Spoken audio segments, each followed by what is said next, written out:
Chapter 1205.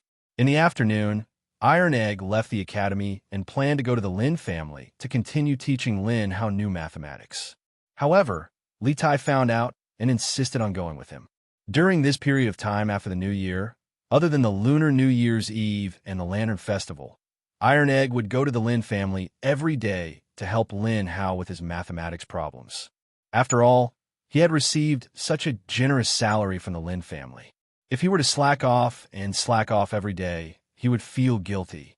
On New Year's Eve, Lin Hao and his father, Lin Wenyuan, went to Yinshan together. It was then that Li Tai found out that Iron Egg had become someone else's mathematics teacher. He felt that the position of a teacher was quite new to him.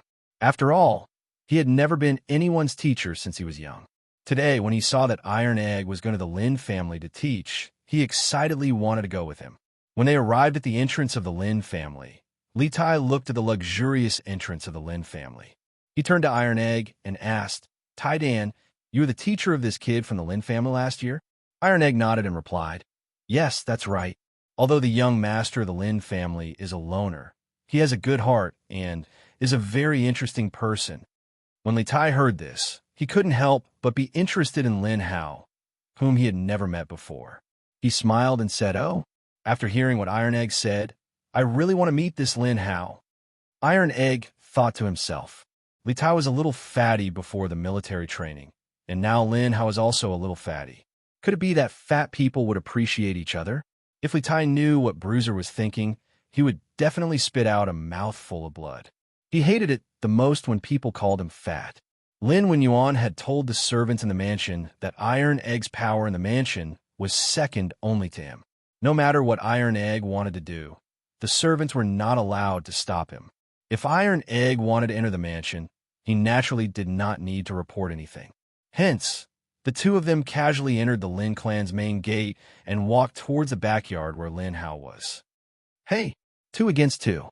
This young master only has 1 card left." Young master, you won again?" "Hee hee. Quick, pay up, pay up. Let me do the math for you. There are a total of 2 bombs. I've doubled the bet before. Our base bet is 1 copper coin, so in total, it's 16 copper coins. Yes, each of you has to pay me 16 copper coins." As soon as they entered the backyard, Iron Egg and Li Tai heard a noise coming from the wing room. Li Tai glanced at Iron Egg suspiciously. Iron Egg hurriedly said with some embarrassment, "A few days ago, I accidentally mentioned the bandit fight of the academy in front of the young master of the Lin clan. He thought it was very interesting, so he begged me to tell him the rules. Later, he found a craftsman to make a deck of cards. I guess he's playing it now. Oh, I didn't expect that the bandit fight of the academy would spread here. By the way, will the bandit fight be popular in Chong and in a few days?" Li Tai thought it was interesting, so he could not help but smile slightly. "Maybe." Iron Egg shook his head and walked towards the wing room in the backyard. "Han Xiao is here." When they came to the door of the wing room, a little maid guarding outside the door hurriedly saluted. But instead of saying that she was saluting, it was better to say that she was reporting to Lin Hao the room. Sure enough, the wing room that was full of laughter immediately quieted down, accompanied by a rustling sound. After a while, Lin Hao's voice came from inside. Han Xiao is here. Come in, come in." Iron Egg and Li Tai looked at each other and shook their heads helplessly. Then they pushed the door and entered. They saw Lin Hao sitting at the desk with a book in his hand, as if he had been doing his homework just now. At this moment, when he saw Iron Egg coming in, he hurriedly got up and saluted. "Greetings, sir." "Oh, this is..." He noticed Li Tai beside Iron Egg. "Oh, young Master Lin, this is my classmate at the academy and also my best friend. His name is Qin Ke. His attainments in mathematics are even better than mine. In every exam of the academy, he is always at the top. Today, he had nothing to do on Yinshan Mountain, so he wanted to come over and have a look." On the way here, Li Tai had told Iron Egg not to reveal his identity as the Prince of Wei to Lin Hao, so Iron Egg said this. "Oh, Mr. Han, your friend is so amazing," Lin Hao exclaimed.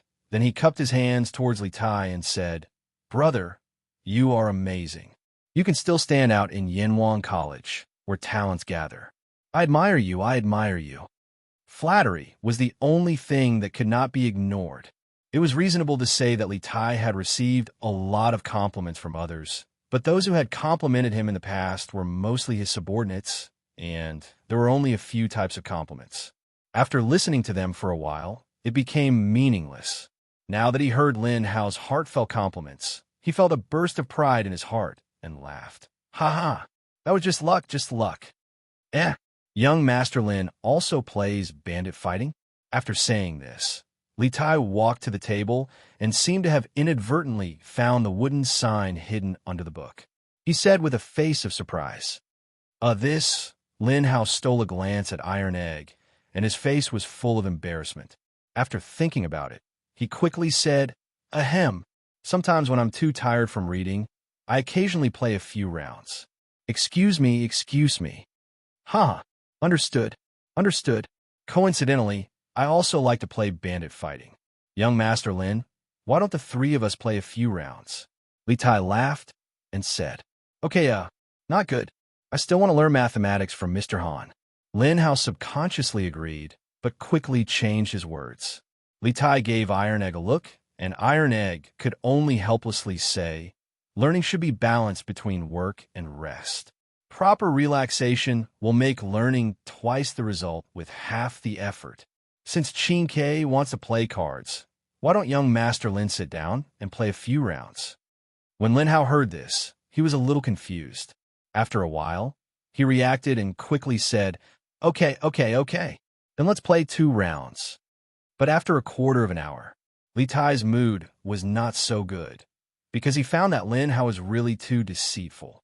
For example, Iron Egg, I'm a bandit. Lin Hao, without thinking, super double. Well, seeing that his teammate was so awesome, Li Tai thought that Lin Hao's cards were very good. So he also shouted, super double. But the result? In the end, Iron Egg only used half a cup of tea's time to throw out all the cards in his hand. The 2 peasants were beaten to the point that they could not fight back. The previous super double naturally became a super double, but it was not like this every time. When he did not believe in Lin Hao and did not super double, they won. It was like a game of hide and seek, and Li Tai was going crazy. Damn, Lin Hao, your cards are so bad. How can you super double? Finally, after another super double, Li Tai finally exploded. Chapter 1206. In the backyard of the Lin mansion. Hearing Li Tai's angry roar, Lin Hao couldn't help but shrink his neck, but he still said matter-of-factly, Qin Ke, didn't you realize that when you shout super double, it brings you several times more happiness? Li Tai suddenly choked. He opened his mouth, but no words came out. He thought to himself, Damn, this kid seems to make a lot of sense. Every time I shout super double, I feel a little excited. Huh, did I hit the nail on the head? Qin Ke, come, let's continue. Lose a few more coins, but you can get several times more happiness. Why not? Seeing Li Tai's expression, Lin Hao felt that he had finally met someone who was like-minded with him, and he immediately laughed proudly. Li Tai was speechless, but he didn't know how to refute at the moment. Under Lin Hao's warm invitation, he quickly rejoined the battle. Robber. Super double. Super double. In the following period of time, the room was filled with roars and cheers. Li Tai and Lin Hao became more and more excited as they played, but Iron Egg became more and more frightened as he played. The 2 people opposite him were beasts of burden. They kept super double, which made him a little scared every time he called out robber. Although his family was relatively wealthy now, he was used to living in poverty, so he often spent money carefully. With Li Tai and Lin Hao's super double, he would feel a little pain every time he lost. That was all money. But fortunately, his luck was not bad. Or it could be said that Li Tai and Lin Hao's purpose of playing cards was not to win money, but to get several times more happiness. After half an hour of playing cards, Iron Egg actually won more than 2 rounds. One must know that their starting bet was only 1 coin. Huh, awesome. An hour later, Li Tai, who had lost the money, had a happy look on his face. He stood up and patted Lin Hao on the shoulder. He laughed loudly and said, Lin Hao, you're really interesting. If you can get into Yinhuang College this year, I'll take care of you in the future. I guarantee that no one will dare to bully you in the academy." Little Fatty's tone and actions were just like a modern youth. Iron Egg, who was sitting next to him, was speechless when he saw this scene. His initial idea was right.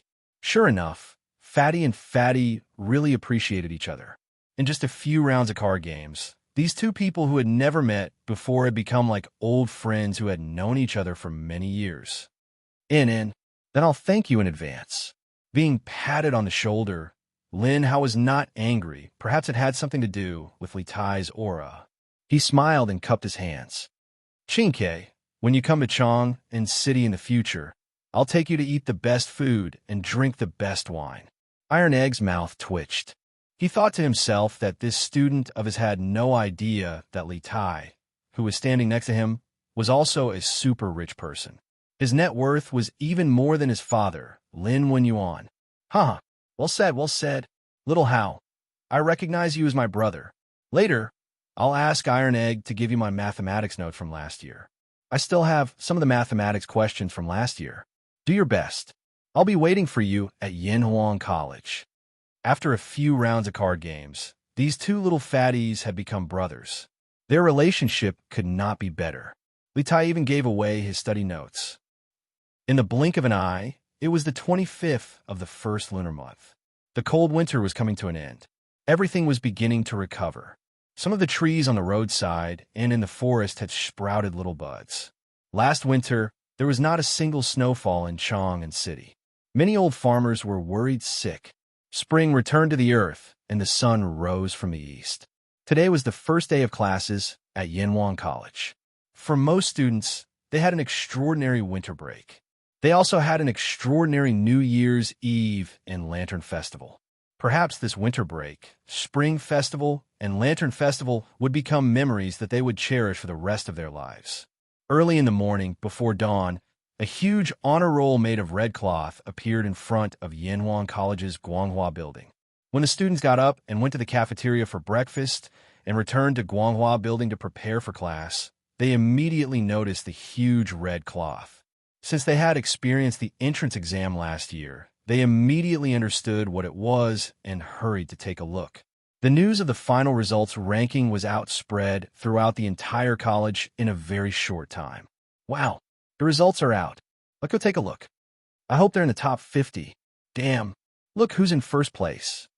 Jia Jiayin is in first place in the entire college with 485 points.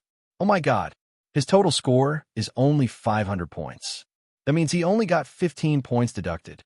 Isn't that too amazing? Look at the second place. Damn, the second place is actually Li Ke, 480 points.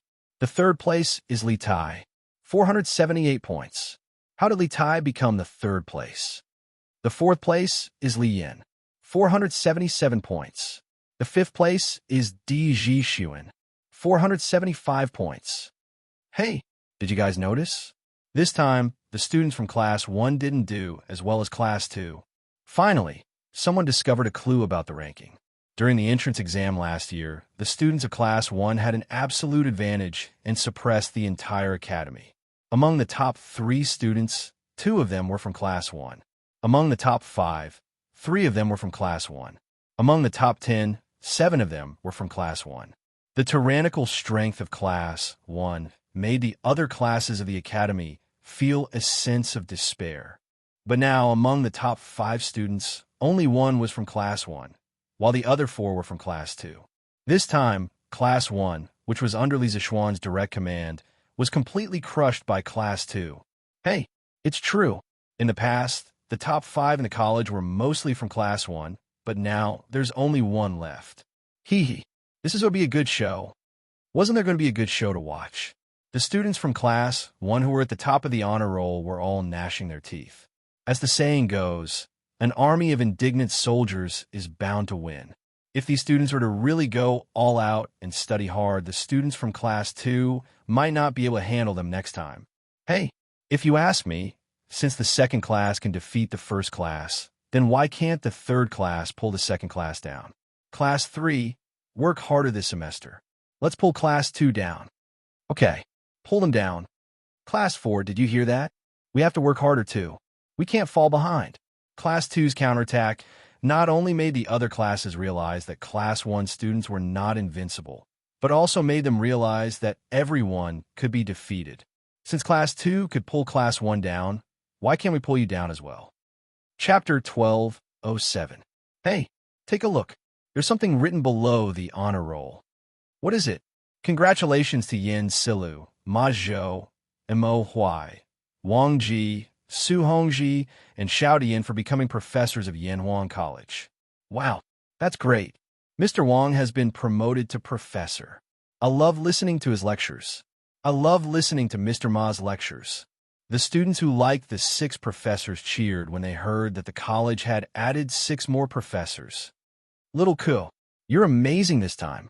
Outside the crowd, Li Tai patted Li Ku's shoulder and smiled. However, only he himself knew how much of a forced smile there was on his face. Li Tai had always been an arrogant person and a person who refused to admit defeat. Calculating the time, he came into contact with the new mathematics nearly 2 to 3 months earlier than Li Ku, but in the end, Li Ku actually surpassed him. This made him very unhappy. If it was in the past, then perhaps he would have started to mock and ridicule this good brother of his. But after living in the academy for so long, his arrogant and proud character from the past had been restrained greatly. He'd gotten used to the harmonious life of brothers and the love of fellow students. Chinke, I was just lucky this time. If you were serious, no one in the entire college would be able to beat you. Li Ku looked into Li Tai's eyes and said seriously.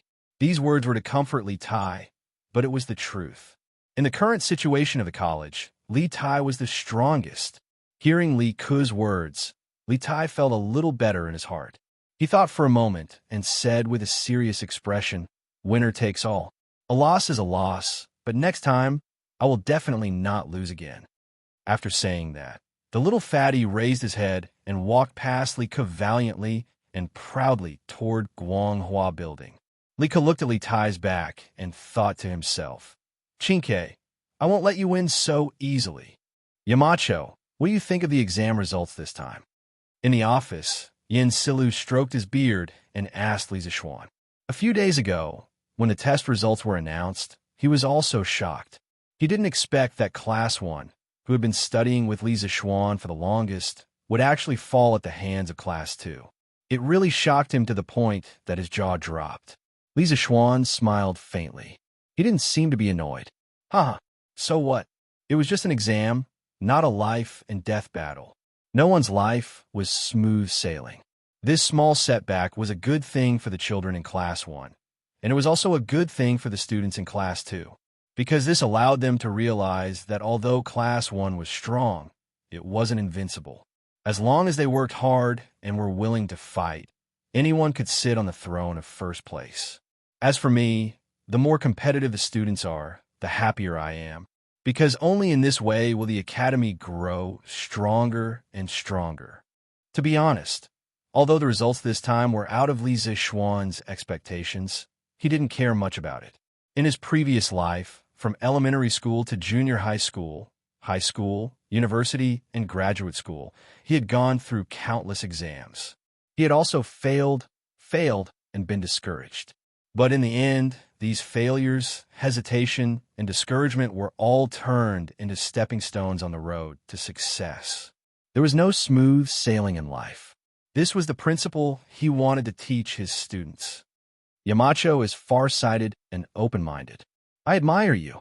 After listening to Li Zishuan's words, Yin Silu couldn't help but clap his hands and laugh. Huh, Mr. Yin, you flatter me. Li Zishuan smiled.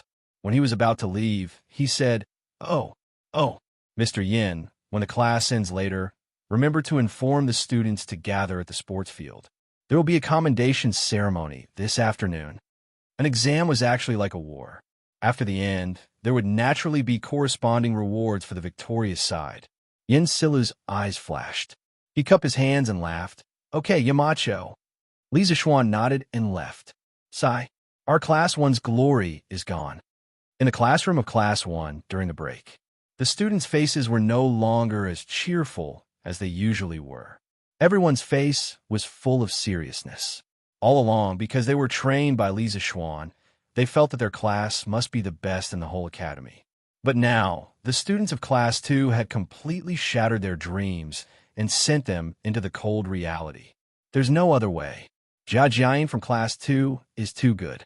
Last year's exam was rushed, but he only lost 15 points. Zheng Ziren couldn't help but shake his head and sigh. Meng Wenhao, who had been silent for a long time, finally spoke. There's nothing to be proud of. Although Jia Jiayin from Class 2 did very well this time, he's not invincible. We beat them in the past. If we work hard in the future, we can beat them again. Li Tai slapped the table and stood up. He agreed loudly. Wenhao is right. I think the reason why Class 2 could do better than us in the last exam was that they were better than us in the ability to take the exam in a short time.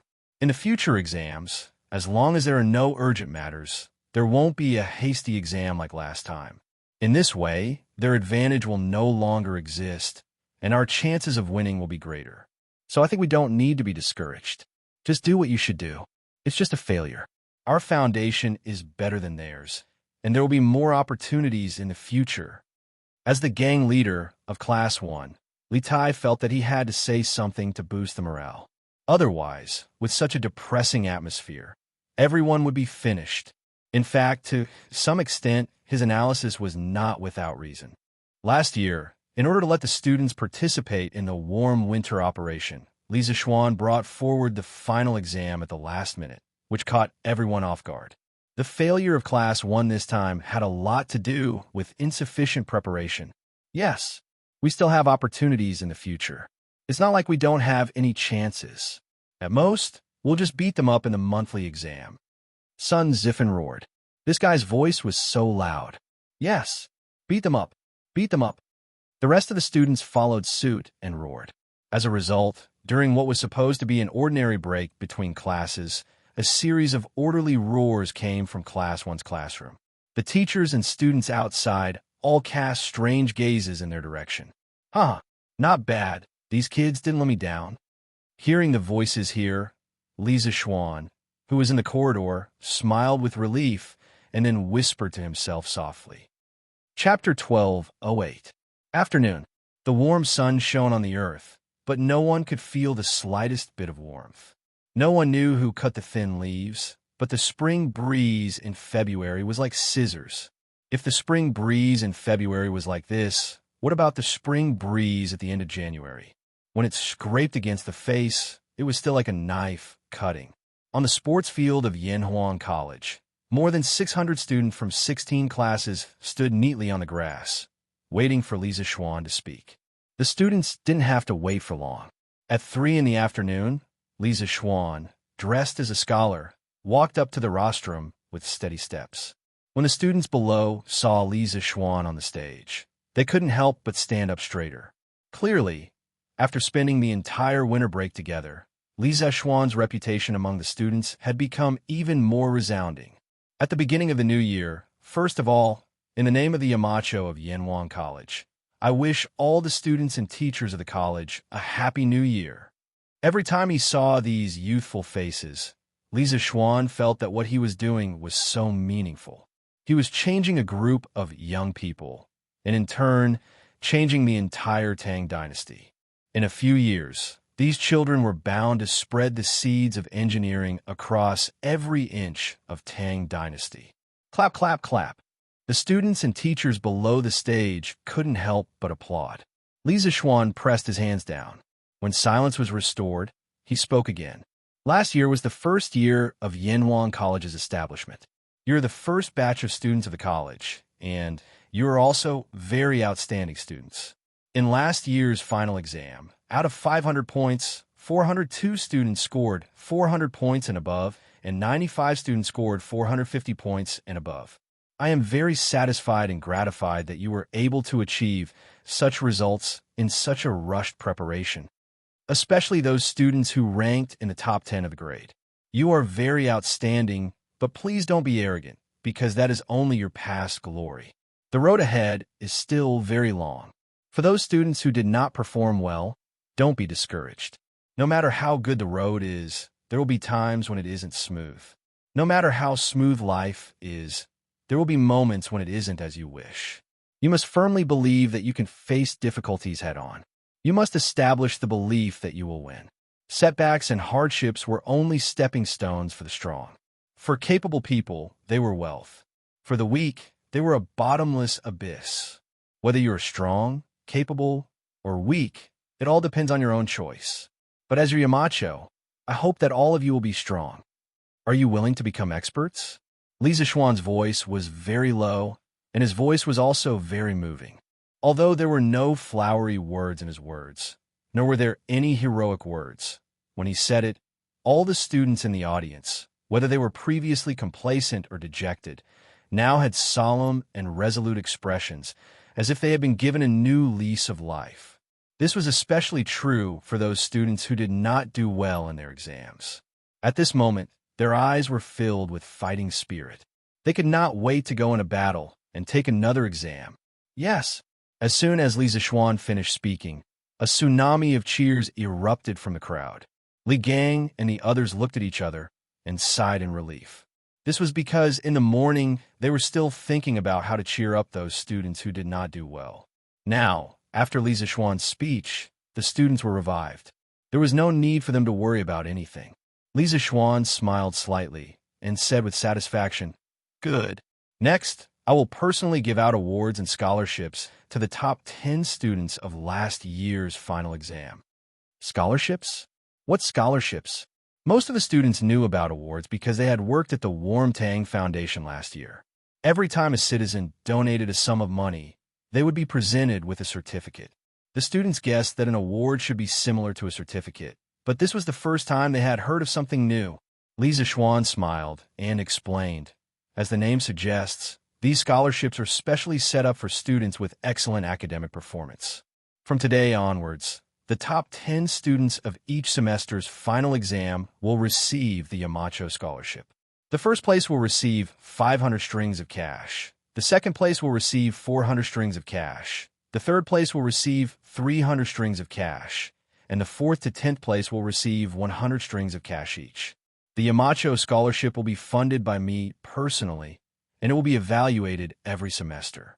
I hope that everyone will continue to work hard and win this scholarship. Wow, knowledge could change one's fate. This was what it meant to change one's fate. Just by passing an exam, they could receive 100 strings of cash and completely change the fate of a poor family. This was even faster than the imperial examination. Sure enough, as soon as Li Zixuan finished speaking, the audience immediately went into an uproar. Although there were corresponding rewards for the previous monthly exams, they were given out in the form of footballs and copper coins, so the audience did not feel much about it. However, this time, Li Zixuan directly and crudely used copper coins as the prizes. The shock it gave was on a completely different level. Quiet, quiet. Next, the students whose names are called, please come up in order. Li Zixuan suppressed the noise of discussion and read. Last year's final exams, first place, Jia Jian. Second place, Li Ku. Third place, Li Tai. After the names of the top 10 students were read out, Jia Jian and the others hurriedly went up to the rostrum and stood in order. Li Zixuan started from the first place and gave out the certificates. Speaking of which, although this certificate was similar to the charity certificate issued by the Nwantang Foundation, the production was much better than the charity certificate. The words Certificate of Honor were embossed in gold on the cover, and there was also Li Zixuan's personal signature and personal seal. It was not only classy, but it was also a great symbol of honor. The moment they received the certificates, Jia Jing, Li Ku, and Li Tai were all shocked. Obviously, they did not expect Li Zixuan to make such a beautiful certificate. If they had also transmigrated from the modern world, they would have only said the words high-end, classy, and classy at this moment. Your scholarships will be collected from Mr. Yen later with the certificates. If anyone wants to send the money home, the academy can also send someone to escort them. After giving out the certificates, Li Zixuan said again, after all, a few hundred strings of cash could be considered a huge sum of money. If there was no escort, it could easily attract the attention of bandits. Thank you, Yamacho. Other than Li Tai and Li Ku, the two second-generation rich people who treated money like dirt. The rest of the students bowed to Li Zishuan and thanked him sincerely. Okay, you can all go down first. Next, we will officially award the 6 new professors for Yanhuang College. Chapter 1209. After the commendation ceremony and the appointment ceremony of the 6 professors, Li Zishuan let the students go back to the classroom to start the New Year's course. The course this semester was not easy. In addition to cultural courses, Li Zishuan also planned to let the students do some other projects. Yamacho, the king of Jiangxia, is waiting outside the college with the envoy, Brother Shanbei. After the students and teachers on the playground dispersed, Li Zishuan was about to go to his office when Mo Zhong came to report. The king of Jiangxia? The envoy? Li Zishuan frowned and muttered to himself. Then he seemed to think of something. At the end of last year, the stronghold of the Chui family in Chang was destroyed overnight because of Li Zishuan's incitement of public anger. Chui Shanfu, the former minister of Honglu Temple, who was on duty in the shipping department of Guangdong, was also affected. Because the cavalry department found out that when the envoys of the Nanyang countries came to the court, the prime minister of the Jigga dynasty had colluded with Chui Shanfu. Li Er was furious when he heard the news. He directly dismissed Chui Shanfu from all his official positions and put him in prison. Therefore, the vacant position of minister of Honglu Temple was given to Li Daozong, the king of Jiangxia. That was why there was a strange combination of Li Daozong and the envoy, Brother Shanbei. What is the envoy doing here? Li Zishuan walked toward the gate of the college and asked Mo Zhong. Yamacho, the king of Jiangxia, said that the envoy wants to visit the college and has asked for a decree from His Majesty. Mo Zhong saluted with his fists and replied, "Visit the college." Li Zishuan heard this, and his eyes turned cold. He did not have a good impression of the people, either in his previous life or in this life. Yanhuang College was the most precious treasure left by Li Zishuan to the Tang Empire. Of course, he was unhappy that the people wanted to visit it. Besides the king of Jiangxia, who else came with him? Li Zishuan asked again. Let's return to Yamacho. Chancellor Kong of the Imperial College is also here. It said that the envoy visited the Imperial College first, and then came to Yanhuang College. Let's meet this guy today. Li Zishuan thought to himself. Haha, Marquis Owen, you finally came out. This prince didn't delay your teaching, did he? When they arrived at the entrance of the academy, Li Daozong was the first to greet them. Greetings, Marquis Owen. Seeing Li Zishuan coming over, the big brother king on a mountain back cupped his hands and bowed to Li Zishuan. Perhaps it was because he wasn't familiar with it, but his actions were rather comical. Li Zishuan just nodded. Then he looked at Li Daozong and smiled. Your Highness is too polite. Please come in. Li Daozong smiled. He glanced at the luxurious high-rise buildings in Yanhuang College and sighed. Speaking of which, this is the first time this prince has visited Yanhuang College so closely, right? Marquis Yong, and you have to tell this prince about it later. Li Zishuan nodded. Of course. Seeing that Li Zishuan seemed to be in a good mood, the big brother king on a mountain back interrupted. This is also the first time I've seen such a spectacular academy. I hope Marquis Yong and can let me in to have a good look. Li Zishuan secretly rolled his eyes and said lightly, You have His Majesty's decree, so of course you can go in to have a look. But let me say this first. There are some places you can go in the academy, but there are some places you can't go even if you have an imperial decree. Otherwise, you will be killed without mercy. Hearing Li Zishuan's unfriendly tone, the warriors who came with the big brother king on the mountain back changed their expressions. They couldn't help but touch them with swords at their waists. Li Zishuan narrowed his eyes and looked at them coldly. Suddenly, the warriors' backs were covered in cold sweat. At that moment, they felt as if they were being targeted by a cheetah. They couldn't run even if they wanted to. Stop! Although the big brother king on a mountain back's face changed a few times, he still had a trace of rationality in his mind. He pressed his hands together and quickly cupped his hands to Li Zishuan. Marquis Yoan is right.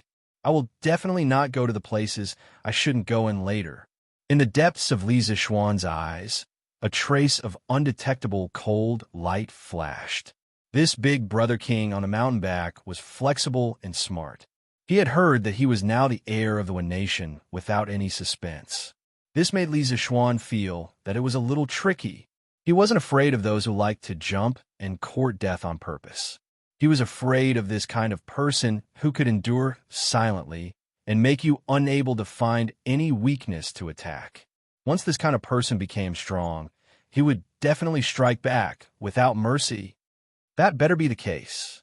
Li Zixuan snorted mercilessly, turned around, and walked inside with Li Daozong.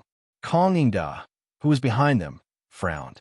Although all the officials of the Tang Empire didn't have a good impression of the Wen nation's envoy because of the imperial court's fleet being ambushed in Wen nation last year, Kong Yingda thought that since Wen nation was willing to hand over the head of the bandits and send their heir to apologize with such generous compensation as a citizen of the Celestial Empire, they should forgive Wen nation. However, Li Zixuan's actions now showed that he didn't take the Wen nation's envoy seriously at all. This made Kong Yingda feel that Li Zixuan had lost the dignity and grace of the Celestial Empire. However, although he thought so, Kong Yingda didn't say it out loud because he knew Li Zixuan's nature.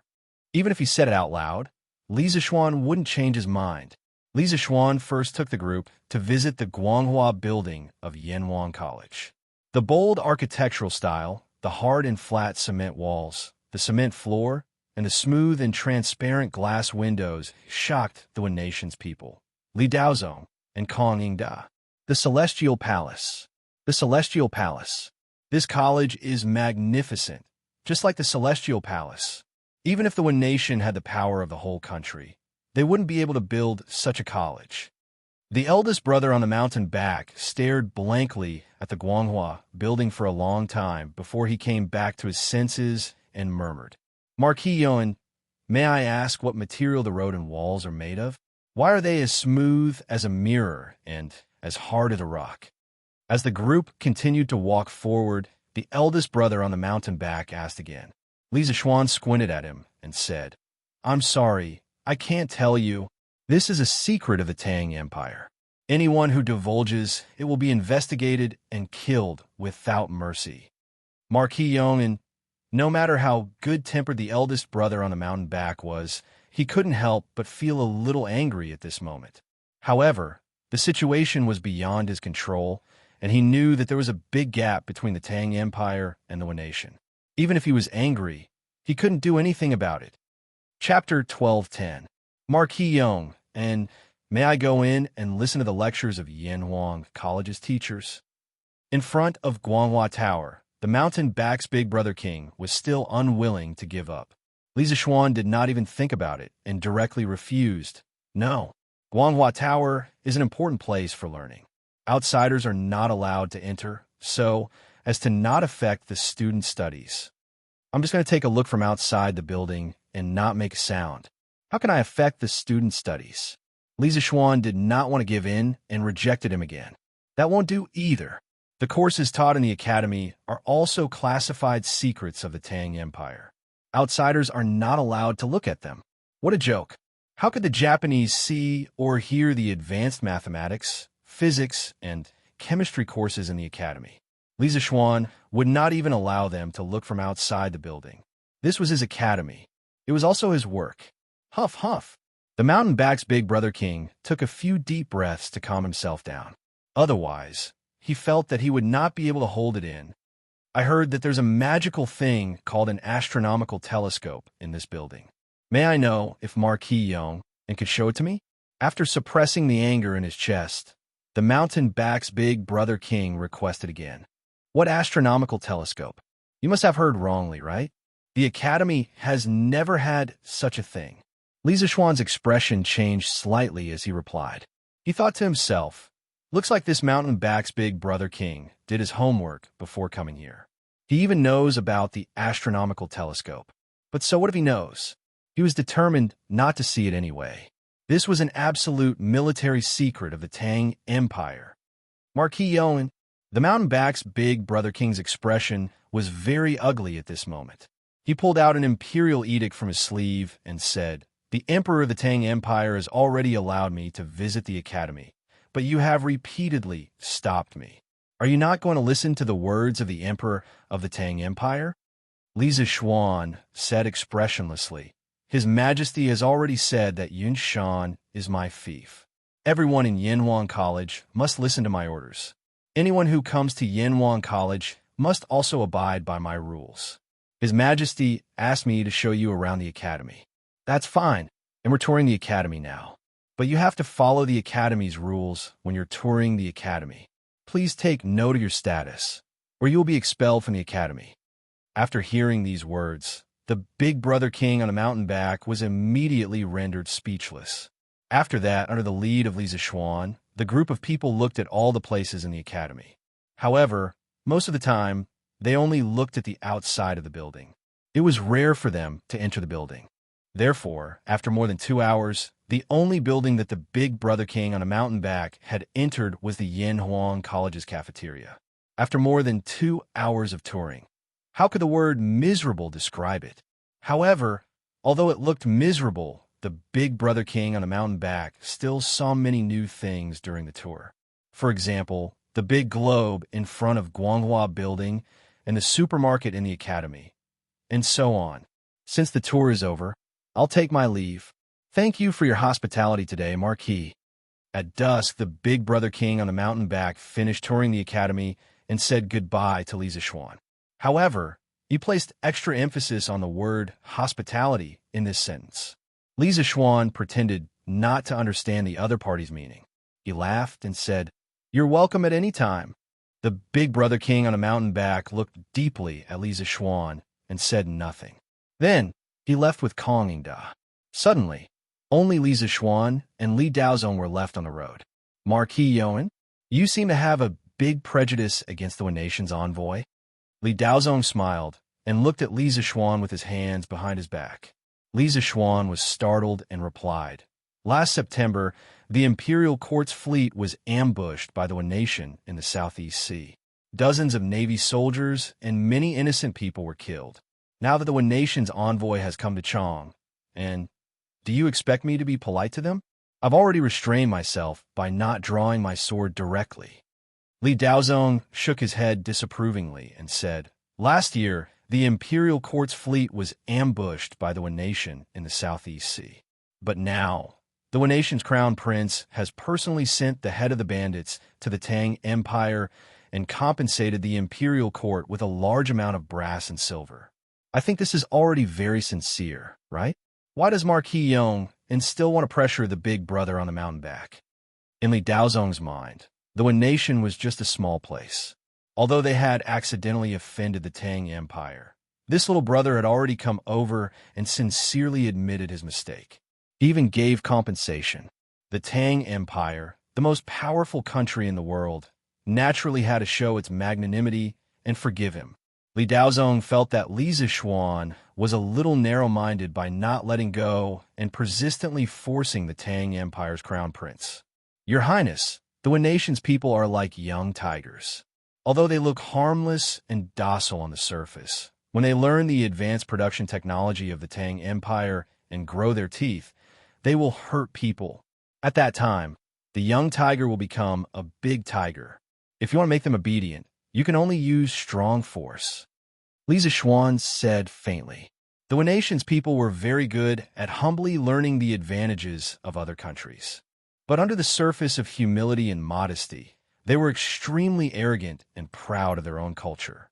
Therefore, once the nation's people surpassed their teachers, they would mock and belittle their teachers, and even beat them up. Li Zishuan's words were not groundless. They were all based on evidence.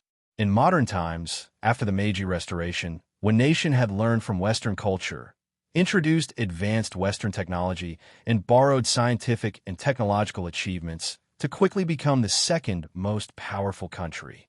They were constantly learning and innovating to surpass others. But at the same time, they also brought great harm to their Asian neighbors, such as China. This was the main reason why Li Zishuan hated the nation. Yes, he was a nationalistic youth. Back then, he could not do anything in the era of peace. Now that he had transmigrated to the Tang Empire and was in a high position, he would feel sorry for himself if he did not do something to the nation. Young tiger, Marquis Yong, and the nation is just a small place. Even if they can really grow up, what do we have to fear?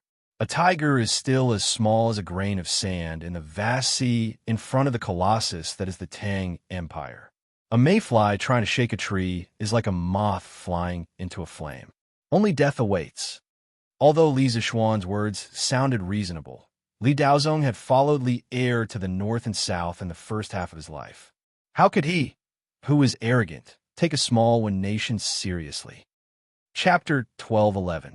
Li Xiaogong didn't think much of the people, but Li Zixuan wouldn't let his guard down. He felt that the people were more threatening than the Turks in the north. Therefore, even if Li Er blamed him for what he did today, he wouldn't regret it. But the good thing was that Li Er didn't have a good impression of the people because of the loss of dozens of Tang Navy in the last year. Naturally, he wouldn't blame him for it. The fact was that Li Er allowed the mountain-back elder brother to visit Yanhuang College because he wanted to maintain the demeanor of a great country and not be criticized by Confucian apologists for being stingy.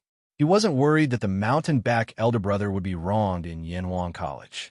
He was worried that the mountain-back elder brother would see some secrets of Yanhuang College, such as the telescope and the college's laboratory.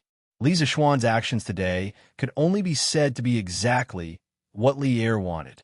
Your Highness, the Marquis of Yong, and seems to be very unfriendly to us. Chang, in city, in a room of Honglu Temple.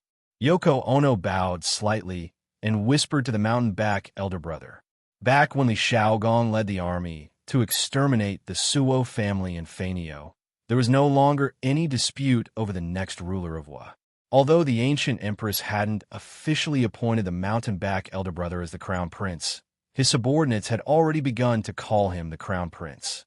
At first, the mountain-back elder brother would correct them, but after a long time, he was too lazy to do so. Or rather, he was used to it. I can see that too. But since I came to Chang'an City, the number of times I've seen the Marquis of Yong and can be counted on one hand. It's even more impossible to offend him. I don't know where his hostility towards me comes from. The mountain-back elder brother looked out of the window with a gloomy expression. A few days ago, he had applied to stay in Chang, and for a while with the purpose of learning the culture of Tang Empire. When he returned to Wa, he would be able to carry out reforms. He was also an ambitious person. He hoped that he could become a ruler of resurgence in the future. But the great Tang's imperial court didn't seem very friendly to him. Li Erdo hadn't given him a residence, which meant that he had to live in the chamberlain of dependencies. Wasn't this the same as living in an everyday? Compared to Feng Jidai's son, Feng Jidai's treatment as a messenger. After all, not only did Jidai have a residence in the capital, but he also was often by the side of the emperor. Your Highness, the problem might be that you rarely meet the Marquis of Yong and you. Yoko Ono's eyes flashed as she cupped her hands. Back when Su sent people to assassinate Li Xiaogong in Fanio City, Yoko Ono almost had a large piece of his scalp cut off during the chaotic battle. Although he had already recovered from his injuries, the center of his head was bald and no longer had any hair, making him look somewhat comical. How? The big brother king looked at Yoko Ono. He held back his urge to laugh and asked. This subordinate has heard that the Han officials are very particular about reciprocity. If an ordinary person wants to invite a high-ranking official to do something, it is impossible for them to not send some generous gifts. Therefore, in this subordinate's humble opinion, Your Highness should prepare some gifts for the Marquis of Yong and to build a better relationship. The next time you visit Yanhuang College, your treatment will be much different. Yoko Ono cupped her hands and explained with a wise face. The big brother king on the mountain back suddenly understood. He clasped his hands behind his back and said, It seems that I didn't think it through. Then Yangzi, help me think. What is suitable to give the Marquis of Yong'an? It's said that he's the person who makes the most money in the Great Tang, so he probably won't care for gold or silver. What should this prince give him? When Yoko Ono heard this, he was instantly worried. He frowned deeply and thought for a long time before finally saying, Your Highness, this subordinate believes that since the Duke of Yong and doesn't lack money, then he definitely lacks women. I heard that he only has one wife. Why don't we give him 2 Yamato beauties? He must have never seen the beauties of our Yamato people, right? The big brother king on the mountain back's eyes lit up and said excitedly, "Good, good, good." Immediately send a letter to the Empress in request for two of the most beautiful and pure women in Japan. Yes, Yoko Ono hurriedly left to carry out the order. Only the big brother king on a mountain back was left in the room. He muttered, "I heard that the Marquis of Yong founded engineering school, vigorously discovering the people's livelihood and building advanced tools. This is the knowledge that Japan needs. This prince must obtain it." Hadong Road, Lan Province, outside Ifan County. Old Master Han. This official has already informed the owners of Willow Village, Nanping Village, and Kaiyang Village in advance. They should be waiting in Willow Village right now. Let's go over first. Old Master Han, you can also take a look at the villages. A middle-aged official wearing a green official's robe sat in the same carriage as Han Li. The middle-aged official had a kind expression and didn't have the air of an official on his face. If it wasn't for the green official's robe, people would probably mistake him for an ordinary citizen. "Thank you for your trouble, County Magistrate Wang.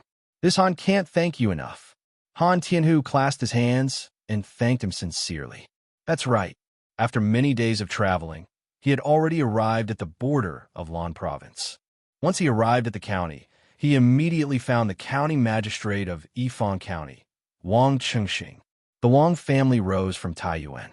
Within 100 miles of Taiyuan, the surname Wang was considered a big surname. Although Wang Chengxing wasn't a direct descendant of the Wang family of Taiyuan, he was more or less related to them. "Huh, what are you talking about, Master Han? This is my duty. Why should I thank you?" "Don't worry, Master Han. In a while, the owners of the 3 villages will definitely not make things difficult for you. This official has already sent my county's deputy to greet them." County Magistrate Wang said with a smile. Although Han Tianhu was just an ordinary citizen, he didn't dare to slight him at all. What a joke. Who would dare to slight the father-in-law of the Marquis of Yong'in? Last year, Li Zishuan sent Fu Bin to Yifang County to look for, or he offended the son of the county magistrate of Yifang at that time and was imprisoned. Later, the provincial governor of Lan Province was furious and sent people to arrest the county magistrate and deputy of Yifang County. Only then was County Magistrate Wang transferred over to be the county magistrate. Now that Li Zishuan's father-in-law was here, he naturally had to take care of him carefully. Moreover, the day before Han Tianhu's arrival, the current head of the Wang family of Taiyuan, Wang Yu, had sent a message to him, telling him to take good care of him. If there were any mistakes, he would be expelled from the Wang family. Therefore, Wang Qingxing was just short of worshipping Han Tianhu as if he was his ancestor. "Thank you for your kind intentions, County Magistrate Wang. However, business is a matter of mutual consent. I don't like to force people. If the owners of the 3 villages are willing to sell, the price will naturally be negotiable. If not, I will think of other ways. I hope County Magistrate Wang won't use extreme measures because of this." Chapter 12:12. Although Han Lijing now had the support of Li Zishuan, the current favorite of the imperial court, he would never rely on his son-in-law to be arrogant and despotic outside. On the contrary, he was even more cautious than before, fearing that he would cause trouble for Li Zishuan outside. He even cherished Li Zishuan more than Li Zishuan himself. Cough, cough. "Master Han, what kind of person do you think I, Wang Qingxing, am? I became a grand scholar at the age of 25. Although I don't dare to say that I have many great achievements, I have never done anything to oppress the people. The main families of those 3 villages were all willing. This official definitely did not force them." Wang Qingxing, who was in the carriage, heard Han Lijing's words and quickly defended himself.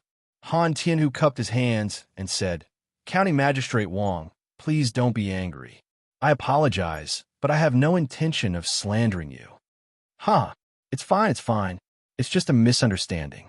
I didn't take it to heart." Wang Qingxing rubbed his chin and chuckled. The carriage continued to move forward and soon arrived at a village. The houses in the village were very old. Some of the families even lived in thatched huts. A small river flowed around the village. The simple old people in the village were sitting in front of the door, basking in the sun. The children were running around and playing. In the fields in the early spring, the wheat sprouts were only about an inch tall. It was a lovely green color. It was worth mentioning that there were many rows of willow trees at the entrance of the village. In this season, the willow trees had already begun to sprout. The green color brought a lot of vitality to the village. Master Han, Willow Village is just ahead. I have an appointment with Master Lu, Master Zhang, and Master Sunday. They are waiting in the village. Wang Chengxing pushed open the window and said with a smile, we're finally here. These 2 days have been hard on County Magistrate Wang. After everything is done, I will prepare a table of wine in the city. County Magistrate Wang, you must come. Han Tianhu let out a long sigh of relief. After several days of running around, he felt a trace of exhaustion in his heart. However, when he thought of what he had to do next, his body was suddenly filled with energy. It was all thanks to Wang Chengxing's assistance from the side. Otherwise, if he was alone in this unfamiliar place, it would probably take him a long time just to find a landlords of these 3 villages. Old Master Han is too polite. You're welcome, Wang Qingxing said with a smile. After stopping the carriage at the entrance of the village, the 2 of them walked towards the village with 3 to 5 yamen runners. Moments later, the 2 of them arrived at a luxurious house that occupied at least 2 to 3 acres of land. Seeing the painted red door and the tall courtyard walls, Han Tianhu couldn't help but frown. He thought to himself, the villagers of Willow Village are so poor, but the landlord here lives in such a luxurious house. He probably eats lavishly. I wonder how many people live here. That's right. Although they hadn't met yet, Han Tianhu had already labeled the landlord of Willow Village as an evil person who robbed the people of their wealth. Greetings, County Magistrate. The servant in front of the luxurious house saw Wang Chengxing walking over with a group of yamen runners and quickly went forward to greet him. Are your old master and the neighboring village's old Master Zhang and old Master Sun in the house now? Wang Qingxing's face turned serious as he asked in a low voice. At this moment, he became the county magistrate that everyone looked up to. The servant quickly replying to County Magistrate, my old Master Zhang, and old Master Sun are all here. Oh, County Magistrate Wang is here. Lulu, sorry for not coming out to meet you. As they were talking, 3 men in luxurious clothes walked out of the courtyard. The fat old man in the lead quickly greeted County Magistrate Wang with a smile. Lu Shiren, it's you. Before County Magistrate Wang could speak, Han Tianhu, who was standing behind him, exclaimed in surprise. Who else could this fat rich man be, if not Lu Shiren, who had disappeared for almost a year? Han Tianhu had never imagined that one of the estates he wanted to buy was actually one of Lu Shiren's estates. Indeed, the river flows east for 30 years, and 30 years west for 30 years. Every dog has its day. Back then, Lu Shiren owned the Han family manor in the Plum Village in Lantian County. He acted like a tyrant over Han Tianhu and all the other villagers, oppressing and exploiting the commoners. No one dared to voice their anger. Later on, because of Li Zixuan, he was chased out of Lantian County. Who would have thought that this old man would sneak out of Chang and come to Lanzhou to buy property? But now, Han Tianhu had changed from the Li Zheng, who could be easily bullied, to a rich man who wanted to buy Lu Shiren's manor. The changes in the world were truly unpredictable. Han Tianhu, Lu Shiren, who was greeting County Magistrate Wang with a smile, looked in the direction of Han Li Zheng when he heard the voice. When he saw that familiar figure, his pupil shrank, and he immediately exclaimed in surprise. At this moment, his old face had turned from joy to pale, then darker and darker. It was really exciting. You know each other? This time, it was County Magistrate Wang's turn to be surprised. He had wanted to introduce them to each other, but before he could even open his mouth, the 2 of them were already glaring at each other. It was obvious that there was some enmity between them. Han Tianhu nodded, then took a step forward and looked directly at Lu Shiren. He said coldly, Lu Shiren, I didn't expect that after you escaped from Lantian County, you still haven't changed your ways. You actually changed a place to abuse your power. You have to know that after doing so many evil things, even if others don't punish you, there will be a day when the heavens will punish you. Lu Shiren's face was gloomy, and he did not say a word. If it was a year ago, he would not have been so cowardly in front of Han Tianhu, but now, he had no choice but to be cowardly. Although he was already far away from Chang, and Lu Shiren had never stopped receiving news about Han Tianhu and Li Zixuan, especially Li Zixuan, who was an influential figure in the imperial court. Those who knew about him were definitely not limited to Chang, and it would not be an exaggeration to say that his name was known all over the world. For the past year, he and his crippled son had been living in fear.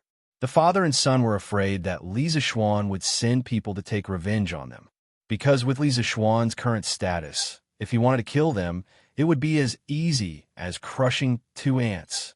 Therefore, to prevent any accidents, Lu Shiren used all his savings to buy a manor in Yifan County. He rarely left the manor because he was afraid that Li Zixuan would send people to take revenge on him. Because of this, Lu Shiren did not dare to act rashly. He did not even dare to say a word because he knew that Han Tianhu had the ability to kill him today. Old Master Han, what is going on? County Magistrate Wang was confused for a while before he finally asked. Chapter 12:13. Old Master Han. Hearing County Magistrate Wang address Han Tianhu in such a respectful manner, Lu Shiren's heart sank even more. Obviously, County Magistrate Wang knew Han Tianhu's identity. Then, County Magistrate Wang would be even less likely to help him. Heaven really wanted to destroy him. County Magistrate Wang. This Lu Shiren was the landlord of the manor that I previously lived in. He and his son usually relied on their status to run rampant in the village, causing the local people to boil with anger. Later, the villagers couldn't bear it anymore and joined forces to drive them out of the manor. I didn't expect that they would escape here. Han Li cupped his hands and said to County Magistrate Wang, there's such a thing? County Magistrate Wang didn't suspect him. He squinted his eyes and turned to look at Lu Shiren. His expression instantly turned cold. Lu Shiren's legs went soft, and he couldn't help but kneel on the ground. County Magistrate, I'm innocent. I'm innocent. I did do a lot of evil in the past, but ever since I came to Yifan County, I've been abiding by the law and doing good deeds. I beg County Magistrate for your judgment. The 2 men who had followed Lu Shiren out earlier saw that Lu Shiren had knelt down and begged for mercy before they could even say a few words. They couldn't help but shudder with fear as they looked at Han Tianhu, secretly praying that the other party wouldn't find trouble with them. Zhaohu. County Magistrate Wang snorted and shouted, Yes, quickly go to the village and ask the villagers if Lu Shiren bullied them or did anything illegal. Yes, sir. The Yamen runner hurriedly left to carry out the order. Lu Shiren, who was kneeling on the ground, turned even paler. He hurriedly raised his head and begged for mercy. Don't investigate, County Magistrate. I plead guilty. I plead guilty. I shouldn't have bullied the villagers and taken advantage of them. I beg County Magistrate to be lenient. Now that the enemy was at his doorstep, even if he did not take the initiative to confess, Wang Qingxing would still punish him for his crimes after he learned the truth from the people. Furthermore, his crimes would be even more severe. Rather than that, he might as well take the initiative to confess. At that time, he could still ask for leniency. Bastard. You actually dare to force yourself on a common woman? Guards, take Lu Shiren back to the county yamen immediately and bring him back to the manor. Rescue the woman he raped. Wang Qingxing was furious when he heard this. How could such a thing happen under his rule? It might even affect the annual official assessment of the Ministry of Personnel. Yes. 2 bailiffs stepped forward and easily captured Lu Shiren. The other 2 bailiffs rushed into the manor and soon came out with 2 slender, delicate, and pretty girls. Seeing this, Wang Qingxing was even more enraged. He cupped his hands to Han Tianhu and said, Brother Han Tianhu, please forgive me for my insolence. Old Master Han, I still have some work to do in the county yamen, so I won't accompany you any longer. You can talk to the 2 of them slowly. When you're done, You can go to the county yamen to register. Han Tianhu nodded and said, County Magistrate Wang, please go ahead. Official business is more important. I have nothing for you to worry about. Wang Qingxing nodded. He turned around and waved at the surrounding bailiffs. The group of people left in a hurry. Father, someone kidnapped your concubine. At this time, Lu Haojin's shout came from the yard. Was this child still living in a dream? Only now did he realize it. Old Master Zhang, old Master Sun, are you willing to sell the land in Nanping Village and Kaiyang Village? After Wang Chengxing left, Han Tianhu had to bring the other two landlords to the willow tree at the entrance of Willow Village and began to discuss the matter of buying land. Old Master Zhang and Old Master Sun looked at each other and quickly nodded at the same time. Yes. Although they did not know Han Tianhu's identity, based on County Magistrate Wang's attitude just now, Han Tianhu's identity was definitely not ordinary. Moreover, Lu Shiren was taken back to the county yamen for questioning after a few words. This made Old Master Zhang and Old Master Sun tremble with fear. They were afraid that they would be arrested as well. After all, which one of them had not done one or two bad things? They would not be able to withstand an investigation. Han Tianhu asked again, Then how much do the two masters intend to ask for? Whatever you say. Old Master Sun and Old Master Zhang almost did not think and immediately replied. Han Tianhu was speechless for a while. At this time, he also saw that the two were frightened by the scene just now, so he could not help but say, Don't worry, County Magistrate Wang is honest and upright. As long as you have not done anything against the law, he will not trouble you for no reason. When the two heard this, they could not help but smile bitterly in their hearts. Aren't you talking nonsense? If we really have a clear conscience, why will we be so afraid of you? Old Master Han is right. County Magistrate Wang is a good official. Old Master Zhang sighed with embarrassment and then said, To be honest, Old Master Sun and my ancestral home is in Bingzhou. Recently, we plan to move back, so we are anxious to sell the land here. So if Old Master Han really wants it, the price is all negotiable. In order to slip away as soon as possible, this old man just opened his mouth and lied. Yes. That's right. If Old Master Han really wants it, we can negotiate the price. Please name a price first. Old Master Sun's eyes lit up and quickly agreed. Han Tianhu frowned and looked at the two suspiciously, then said, As far as this old man knows, Nanping Village and Kaiyang Village have a total of 4,000 mu of fertile land. I wonder if Old Master Zhang and Old Master Sun are willing to buy all the land at once for 20 strings of coins per mu of land? This price was not high for Tangchu during this period of time, but it was also not low. It could be considered a relatively fair price. Yes. Tomorrow, this old man will take the land deed and follow Old Master Han to the county office to register and hand over. As soon as his voice fell, the two rich old men immediately agreed. Hey, little Ku, so much money, and you just put in the dormitory? Yanwang College. Cheng Chumo, Sun Zifan, Yuchi Baolin, Zhang Sun Chong, and the others had just helped Li Tai move the copper coins and had to help Li Ku. Cheng Chumo was a little confused. What do these two brothers mean? Did they like to pile up copper coins in the dormitory to show off their wealth? Were they kidding?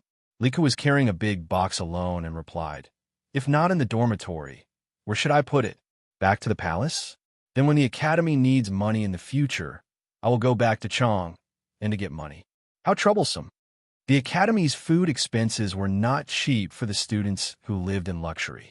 Although Li Ku had just put 400 strings of coins in the dormitory, it was estimated that it was only enough for 2 to 3 months. Therefore, he chose to put the scholarship of 400 strings of coins directly in the dormitory. Chapter 12:14. Sai little Ku. Copper coins are so troublesome to use. Lunch costs at least 1 or 2 strings of coins, and every time we eat, we have to bring a few strings of coins. If only the college cafeteria could use gold beans, it would save us a lot of trouble. Cheng Chumo could not help but say as he hugged a box of coins. The Chung family had made a lot of money from their partnership with Li Zixuan in the winery. Cheng Chumo now had more pocket money than before, so he could be considered a rich man. Otherwise, he would not have said something like that. Li Ku was stunned for a moment before he laughed. Chonyo, if you bring gold beans to the cafeteria, even if you dare to give them, they won't dare to accept them. It would take them half a day to refund your money. Hee hee. Little Ku, what you said makes sense. Ching Chumo thought about it and laughed embarrassedly. Li Ku's expression did not change, but he was deep in thought.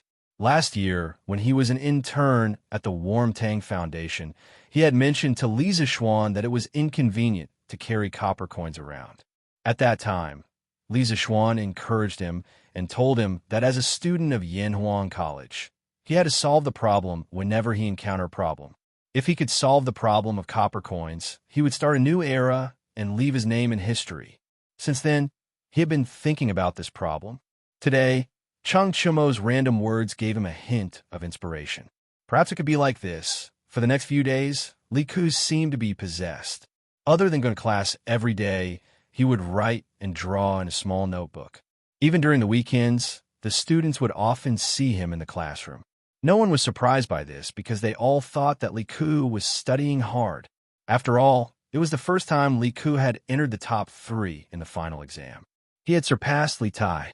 If he wanted to maintain this result, he would have to work even harder. However, the reality was completely different from what everyone thought. On this day, Li Ku came to Li Zixuan's office. Yamacho, I have something to talk to you about. Li Ku knocked on the door and said to Li Zixuan, sit down and talk. Li Zixuan glanced at Li Ku, especially at the booklet the child was holding. He then pointed at the sofa opposite him and smiled. Thank you, Yamacho. Li Zixuan thanked him and sat down on the sofa opposite him. Speaking of which, in the entire Tang dynasty, only Li Zixuan could enjoy such a soft sofa. With half of his but on the sofa, Li Ku organized his thoughts and said, Yamacho, I've thought of a way to solve the problem of copper coins being inconvenient to carry around. Tell me about it. Li Zixuan looked at Li Ku in surprise. He quickly put down the book in his hand and looked like he was all ears. Li Ku was a little nervous, but he still mustered up his courage and said, Yamacho, I think that to solve the problem of inconvenience to carry around, we can set up a department in the academy to provide a copper coin exchange service for the students. In other words, the students can take the copper coins and exchange them for paper certificates of the corresponding value in the academy. With these certificates, everyone can go to the cafeteria to eat or to the Gu family store to buy things. Wherever the academy uses copper coins, these certificates can be used as a replacement. Every once in a while, like the Gu family store, they can take the certificates and exchange them for copper coins at the academy. This way, no one will lose money and the transaction process will be much more convenient. Yamacho, what do you think of this idea? Li Ku had been talking for a long time, but Li Zixuan still hadn't responded. Li Ku suddenly felt a little guilty and asked, Good, very good. Li Zixuan suddenly stood up and clapped his hands as he laughed. At this moment, he only wanted to say, show off. Heaven show off. What Li Ku said just now, wasn't it the prototype of banknotes or paper money? His constant guidance to this child had finally borne fruit. Little Ku, I'm very gratified that you can think of this, but there are some problems that you need to consider first. Li Zixuan first affirmed Li Ku's idea, then pulled Li Ku back to reality from the clouds. Yamacho, what other problems do you have? Li Ku stared at Li Zixuan without blinking and asked. Li Zixuan smiled and stretched out a finger. First, you need to think of a way to make the students believe in your certificate and be willing to exchange copper coins for it. After all, they have never seen your certificate before. Why would they be willing to exchange their money for a piece of paper? Second, once the students believe in you and are willing to exchange copper coins for the certificate, you need to think of a way to make the person who receives the certificate believe that you can exchange it for copper coins. This is because the ultimate goal of a businessman is to make money. If they can only make a few pieces of paper in the end, who would be willing to do it? You don't need to worry about the cafeteria, but as for Gu Xiaomao, I can't force him. You have to deal with it yourself. Third, and most importantly, you need to consider whether or not someone will copy your certificate in the future and use it for profiteering. Our Yanhuang College is not big, but it's not small either. If someone forges the certificate, then the losses we will suffer cannot be underestimated. Li Ke listened as he wrote down all the problems that Li Zixuan mentioned in the booklet. After Li Zixuan finished speaking, he was silent for a while before he stood up and cupped his hands. Thank you, Yamacho, for your teachings. As for the first and second points, this student will try my best to make the students and the merchants of the college believe in this certificate. As for the third point, this student is thinking of making the design on the certificate more complicated and stamping it with Yamacho's personal seal. I'm afraid it won't be easy for others to copy it, right? Li Zixuan shook his head and said, "Who said that the seal can't be copied?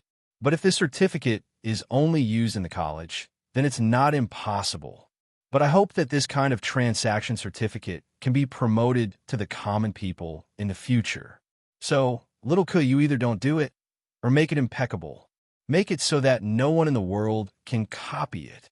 Li Ke widened his eyes and said in disbelief, "Yamacho, you want to let the common people and merchants use this kind of certificate to trade?" He never thought that Li Zixuan would play with such a big deal. If the common people could use his certificate, then wouldn't he be creating a new type of currency? Thinking of this, Li Ke's breathing became a little hurried. Seeing Li Ke's reaction, Li Zixuan smiled faintly and said, "Why not? Do you still remember what I told you 2 months ago? If you can solve the problem of copper coins being inconvenient to carry around, then you will create a new era and leave your name in history. If you don't let everyone use this certificate, then how can you leave your name in history?" Chapter 12:15. Start a new era and leave a mark in history. At this moment, Li Ke finally realized that Li Zixuan was not bragging when he said those words. It was something that could really happen. But could he really make all the people in Tang Dynasty use the transaction token he created? Li Ke couldn't help but doubt it. Seeing the doubt on Li Ke's face, Li Zixuan patted him on the shoulder and said, "Little Ke, don't think too much about it. Right now, your priority is to make everyone in the academy believe in your transaction token and make sure that it won't be copied by others. As for making everyone in Tang Dynasty use our transaction token, it's still too early to do so. There's still a long way to go. Then, Yamacho, what should I do to make sure that the transaction token won't be copied?" Li Ke's eyes lit up as he asked. Li Zixuan smiled mysteriously and said, 3 days later, go down the mountain and visit the workshop. Faubert will give you a transaction token printed by the workshop. At that time, you will know that there are some things in this world that are difficult to copy. Li Ke was pleasantly surprised. "Yamacho, you already have a plan?" "Ha, you can say that.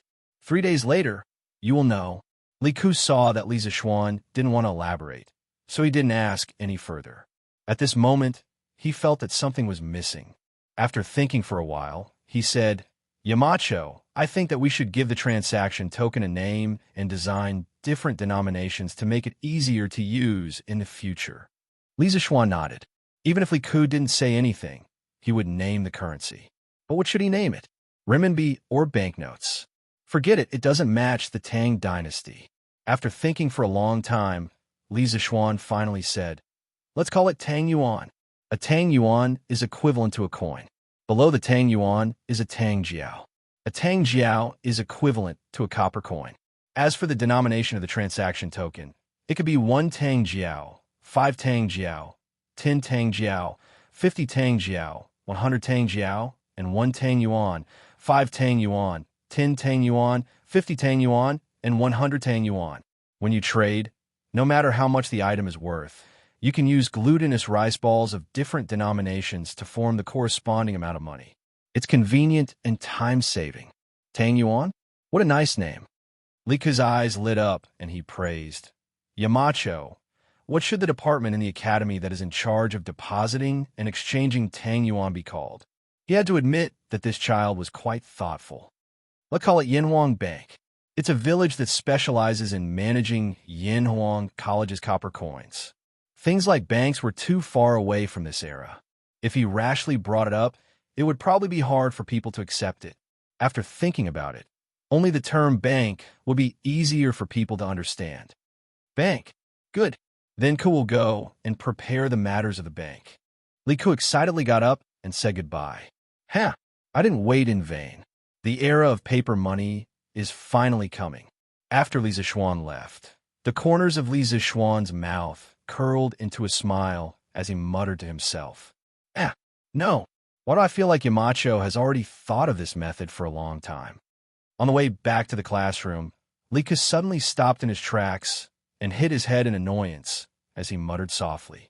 His suspicions were not without reason. When Li Zixuan heard about the method of the transaction certificate, it seemed like he already had a perfect anti-counterfeiting method in his mind. The reason why he said so much was likely to be to test him. But if Li Zixuan had already thought of this method, why didn't he act on it? Why did he wait until Li Ku suggested it? Forget it. Who cares? Yamacho must have his reasons. After thinking for a long time, Li Ku still could not figure out the deeper meaning behind Li Zixuan's actions. He shook his head and decided not to think about it anymore. He still had a lot of things to do now. Master Lu, take a look at this seal. Can you engrave it? In the afternoon, Li Zixuan came to the workshop with a drawing in his hand. He looked for Skyblade, Lu Dingyi, the original master of Strange Pavilion, Heavenly Craft Pavilion, Lu Yidao. Lu Yidao's carving skills were the best in Chang'an. After Li Zixuan bought Heavenly Craft Pavilion and established Strange Pavilion, he hired Lu Yidao to the workshop and gave him preferential treatment. When the workshop first introduced movable type printing, most of the words were engraved by Lu Yidao. Yo, Marquis, let this old man take a look. Lu Yidao did not dare to be negligent. He quickly took the drawing from Li Zixuan with both hands and began to look at it carefully. After a while, he raised his head and asked, Marquis wants to engrave all these words on the seal? Yes. Is there any problem? Li Zixuan nodded in response. Miniature carving was a craft that had a long history. Many skilled craftsmen during the spring and autumn period could do it. Li Zixuan asked Lu Yidao to make this seal mainly for the purpose of making banknotes anti-counterfeit. In the Song dynasty, banknotes appeared in China. Not only were there banknotes, there were also many anti-counterfeit technologies. After all, in ancient times, there were no banknote detectors, QR code scanning, and other advanced technologies. However, the ancient people used some excellent anti-counterfeit technologies on banknotes. Li Zixuan planned to use one of them, the anti-counterfeit seal. Earlier, Li Zixuan said that he wanted to stamp his personal seal on the banknotes as an anti-counterfeit. However, Li Zixuan felt that it was not reliable because it was too easy to fake a personal seal. If he really wanted to use a seal as an anti-counterfeit, he would make an anti-counterfeit seal. This was a method of anti-counterfeit banknotes that the Jin merchants came up with during the Ming and Qing dynasties. They specially designed miniature carvings. The contents of the miniature carvings were hundreds of words of poetry. The miniature carvings were very delicate and could not be carved by ordinary techniques. Even if it could be made, it would take a lot of material resources and require a very high level of carving skills. Moreover, in the process of carving, a few words would be deliberately engraved. Even the original carver would not be able to carve the same miniature carvings as before. Therefore, the counterfeiters simply gave up on making fake banknotes. Marquis, if it was a few years ago, old Lu would have been able to do this kind of exquisite work. But now old Lu can't even see small things clearly with my eyes. I'm afraid I can't carve this seal of yours. Old Lu frowned and looked troubled. When Li Zixuan heard this, he thought to himself, isn't this presbyopia? That's easy. Huh. Master Lu, don't be in a hurry to refuse. I have a way to let you see very small things clearly. Please wait for half a day. I'll have someone send you something tomorrow. Wear it, and you'll be able to see everything clearly. Li Zixuan said with a smile. What a joke. He had already made an astronomical telescope. How could he not make a pair of reading glasses? Even if he couldn't make reading glasses in a short time, he could at least make a magnifying glass first, right? Chapter 12:16.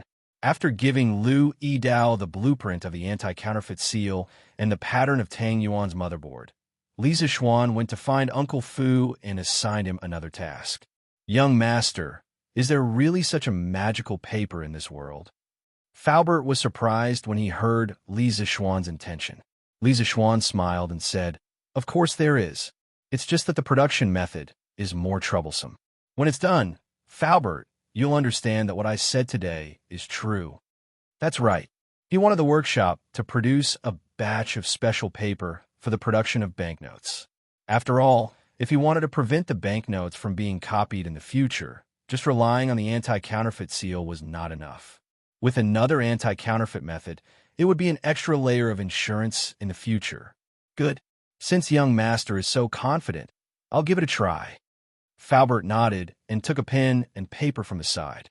He sighed and said, Young master, please don't blame me.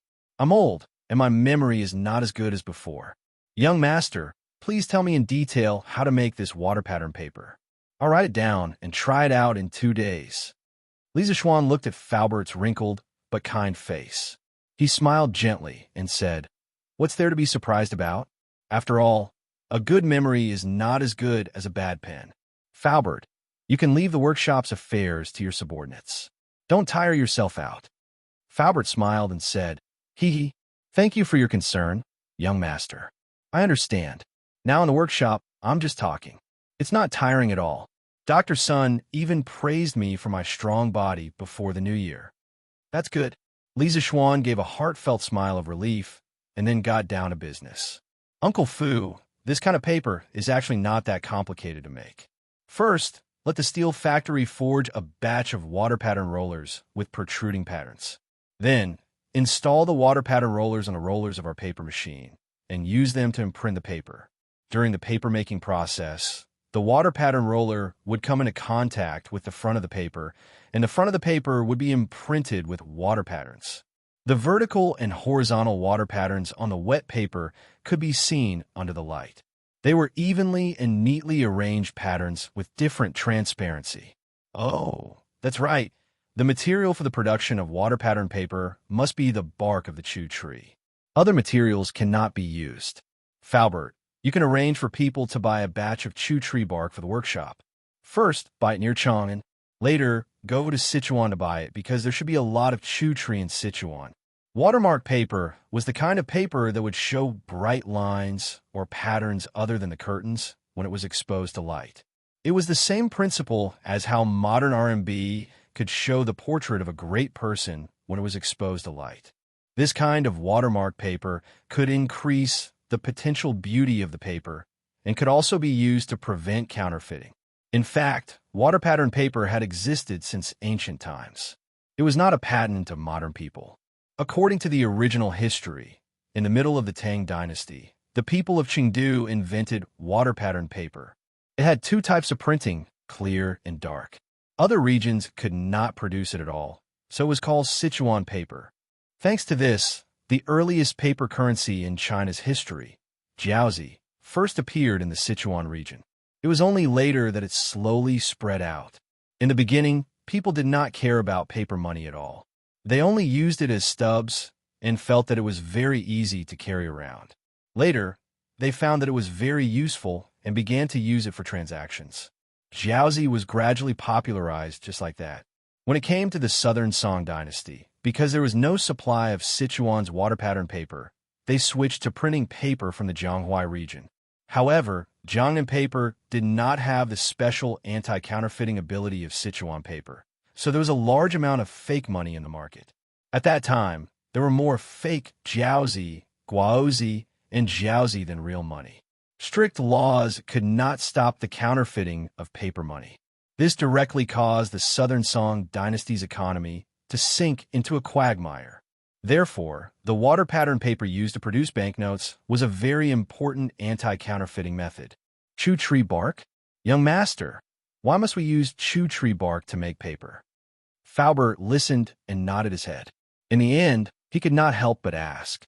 Li Zixuan replied, Faubert, paper made from chu tree bark not only has better toughness than normal paper, but it also has better texture. Faubert nodded his head skeptically. Then, he felt that it was a little strange. Young master, why did you go through so much trouble to make water pattern paper? It was all his fault for only caring about the technical aspects and ignoring Li Zixuan's purpose. Li Zixuan smiled mysteriously and said, Faubert, you will understand later.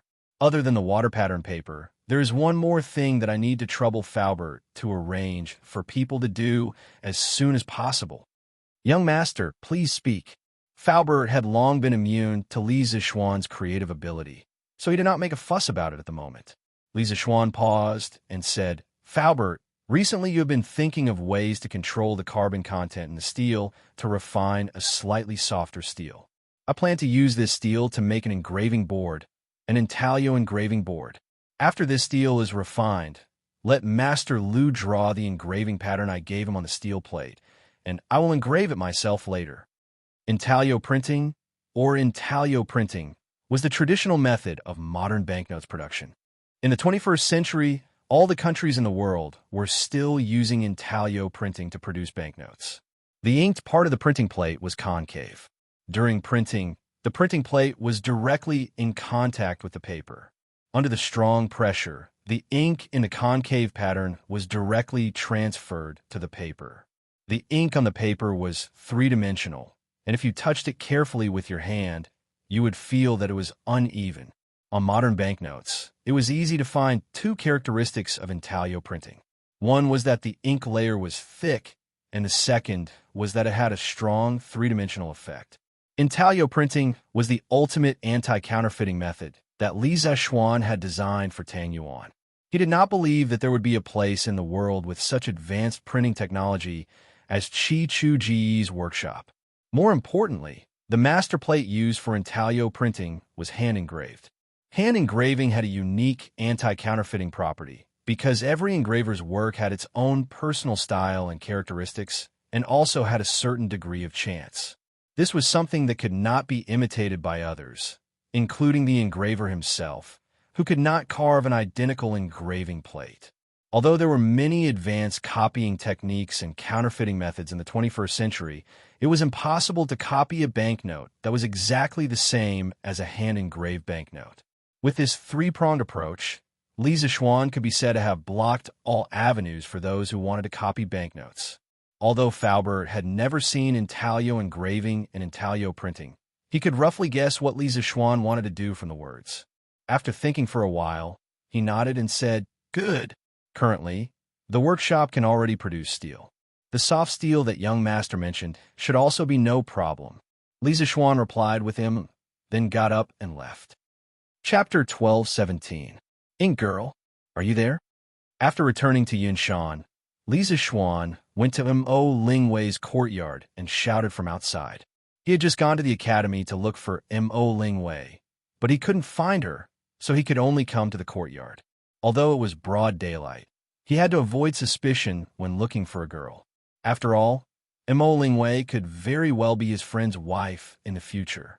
So he just stood outside the courtyard and shouted for Mo Lingwei from afar. Thump, thump, thump. After a while, a series of footsteps could be heard from the house in the courtyard. Then, Mo Lingwei, who was wrapped in a mink coat, ran out in a hurry. Yamacho, you're finally here. Come in quickly. Come in quickly. Before Li Zixuan could say anything, Mo Lingwei said excitedly.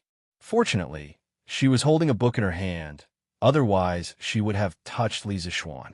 Li Zixuan was sweating profusely. He thought to himself, what medicine did this girl take today? He hurriedly took 2 steps back and said warily, Ink Girl, what's wrong? Are you also looking for me? Yes.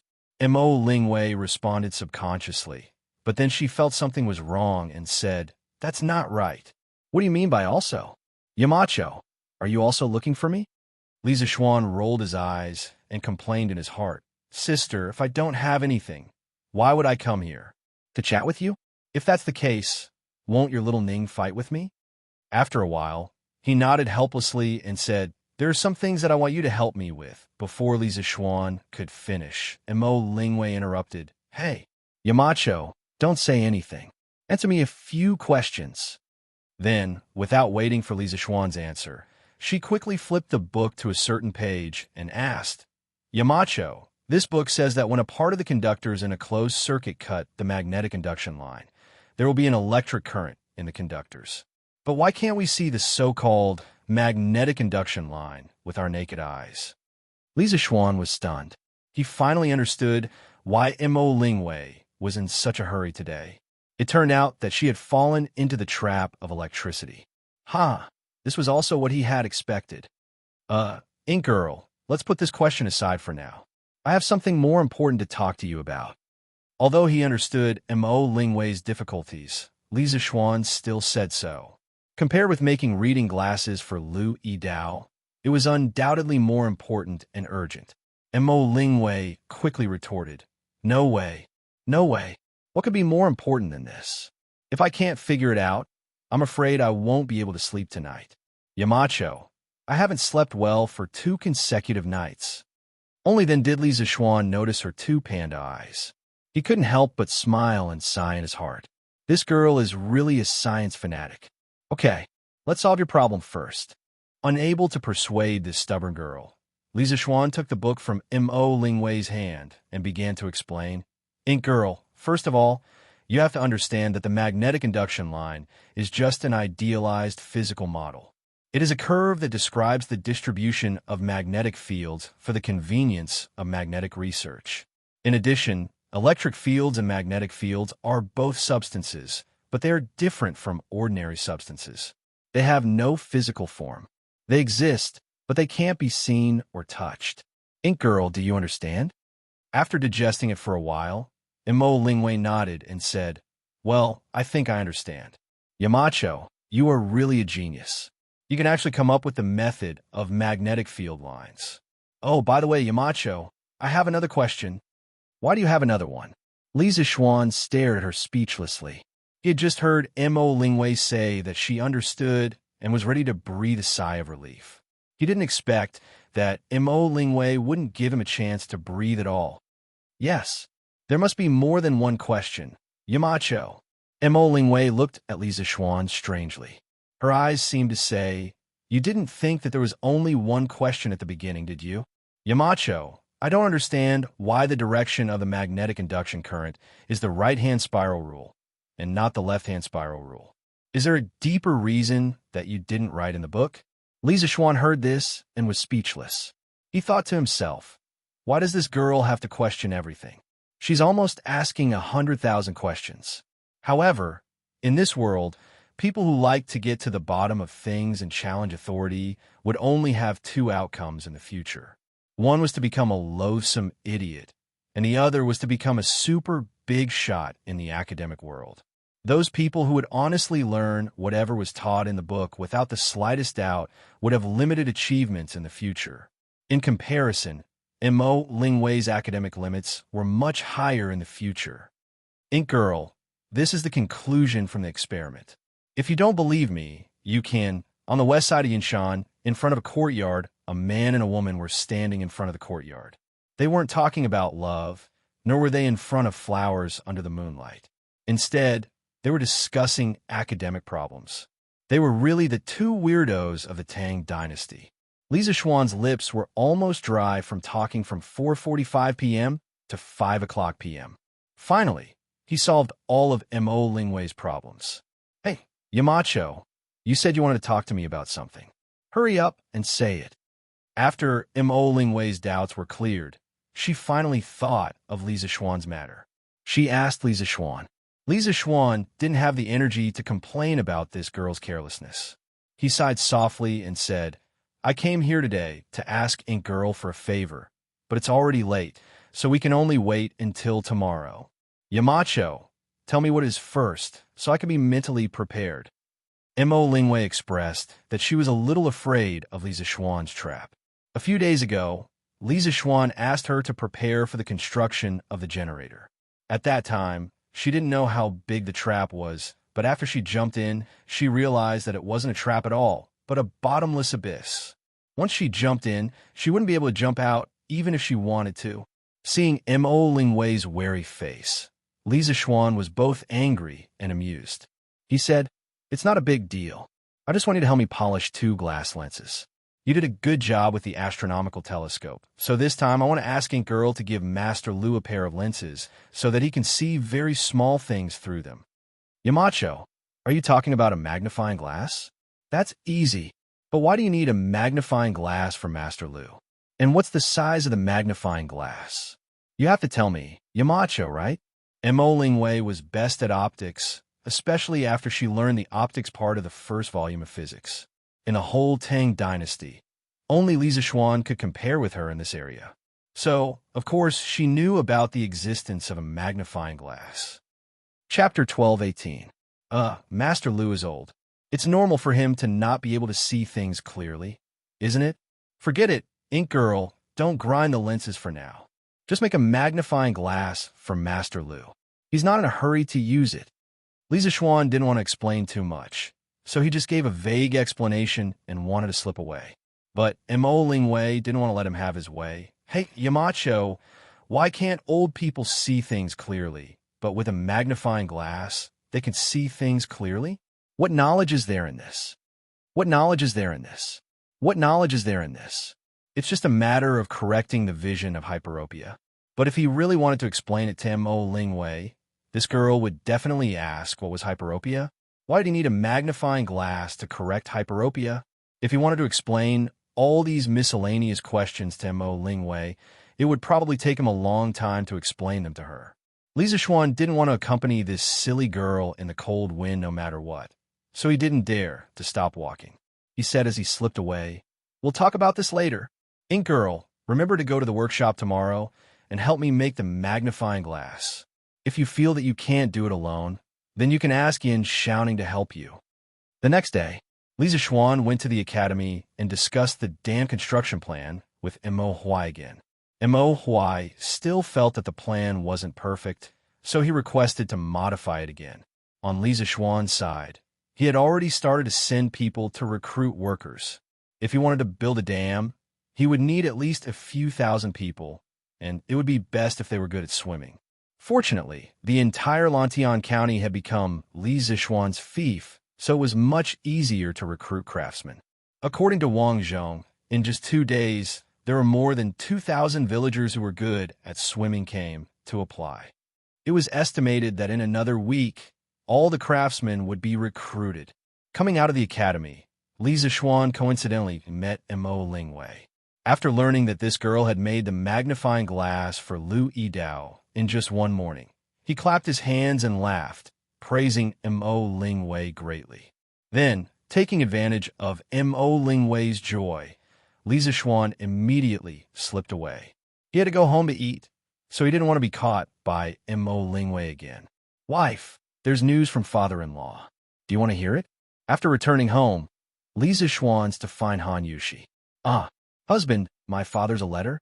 Han Yushi stood up in surprise and asked Li Zixuan. "Yes, he just came this morning." Li Zixuan replied with a smile. Yifan County was not far from Chang'an City. It would only take a day to travel 800 miles. "Husband, tell me what's written in the letter." Han Yushi quickly put down her work, came over, and asked anxiously. Wife, take a guess. Who did father-in-law meet in Lan Province?" "You definitely won't be able to guess." Li Zixuan smiled and said mysteriously. Han Yushi rolled her eyes and said coquettishly, "Who else can he meet? My father doesn't know anyone there." "Husband, aren't you deliberately making things difficult for me by asking this question?" Okay, I won't tease you anymore." Wife, father-in-law, said in the letter that he met Lu Shirin and his son there. Li Zixuan took out a piece of paper full of writing from his sleeve, handed it to Han Yushi, and said with a smile, "It's quite a coincidence." Speaking of which, it's a coincidence. Father-in-law originally planned to buy the 3 farmsteads that he told me about before, but he didn't expect Lu Shirin to be living in one of them. Moreover, this fellow was chased out of Plum Village last year, but his evil intentions didn't change. After he went to Willow Village, he still bullied the people and kidnapped the women of the village. Now that he has been arrested by the county magistrate of Yifan County, he really deserves to be punished. Yes, this father and son have finally received the punishment they deserve," Han Yushi said with a gratified smile. After lunch, Li Zixuan went to take a nap. Spring was sleepy, autumn was tired and hibernated. Especially during the transition between winter and spring, if he didn't take a nap at noon, he would feel uncomfortable in the afternoon. When he woke up, it was already 2 o'clock in the afternoon. Han Yushi came over to tell him a piece of news. Husband, Faubert sent someone to tell me that the steel you want has been refined, and it has been handed over to Master Lu to draw patterns on it. Li Zexuan said in surprise. Oh? So fast. That's great. According to this progress, he should be able to receive the finished drawing of the banknote master tomorrow. In fact, the real progress was faster than he had expected. In the evening, when night was about to fall, Lu Yidao personally carried the mother plate of the banknotes he had drawn up to Yunshan and personally handed it to Li Zexuan. Young master, all the patterns on the mother plate have been drawn. Tomorrow, I will begin to carve the seal you asked me to do. So fast? Master Lu, you've worked hard. Li Zexuan took a small package from Lu Yidao and said in surprise. Lu Yidao stroked his beard and said with a smile, "It's mainly because of the magnifying glass you asked Ink Girl to make, Marquis. It's really useful. With this thing, I could do twice the work with half the effort. Haha, I have to go back quickly. Otherwise, it will be completely dark in a while." Li Zexuan said with a smile. "Take care, Master Lu." The night in Yunshan was quiet. It was past midnight, but there was still a room in the #1 courtyard that was still lit. It was the study room. Li Zexuan was carving in the study room at the moment. In the evening, Lu Yidao sent the soft steel master with the finished Tang Yuan pattern. The rest was to carve grooves according to the lines drawn on the steel plate. This was a delicate work. When the modern manual carvers were carving, they had to hold a magnifying glass in their left hand and a knife in their right hand. They had to concentrate on carving lines on the steel plate. If there was a mistake, all the work would be wasted. Someone had once calculated the points and lines on banknotes. A point needed to be carefully carved a few times, and a banknote meant that it needed to be carved 1,000,000 times. If one didn't have the endurance and strong basic skills of 10 years of practice, ordinary people would never be able to do this. The reason why Li Zexuan wanted to carve by himself was mainly because this time he was carving on a steel plate. Although the steel plate was soft steel, it was still very hard. Lu Yidao definitely couldn't do it, so he had to do it himself. At this moment, he was holding the tip of the wind-chasing sword 3 inches above it, and using the sword as a pen, he was concentrating on painting on the plate. The wind-chasing sword could cut iron like mud. Facing soft steel, it was almost like cutting tofu. At this time, the master plate with fine lines in Li Zexuan's hand had been carved with many grooves, but it was still far from being completely carved. Because the patterns on it were too complicated, even with Li Zexuan's abnormal speed, it would take him a whole night to carve it. Chapter 12:19. Li Zexuan spent an entire night carving the mother version of the banknote from nightfall to sunrise the next day. If it weren't for his strong inner strength, he wouldn't have been able to hold on for such a long time. Moreover, it would have been impossible for him to finish carving the mother version of the banknote in just one night. Even so, when he finished carving the last stroke, he couldn't help but feel dizzy and exhausted. Li Zexuan called Peng Feiji over and asked him to deliver the mother version of the banknote to the workshop personally. After that, he quickly went to bed. He really couldn't take it anymore. Logically speaking, this was his first time carving the mother version of a banknote. In his previous life, he didn't have the opportunity, the conditions, the ability, and even the courage. In this life, he was going to personally design the first banknote for Tang Dynasty. It would be a lie to say that he wasn't excited. It was because of this excitement that he worked overtime last night to carve the mother version of the banknote. Of course, it was also because of Lu Yidao's hard work. If it weren't for Lu Yidao drawing the pattern of the banknote on the soft steel plate, Li Zexuan wouldn't have been able to carve the mother version of the banknote in such a short time, even if he had the wind-chasing sword that could cut through iron like mud. In the workshop, when Faubert received the mother version of the banknote from Peng Feiji, he couldn't help but be shocked. Obviously, he didn't expect Li Zexuan to work so hard and stay up all night to carve the mother version of the banknote. From this detail, Faubert also understood how important Li Zexuan was to this matter. Therefore, he suddenly felt a sense of urgency in his heart. Xiaoxi, Xiaoxi! Faubert carefully kept the mother version of the banknote and shouted towards the outside of the house. Hey, Manager Fu, you're here. Song Xiaoxi quickly ran in from outside the house and bowed. Faubert asked, Xiaoxi, is the water pattern roller done at the steel mill? Regarding the water pattern paper that Li Zixuan had told him about yesterday, he had already sent someone to buy the materials. Now, he only lacked the water pattern roller to modify the paper machine. This step was the most crucial step in the production of the water pattern paper. Manager Fu, please wait a moment. I'll go take a look now. Song Xiaoxi responded and quickly ran out. When Lu Yidao learned that Li Zixuan had sent the soft steel master plate to the workshop this morning, he was both shocked and stressed. That was because Li Zixuan, a layman who knew nothing about engraving, could engrave such a large piece of soft steel master plate with so many complicated patterns in just one night. As an old guy who had been engraving for decades, if he was too slow, how could he face Li Zixuan in the future? It just so happened that he had a stand-mounted magnifying glass in his house. The condition was much better than before, and there was no reason for him to slow Li Zixuan down. Therefore, Lu Yidao immediately began his closed-door training and began to carve the anti-counterfeit seal that Li Zixuan asked him to carve. On Yinshan Mountain, Li Zixuan slept all the way until evening. Around 5 p.m., he slowly woke up from his sleep. He felt a pain in his head. This was the after effect of staying up late. Last night, he was not only mentally exhausted, but also physically exhausted. He couldn't help but rub his temples. After a long time, he finally felt a little better. Husband, you're finally awake. Are you hungry? I made some congee with pork and century egg. Have some to fill your stomach. Han Yushi's voice came faintly. Li Zixuan heard it and nodded subconsciously. Yes, yes. Thank you, wife. At this moment, his stomach was indeed empty. After a while, Han Yushi brought a bowl of congee with pork and century egg. Li Zixuan tested it slightly. It wasn't hot, and the temperature was just right.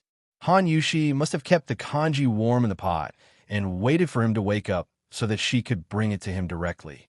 Thinking of this, Li Zixuan couldn't help but feel warm in his heart.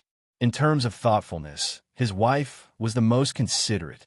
Li Zixuan looked at Han Yushi gratefully. The husband and wife looked at each other and smiled tacitly.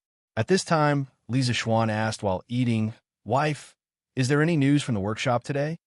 Han Yushi glanced at Li Zixuan and said faintly, Husband, you want to ask about Master Lu, right? Don't rush them too much. I heard that in order to help you carve the seal, Master Lu didn't leave the house for the whole day. If you rush them again, Master Lu will be exhausted. Even if it's urgent, it doesn't have to be in a hurry for 1 or 2 days. Wife, you're right. Li Zixuan touched his nose embarrassedly. After listening to Han Yushi's words, why did he feel that he had become an evil capitalist who desperately exploited his employees? And you, husband, I've heard you persuade me before that staying up late is not good for your health. But why did you stay up so long last night? Our family doesn't lack anything now. Husband, why do you have to be so anxious to do things? Han Yushi sighed faintly again. Li Zixuan was even more speechless at this time. Han Yushi's words were reasonable, and he couldn't find a reason to refute them. In fact, his habit of staying up late when something happened was completely in his nature. In the 3 years of his graduate studies in his previous life, because of the research tasks assigned by the teachers above, he didn't know how many nights he had stayed up late. Especially when it was close to graduation and rushing to finish his thesis, he would stay up late almost every 2 or 3 days. That was simply putting his life on the line. This was the persistence of an engineering student. It was also the most admirable thing about the scientists who struggled on the front lines in his previous life. In this life, Li Zixuan vowed to let the scientific researchers enjoy the best treatment. His original intention of founding Yanwan College was also for this. Ahem. Good. My wife is right. Your husband will not stay up late in the future. The strange thing was that after Han Yushi rambled on for so long, Li Zixuan didn't feel annoyed at all. Instead, he felt a little warm in his heart. Perhaps this was the unique advantage of a beautiful woman when it came to preaching. The next day, Li Zixuan saw that there was still no news from the workshop. In order not to pressure Faubert and Lu Yidao, he didn't go over. Thinking of some things that Lantian County's county magistrate he told him a few days ago Li Zixuan wanted to personally go to Lantian County to take a look. But he suddenly remembered that his confinement period wasn't over yet, so he could only give up on it. Since he couldn't leave Yinshan, Li Zixuan could only stay in the study room to plan his marquee mansion in Lantian County. This was the true marquee mansion of Yong'an. After all, it was built on his fief in the name of the government. Last year, he had planned to wait until the new year to expand the side courtyard on Yinshan. Now, it seemed that there was no need to expand the side courtyard. When the marquee mansion was built, no matter how many people there were in his family, the marquee mansion would be able to accommodate them. Therefore, the future marquee mansion must be big. Li Zixuan planned to build his marquee mansion into a luxurious mansion with an ancient manor as its foundation, but with modern-style interior facilities. After all, as a marquee mansion, its appearance should be more formal. Therefore, he didn't use the style of the Academy's high-rise buildings, but used the style of the Tang Dynasty's manor. As the manor's blueprints flashed through his mind, the content on the Xian paper on the table gradually became richer. Chapter 1220. An official with a luxurious manor, if placed in modern times, would definitely be seen as a symbol of corruption in the eyes of many people. However, Li Zixuan wasn't afraid of this kind of criticism because every penny he earned was clean. He wasn't afraid of being investigated. Anyway, a person worked hard to earn money. Didn't he just want to enjoy it? He spent his own money to build a manor for himself. What could others say about it? In the afternoon, Song Xiaoxi finally sent news that everything in the workshop was ready. They were waiting for Li Zixuan to personally instruct them on the next step of the task. Li Zixuan was overjoyed. He quickly put on his cloak and went down Yinshan with Song Xiaoxi. They went straight to the workshop. "Young master, you're here?" When Uncle Fu saw that Li Zixuan had finally arrived, he hurriedly went up to greet him. Li Zixuan smiled, looked at Faubert and Lu Yidao, and said, "Well, Faubert, Master Lu, I heard that everything is ready. You've worked hard these 2 days." The two of them said that it was not hard. Lu Yidao was a little ashamed. He said, "Marquis, it took me nearly 2 days to carve this seal. Compared with Marquis's speed, my nickname, Lu Yidao, seems to be undeserved." Li Zixuan shook his head. "Master Lu, you're just wasting time on an insignificant problem. It's because this Marquis is skilled in martial arts that I sometimes move a little faster than ordinary people. Master Lu, for you to carve this seal in 2 days is already not easy. In all of the Great Tang, the number of people who can do what you have done can be counted on one hand. Marquis, you're flattering me." When Lu Yidao heard this, a smile appeared on his face. Then, he quickly replied modestly, "Ahem, young master, a batch of watermark paper has been made this morning. Some of them should have been dried by now. What do you think next?" Fu Bo coughed dryly and got down to business.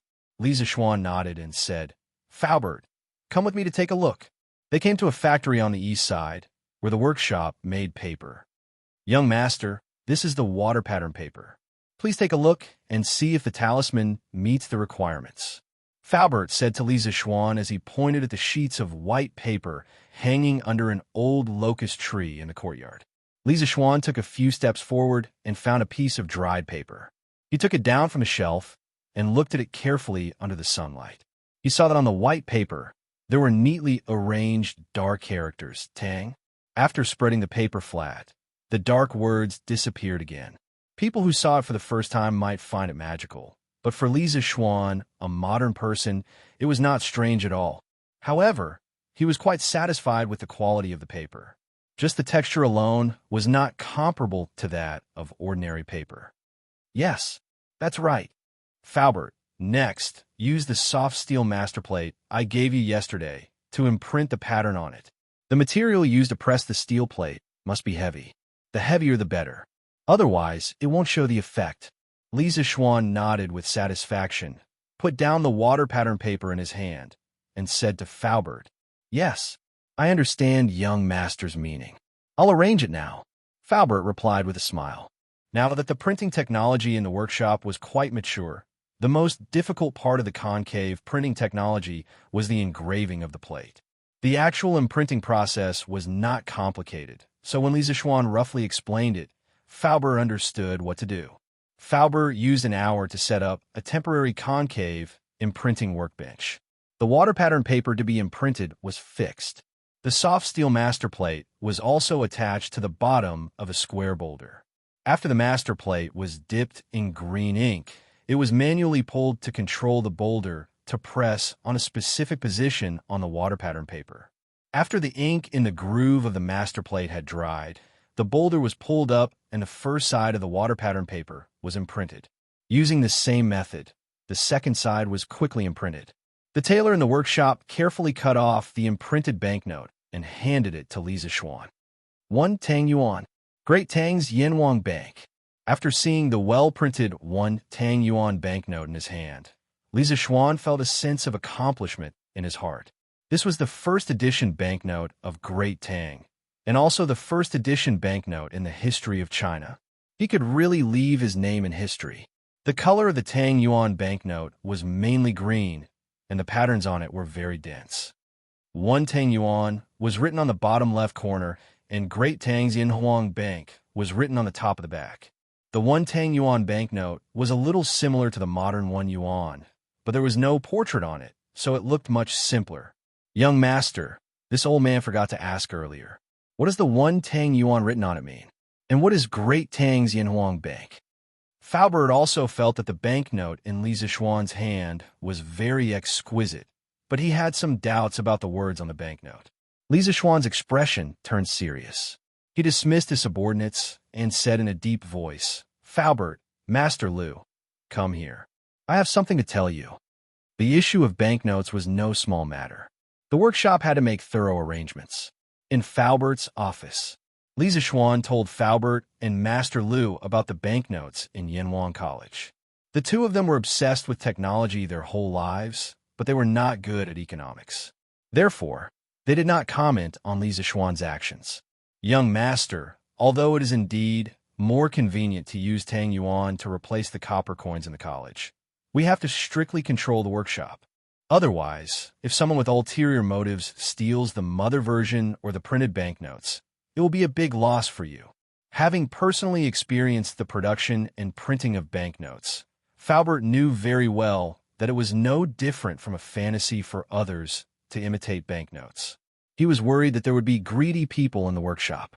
Lisa Schwan nodded and said, Faubert, this is also what I want to tell you. In the near future, Faubert, you should organize a group of trustworthy people as soon as possible and set up a separate team to print Tang Yuan for me. You will personally take care of the mother version of Tang Yuan. As for the seal engraved by Master Liu, I will take care of it. In the future, every batch of Tang Yuan will be printed with a number. Faubert, you will regularly check according to the number to prevent someone from secretly stealing it. Faubert agreed with him and said, Young master, this is a brilliant method. In this way, we can prevent many cases of Tang Yuan being stolen. Master Liu, Faubert had a lot of work to do. In the future, you will have to take care of this team of Tang Yuan printing. Lisa Schwan said to Liu Yidao. Old Liu had been in the workshop for nearly a year and was considered an old man. In terms of loyalty, there was no doubt. Okay, this old man will. Liu Yidao replied with a smile. Lisa Schwan nodded and chatted with the two for a while. Then, he left the workshop with the world's first Tang Yuan and went to Yanshan. Chapter 12:21. Yamacho. After leaving the workshop, Lisa Schwan went straight to Yanhuang College and asked someone to call Li Ku over. Have a seat. Lisa Schwan pointed to the sofa opposite him. Thank you, Yamacho. Li Ku thanked him and sat opposite Lisa Schwan. Little Ku, how are the preparations on your side? Lisa Schwan asked calmly. The preparations he was referring to were the preparations for the introduction of paper currency in the college. Li Ku replied, Yamacho, I've already spoken to Gu Xiaomao. He said that he supports the college's introduction of Tang Yuan. Although he didn't say explicitly, I can see his concern. He's worried that someone will make fake Tang Yuan and buy things from him. Li Ku was the king of Han, so Gu Xiaomao had to give him some face no matter what. Moreover, Tang Yuan was the currency that Lisa Schwan had promoted. The Gu family's wealth today was all because of Lisa Schwan's help. Therefore, no matter what, he had to support this Tang Yuan. Li Zixuan heard this and smiled confidently. Tell him not to worry. I'll teach everyone how to differentiate between real and fake Tang Yuan. As long as they remember the characteristics of the real Tang Yuan, they won't be cheated by fake Tang Yuan. Li Ke's eyes lit up. So, Yamacho, you're very confident in Tang Yuan security? Huh, of course. Li Zixuan smiled proudly. Little Ku, you don't have to worry about Tang Yuan security. The most important thing now is to set up the Yinhuang Bank as soon as possible. How does Yamacho plan to set it up? Since the Tang Yuan was initially only circulated within the academy, I plan to invest 100,000 strings of cash to enter the bank as a deposit. Anyone in the academy who has a Tang Yuan can exchange it for copper coins equivalent to the face value of the Tang Yuan. Similarly, they can also exchange copper coins for Tang Yuan of the same value. Li Ku was puzzled. Yamacho, why do you need so much money as a deposit? I think that with your prestige in the academy, there's no need for that at all. Logically speaking, 100,000 strings of copper coins was definitely a shocking amount of wealth. Even if Li Ku was born into the royal family, he did not have that much wealth. Li Zixuan smiled and explained, Little Ku, there's a problem that you need to understand. Tang Yuan is just a kind of credit currency. It has no value in itself because it is not a commodity. The so-called value was the indiscriminate human labor condensed in the goods. When humans produce goods, they had to consume human labor. Labor could form value. The greater the amount of labor, the greater the value. The smaller the amount of labor, the smaller the value. Only goods had value. On the other hand, Tang Yuan did not consume human labor, so he was not a commodity and had no value. Therefore, as a trustworthy currency, if you want people to believe in it, you must have real gold and silver as a guarantee. Otherwise, if you want to rely on a piece of paper with patterns and lines to make people obediently give you their hard-earned money, how can there be such a beautiful thing in the world? Tang Yuan was a kind of paper money. Those who studied political economy knew that paper money only had a use value, but it had no value. Therefore, it could not be used as a commodity. Paper money had no value, so it could not be used to measure the value of other commodities. Therefore, paper money could not be used as a measure of value. In the first year of the Northern Song Dynasty, when the Jiaozi first appeared, 16 wealthy merchants in Chengdu jointly invested 360,000 strings of copper coins as a deposit. Under the organization of Zhang Yong, the Izhou Jiaozi was established. That was when the history of China's currency officially began. Trustworthy currency? Commodity? Value? When Li Ku heard these new terms, his mind couldn't help but be confused. He paused for a long time and barely digested about 50 to 60% of it. He then asked, Yamacho, then when students exchange copper coins for Tang Yuan or Tang Yuan for copper coins, will the bank charge a certain amount of fees? Otherwise, how would they survive? When Li Zixuan heard this, he looked at Li Ku in surprise. He thought that this kid was a promising talent. He could even think of something like a fee without a teacher. Little Ku, your suggestion is very good. But in the early stages, the Yinhuang Bank only serves the academy and not to make money. When the Tang Yuan is recognized by more people, we will implement your suggestion. Li Zixuan looked at Li Ku and praised him. Oh, Yamacho is benevolent and righteous. Li Ku could hear the praise in Li Zixuan's words and felt a little happy. Little Ku, you seem to be very interested in the matter of money? Li Zixuan asked with deep meaning. Li Ku scratched his head and said embarrassedly, I'm not interested. I just feel that if I use mathematics in the area of money, there should be unexpected results. Li Zixuan nodded and said, Little Ku, I'm very pleased that you can think of this. Actually, money also has a lot of knowledge. I call it economics. If you're really interested in it, I can teach you in the future. Since Li Ku was so passionate about economics, he would guide him in this direction. After all, if the Yinhuang Bank were to expand in the future, the imperial family would definitely have a stake in it. After he nurtured Li Ku, he could let Li Ku participate in the daily management of the bank as a representative of the imperial family. That's great. Thank you, Yamacho. Li Ku stood up in surprise and clasped his hands to Li Zixuan. Li Zishuan waved his hand and said, I can't teach you much. At most, I can bring you under the tutelage. However, I hope that you remember that economics is broad and profound. It's a powerful sword, but at the same time, it's also a scourge. If used well, the country will be rich and the people will be strong.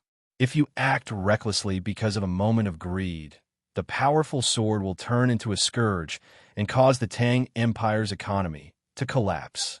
Thus, as long as you are involved in economics in the future, you must maintain a respectful heart. Actually, he wanted to explain the way of banking to Li Ku. The Yanhuang Bank was like the banks in his previous life.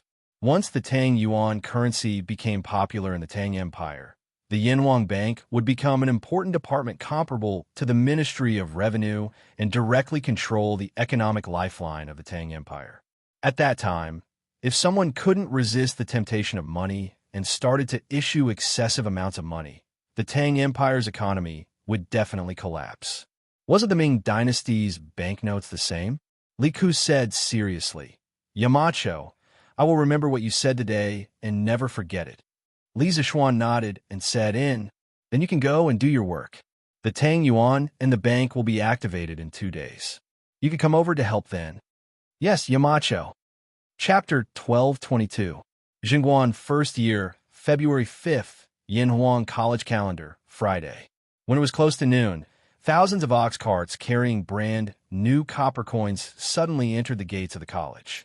A copper coin weighed about 5 to 6 caddies. 100,000 strings of cash would be 500,000 to 600,000 caddies. If they were to be transported by ox carts, wouldn't they be carrying thousands of ox carts? Such a huge commotion naturally attracted the attention of many students, especially those who were sitting by the windows facing the entrance of the academy. The students who were sitting by the windows and in the middle of class immediately saw the spectacular scene below Guanghua Tower. F***CK. There's so much money downstairs.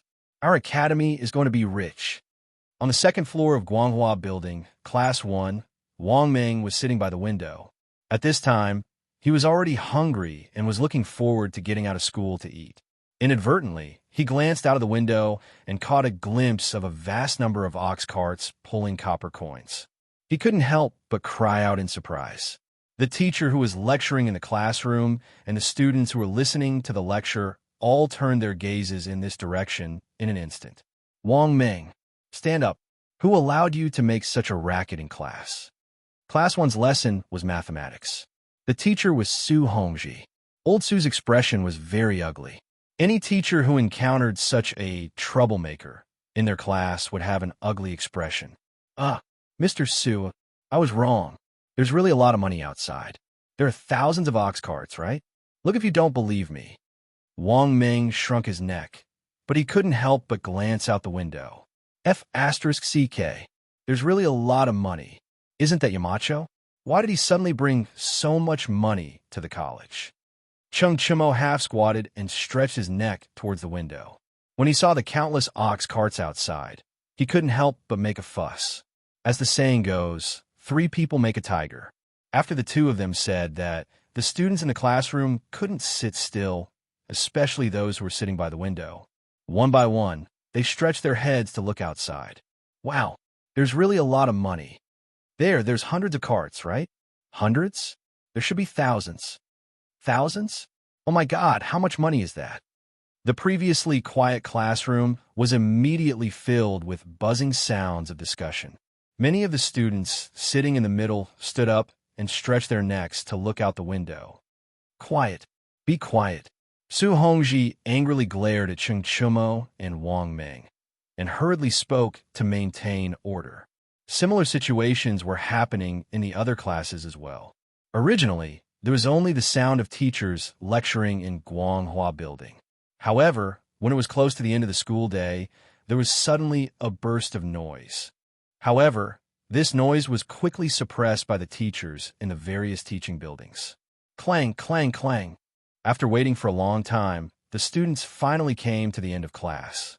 When the bell and drum sounded, the students of each class swarmed out of Guanghua Building, not to compete for food, but to see the money.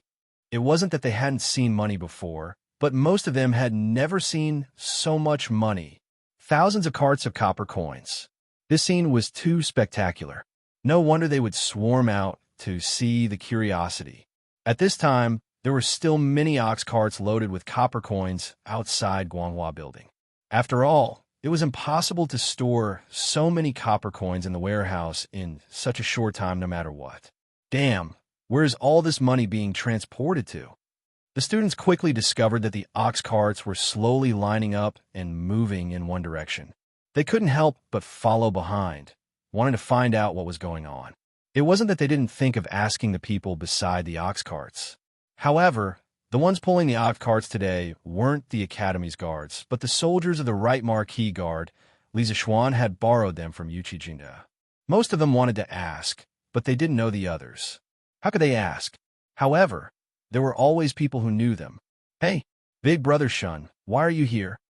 Yuqi Baolin hurriedly asked when he saw someone familiar. His father was the great general of the Right Marquis Guard. It wasn't surprising that he knew a soldier of the Right Marquis Guard. "Young master, Marquis wishes to transfer 100,000 strings of copper coins from Chong into the Academy. The great general has ordered us to escort him along the way." The soldier cupped his fists and said, 100,000 strings of copper coins? Why did the Amacho suddenly transfer so much money? Ching Chumo couldn't help but ask. The soldier replied with a straight face, "This general doesn't know.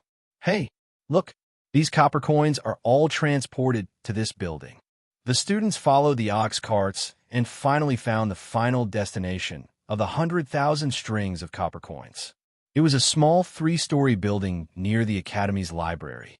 It hadn't been used since it was built. Today was the first time they saw someone enter this building. Yinhuang Bank? What's that? The attentive students suddenly noticed the huge signboard in front of the building. The words Yinhuang Bank were written on it. After they saw it, they were all puzzled. "Little Ku, I see that you've been looking for the Amacho a lot recently. You should know what this Yinhuang Bank does, right?" Li Tai also came to see the commotion. When he saw the words Yinhuang Bank, he turned to Li Ku and asked. Li Ku didn't hide it from him and said frankly, "Yes. The Yamacho intends to introduce a paper currency that can replace copper coins in the Academy. This Yinhuang Bank is the department in charge of exchanging this currency." "Paper currency? What's paper currency?" Li Tai didn't understand. Li Ku and Li Zixuan had talked so many times that they often used professional terms. At this moment, he thought for a moment and explained, "Chinke, you can understand it this way. This paper currency is a certificate that can be exchanged for copper coins. It's mainly to make it convenient for everyone to buy things. They don't have to carry a bag of copper coins all day." "Oh, that a good thing." Li Tai's eyes lit up with excitement. "Yamacho, why are you bringing so many copper coins to the Academy?" After class, Yin Silu found Li Zixuan and asked. There was a hint of dissatisfaction in his voice because Li Zixuan's flaunting behavior had affected the Academy's normal teaching in the morning. Li Zixuan smiled and said, "Mr. Yin, I was just about to look for you. Please inform all the teachers in the Academy to gather in the conference room for a meeting at noon. I have something important to announce. You'll know the answer to the question you asked just now in a while." Yin Silu was stunned for a moment and could only reply, "Okay, I'll go inform the teachers in the Academy now." After that, he didn't ask any more questions and turned to leave. Chapter 1223. Yamacho, everyone is here. At noon, in a large conference room on the first floor of Yinhuang College, the teachers of the college walked in one after another. Seeing that everyone was present, Mo Zhong went up to Li Zixuan and whispered, Let's start the meeting now." Li Zixuan slapped the table and said in a deep voice. The teachers in the conference room all looked over. They were all waiting for Li Zixuan to give a reasonable explanation for the large amount of copper coins that the college had brought over this morning. However, most of them guessed that Li Zixuan was definitely going to make a big move. At this time, Mo Zhong brought over a plate of paper with green lines printed on it. Li Zixuan ordered softly, "Distribute it." Under everyone's puzzled gaze, Mo Zhong gave everyone in the room 10 strips of paper with patterns printed on them. Li Gang held the paper in his hand and looked it up and down. After seeing the intricate patterns and Chinese characters on it, he took the lead and asked, "Yamacho, what does this mean?" Li Zishuan saw that everyone had received 2 pieces of Tang Yuan. He smiled and said, "All right, everyone must have received 10 pieces of paper." These pieces of paper are not ordinary.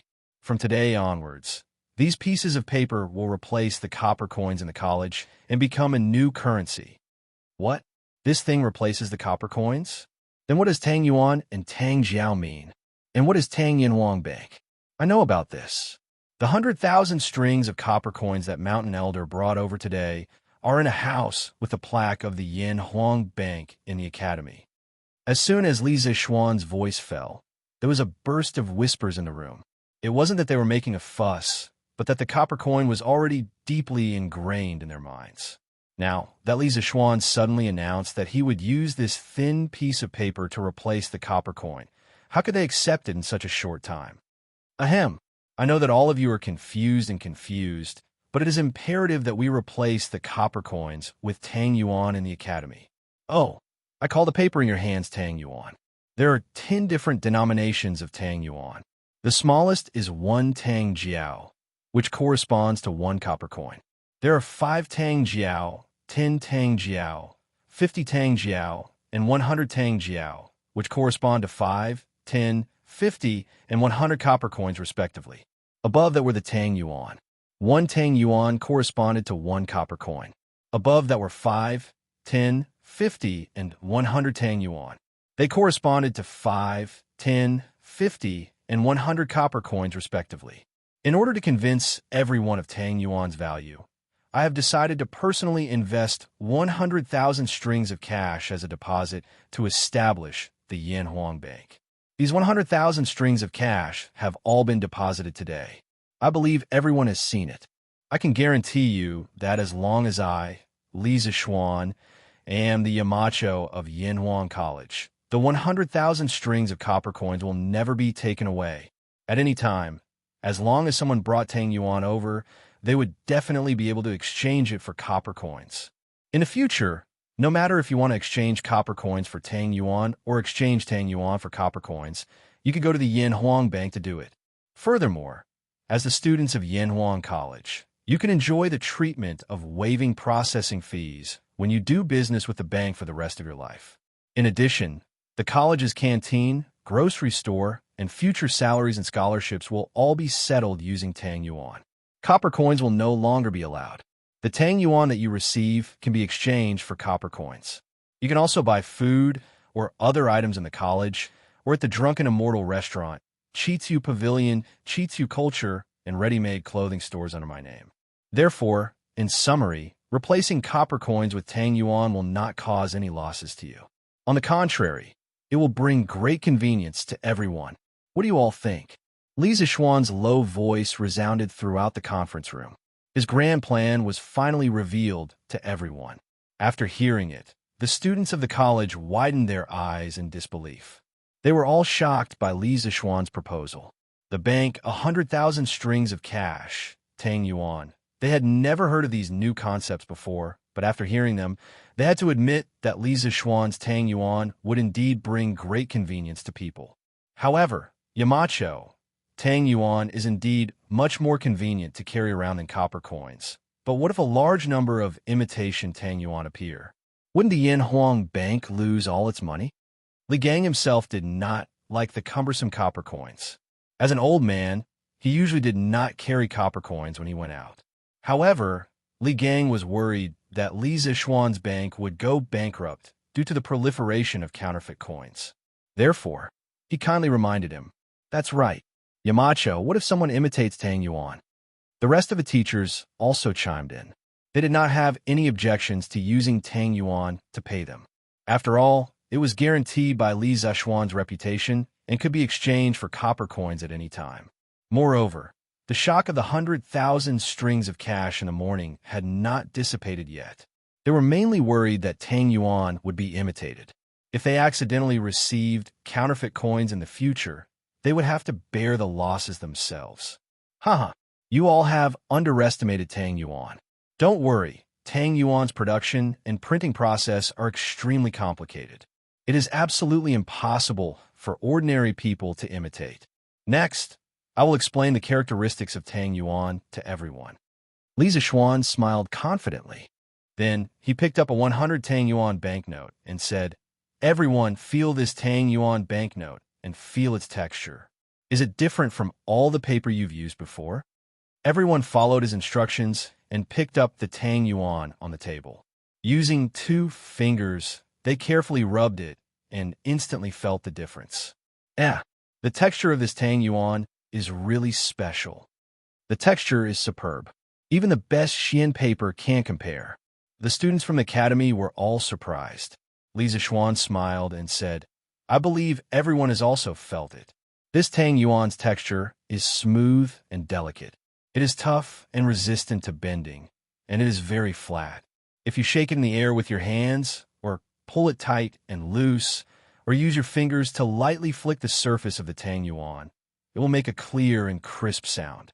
As for ordinary paper, first of all, the texture is soft and rough, and the tensile strength is insufficient.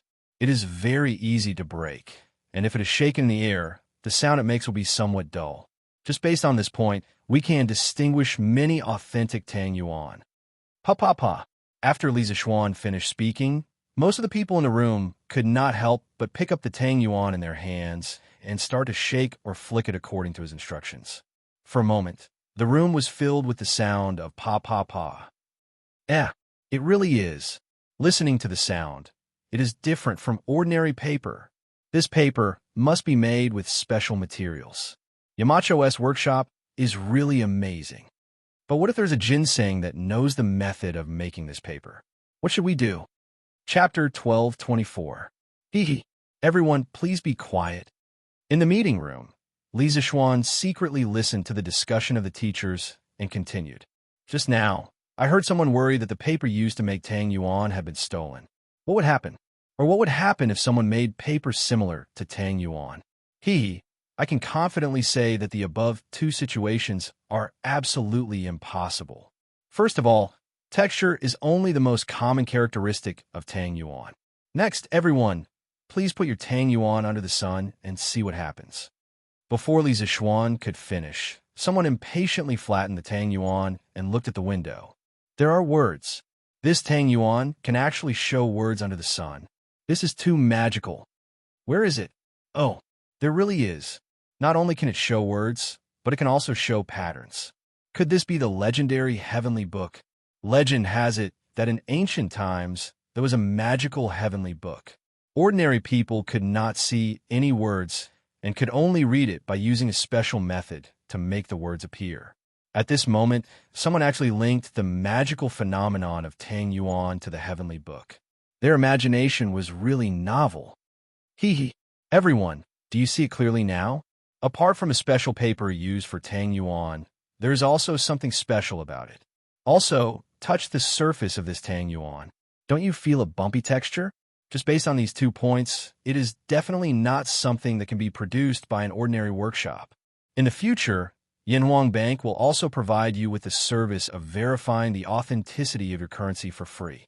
If you receive any suspicious Tang Yuan, you can take it for verification. The bank will have a special method to verify the authenticity of your Tang Yuan. In addition, every Tang Yuan will have a unique number and an anti-counterfeiting seal from the bank. This seal is also difficult for outsiders to copy. Mo Zhong, distribute a magnifying glass to each of the teachers. Having said that, Li Zixuan suddenly turned his head and instructed Mo Zhong. "Yes, Yamacho." Mo Zhong responded and took out a cardboard box from behind the door. Inside the box were all handheld magnifying glasses. Mo Zhong gave one to each of the gentlemen.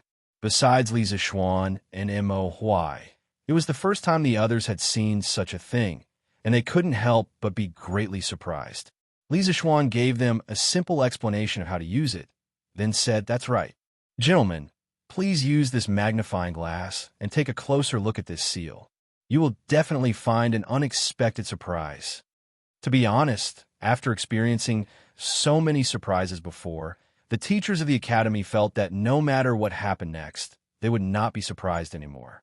However, after magnifying the seal several times with a magnifying glass, many people still could not help but exclaim, oh my God, there are over 100 words in this small seal. The Tao that can be Tao is not an ordinary Tao. The name that can be named is not an ordinary name. The nameless beginning of heaven and earth, the nameless mother of all things. The words in this chapter were the first 3 chapters of the Tao Te Ching. Oh no, there are a few typos in it. Taoism was the state religion in the Tang dynasty, so there was no problem with using Laozi's Tao Te Ching. Typos? How could there be typos? The person who carved the seal must have done it on purpose, right? After all, only the wrong words are unique. That's possible. Overall, this Tang Yuan is too difficult to imitate. At this moment, everyone was convinced. They were completely convinced by the many black technologies hidden in Tang Yuan. They felt that Tang Yuan, with so many black technologies, was even harder to imitate than copper coins. Now, do you have any objections to using Tang Yuan to replace copper coins in the academy? Li Zixuan asked with a smile. Yamacho, I have no objections. Li Gang was the first to express his opinion. He was now living and eating on Mount Yin. Unless the emperor summoned him, he would not leave the mountain under normal circumstances. In this way, Tang Yuan would be in his hands. Even if he did not exchange it for copper coins, he could still use it. This would ensure that he did not have to worry about food and clothing. Moreover, compared to copper coins, Tang Yuan was much more convenient to carry around. For Li Gang, what reason did he have to disagree? Yamacho, I have no objections. I have no objections either. Me neither. For a moment, everyone in the meeting expressed their opinions. No one objected. Tang Yuan was not only convenient to carry around, but also difficult to imitate. Moreover, with Li Zixuan as the guarantor, it was also very valuable. They would not agree unless their brains were short-circuited. On the other hand, the monthly salary of the teachers in Yanwang College was relatively high. Most of them were around 4 or 5 strings of coins. If Li Zixuan did not recommend Tang Yuan, their annual salary would probably be a few £100 of copper coins. It was not easy to find a place to store them, let alone carry them around. Since that is the case, I announce that from today onwards, all monetary transactions in the college will be conducted using Tang Yuan, not only for the teachers, but also for the students. All right, today's meeting has come to an end. Everyone, please hand over the Tang Yuan and magnifying glasses in your hands. Each class's form teachers can leave the Tang Yuan and magnifying glasses behind. In the afternoon, you will take a class to convey the contents of this meeting to all the students in the class. Moreover, you must teach the students how to distinguish between the real Tang Yuan and the fake Tang Yuan. You must teach them seriously. I will also do random checks later. Remember to return the Tang Yuan and magnifying glasses after teaching them. Dismissed. When everyone heard this, they were all stunned. They thought that Li Zixuan would give all the Tang Yuan to them. They did not expect him to take them back. This was the first time they had seen such a stingy Li Zixuan. Li Zixuan caught a glimpse of everyone's expression and almost vomited blood. How could he be considered stingy? Everyone in the room had close to 200 strings of Tang Yuan. If he did not take them back, wouldn't it be asking for his life? Even if he was rich, he could not make such a big fuss. These Tang Yuan added up were equivalent to a year's salary of all the teachers in the college. How could he waste them like this? Yes, Yamacho. The teachers in the college also knew that the Tang Yuan in their hands was not a small number. Therefore, other than the form teachers of each class, the rest of the teachers handed over their Tang Yuan and left the meeting room one after another. Speaking of which, they did not even have time to eat lunch in order to participate in this meeting. Sigh, I finally convinced the teachers in the college. Li Zixuan stood up and sighed with a sense of accomplishment. Speaking of which, from today onwards, the history of China's currency would officially enter a new era. Yanwang Bank would become the first real bank in human history. Chapter 1225. What? The Academy will no longer use copper coins and will use Tang Yuan instead? In the afternoon, the class teachers relayed Li Zishuan's message, and the students were all shocked. However, what shocked them even more was what happened next. Because right after that, the head teachers talked about Tang Yuan's unique characteristics that were difficult to imitate. This made the students even more interested in Tang Yuan. Damn, this Tang Yuan looks good and is easy to carry around. Who doesn't like it? After class, I'll immediately exchange all my money for Tang Yuan. Chung Chumo laughed arrogantly after hearing that. He could get hundreds of strings of cash from his family every month. Although he had a lot of money, he was starting to worry about where to put it, how to carry it around. One must know that 100 strings of cash was 5 to 600 pounds. Even if Chung Chumo had martial arts and was stronger than others, he would not stupidly carry 5 to 600 pounds of cash on his body every day. The appearance of the Tang Yuan perfectly solved his problem. He no longer had to worry about having too much money. Haha, Chonyo is right. The printing of the Tang Yuan is so exquisite, and Yamacho is vouching for it. What's there to worry about? I have to exchange all my money for Tang Yuan. Actually, Li Zishuan did not need to take out 100,000 strings of cash as a deposit. He underestimated his influence among the students. His name, his reputation, and his reputation were far more valuable than 100,000 strings of cash. In order to allow the students to exchange for Tang Yuan in time and not affect the students going home at night, only 3 classes were held in the afternoon before the break.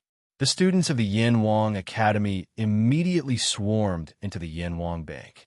Most of these students were from wealthy families, and each of them had a weekly allowance of more than 10 strings of coins.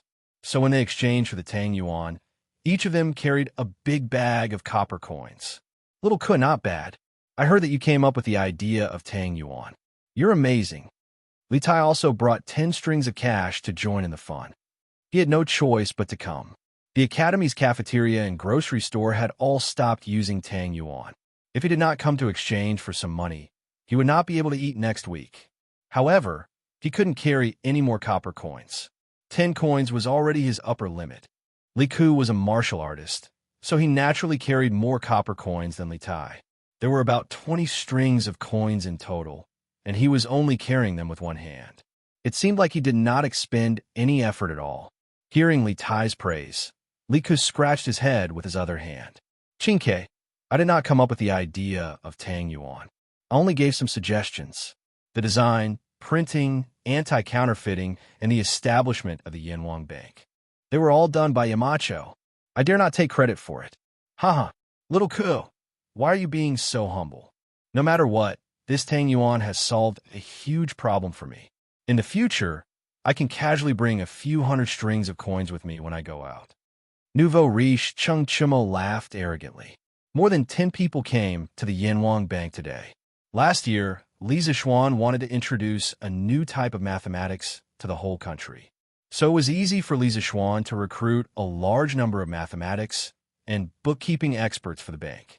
The bank was temporarily managed by his family's housekeeper, Wang Zhong. Li Zishuan planned to send Li Ku to the bank when he was almost done learning. After all, real knowledge comes from practice. Even though there were a lot of students, there were more than a dozen queues. On average, each queue only had about 50 to 60 people. The people Li Zishuan had recruited for the bank were all old fellows. They were very experienced in counting money and keeping accounts. In just an hour, all the students had exchanged the copper coins they had brought with them into paper money. Most of the students were exchanging for 10 Tang Jiao, 50 Tang Jiao, 100 Tang Jiao, and 1 Tang Yuan. It wasn't that they couldn't afford the higher denominations, but that they couldn't carry so many copper coins. Many of the rich second generation or the second generation of officials had already made up their minds. During the weekends, they would definitely get their servants to bring a cart full of copper coins to exchange for Tang Yuan.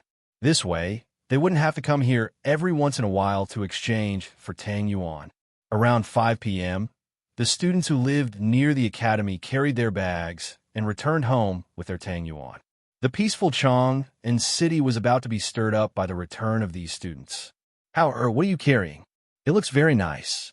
Oh, right, do you have enough money? If not, I'll give you some more. Gi Lane, Meng Wenhao's house. After dinner, Meng Yuliang said to his son. The Meng family was no longer what it used to be. When Meng Yuliang returned from the sea, he was awarded the title of 8th grade Xuanjie Commandant and was rewarded with a lot of money. The Meng family had completely changed from a humble class. As for his own son, Meng Yuliang had high hopes for him. This was because he understood that his title of nobility was exchanged with his life, and there were many elements of luck involved. If the Meng family really wanted to rise from a humble family to a rich and prosperous family, they still had to rely on Meng Wenhao, the only intellectual. Father, I have enough money. Meng Wenhao could only helplessly respond to his father's doting. Then, he hesitated for a moment and took out a stack of banknotes from his inner pocket. He stammered, "Oh, right, father, mother, I've exchanged all of this month's expenses into Tang Yuan." "What? What's Tang Yuan?" Meng Yuliang asked with his eyes wide open. "Father, Tang Yuan is a type of Yamachos." In order to gain his family's understanding, Meng Wenhao had to repeat what their class teacher said in class. After he finished, he looked at his father hesitantly, because he was afraid that Meng Yuliang would get angry. After all, although Tang Yuan had gained the trust of the students and teachers of the academy, it was hard to say if he could gain the trust of outsiders. Father Meng did not look unhappy after hearing this. He took the 2 Tang Yuan notes from Meng Wenhao's hand and looked at them carefully for a while. Finally, he smacked his lips and said with a face full of emotion, "Marquis Yong An's idea is good. With Tang Yuan, Wenhao, it will be very convenient for you to carry money in the future. You won't have to worry about running into bad people with too many copper coins. TSK. And this Tang Yuan printing is really beautiful. The Yamacho was right. Other places can really copy it." "Huh." Meng Wenhao breathed a sigh of relief. Just as he was about to speak, he heard Mother Meng say, "Husband, Hauer has exchanged copper coins for Tang Yuan. In the future, will he?" "TSK. What do you know? Don't interrupt, you woman. What kind of person is the Marquis Yeoman? Why will he compete with the students? What he did will only benefit Hauer and the rest. There will be no harm." Chapter 1226. Wuyun, bring a few people with you to bring 2 carts of copper coins to the academy tomorrow and exchange them all for Tang Yuan. Do you understand? In Duke Lu's mansion, Chung Chumo, who had just finished his meal, was lying on the armchair and humming to his little attendant. Jiang Wuyun was dumbfounded. He suspected that his young master had eaten too much, so he asked uncertainly, Young master, you want to use 2 carts of copper coins to buy Tang Yuan? How long will it take for our mansion to eat? If master and madam know, they'll... It was not Jiang Wuyun's fault for misunderstanding. It was mainly because Chung Chumo's pronunciation was too inaccurate. Chung Chumo glared and said angrily, "It's Tang Yuan, not Tang Yuan. What is going on in your head all day long?" Young master, I'm talking about Tang Yuan. What's wrong?" IF*CK. I'm too lazy to talk to you. Here, come and see. It's Tang Yuan. Tang Yuan. Did you see it clearly?" Chung Chumo was extremely helpless. He could only take out a few pieces of Tang Yuan, pointed at the words on them, and gnashed his teeth. "Oh, it's Tang Yuan," Jiang Wuyun suddenly realized. He scratched his head and wondered, "Young master, although the patterns on these notes are very beautiful, they're not worth 2 carts of copper coins. If master and madam know, go away. Don't use my parents to pressure me. Do you believe that I'll beat you up if you continue to dawdle? Besides, this money is originally my monthly expenses. I'm just using it to exchange for Tang Yuan, not for a chicken or dog fight. What can my parents do if they know?" Chung Chumo was really impatient. He kicked Jiang Wuyun's butt and said angrily, Ugly bull, what are you doing? You're sneaking around and not letting me know? Tell me. I'll see if I should beat you up." At this moment, Chung Yaojin walked in with a majestic gait. His loud and clear voice shook the dust off the tiles. When Chung Chumo heard this, his face was full of black lines. What did he mean by, "Tell me, then see if I should beat you up"?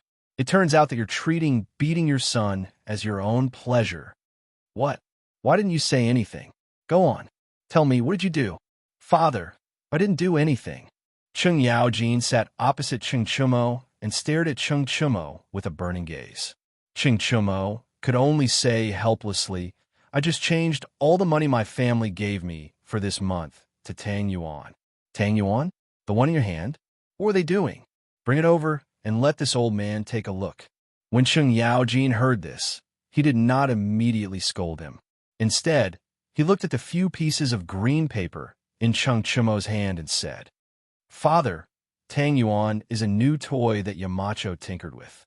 It is used to replace copper coins. In the future, the Academy can only use Tang Yuan and not copper coins. Father, don't underestimate copper coins. Let me tell you this toy."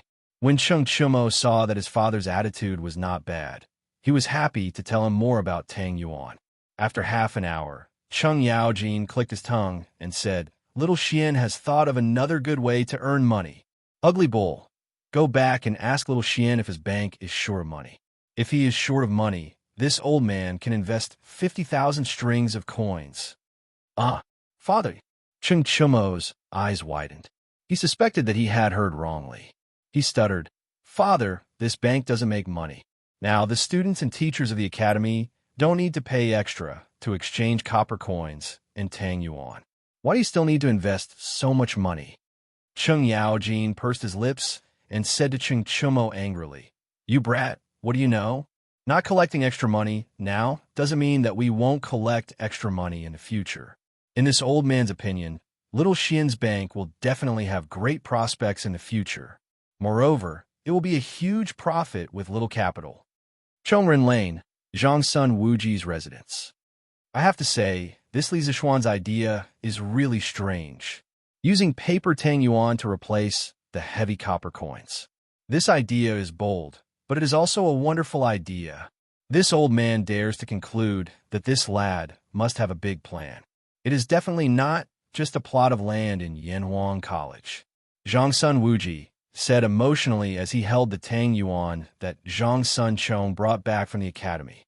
"Father, do you mean that Yamacho might promote Tang Yuan to people outside the Academy in the future?" Zhang Sun Chong asked with uncertainty. He really didn't think about it in this direction. Zhang Sun Wuji shook his head and said, "It's not a possibility, but a certainty."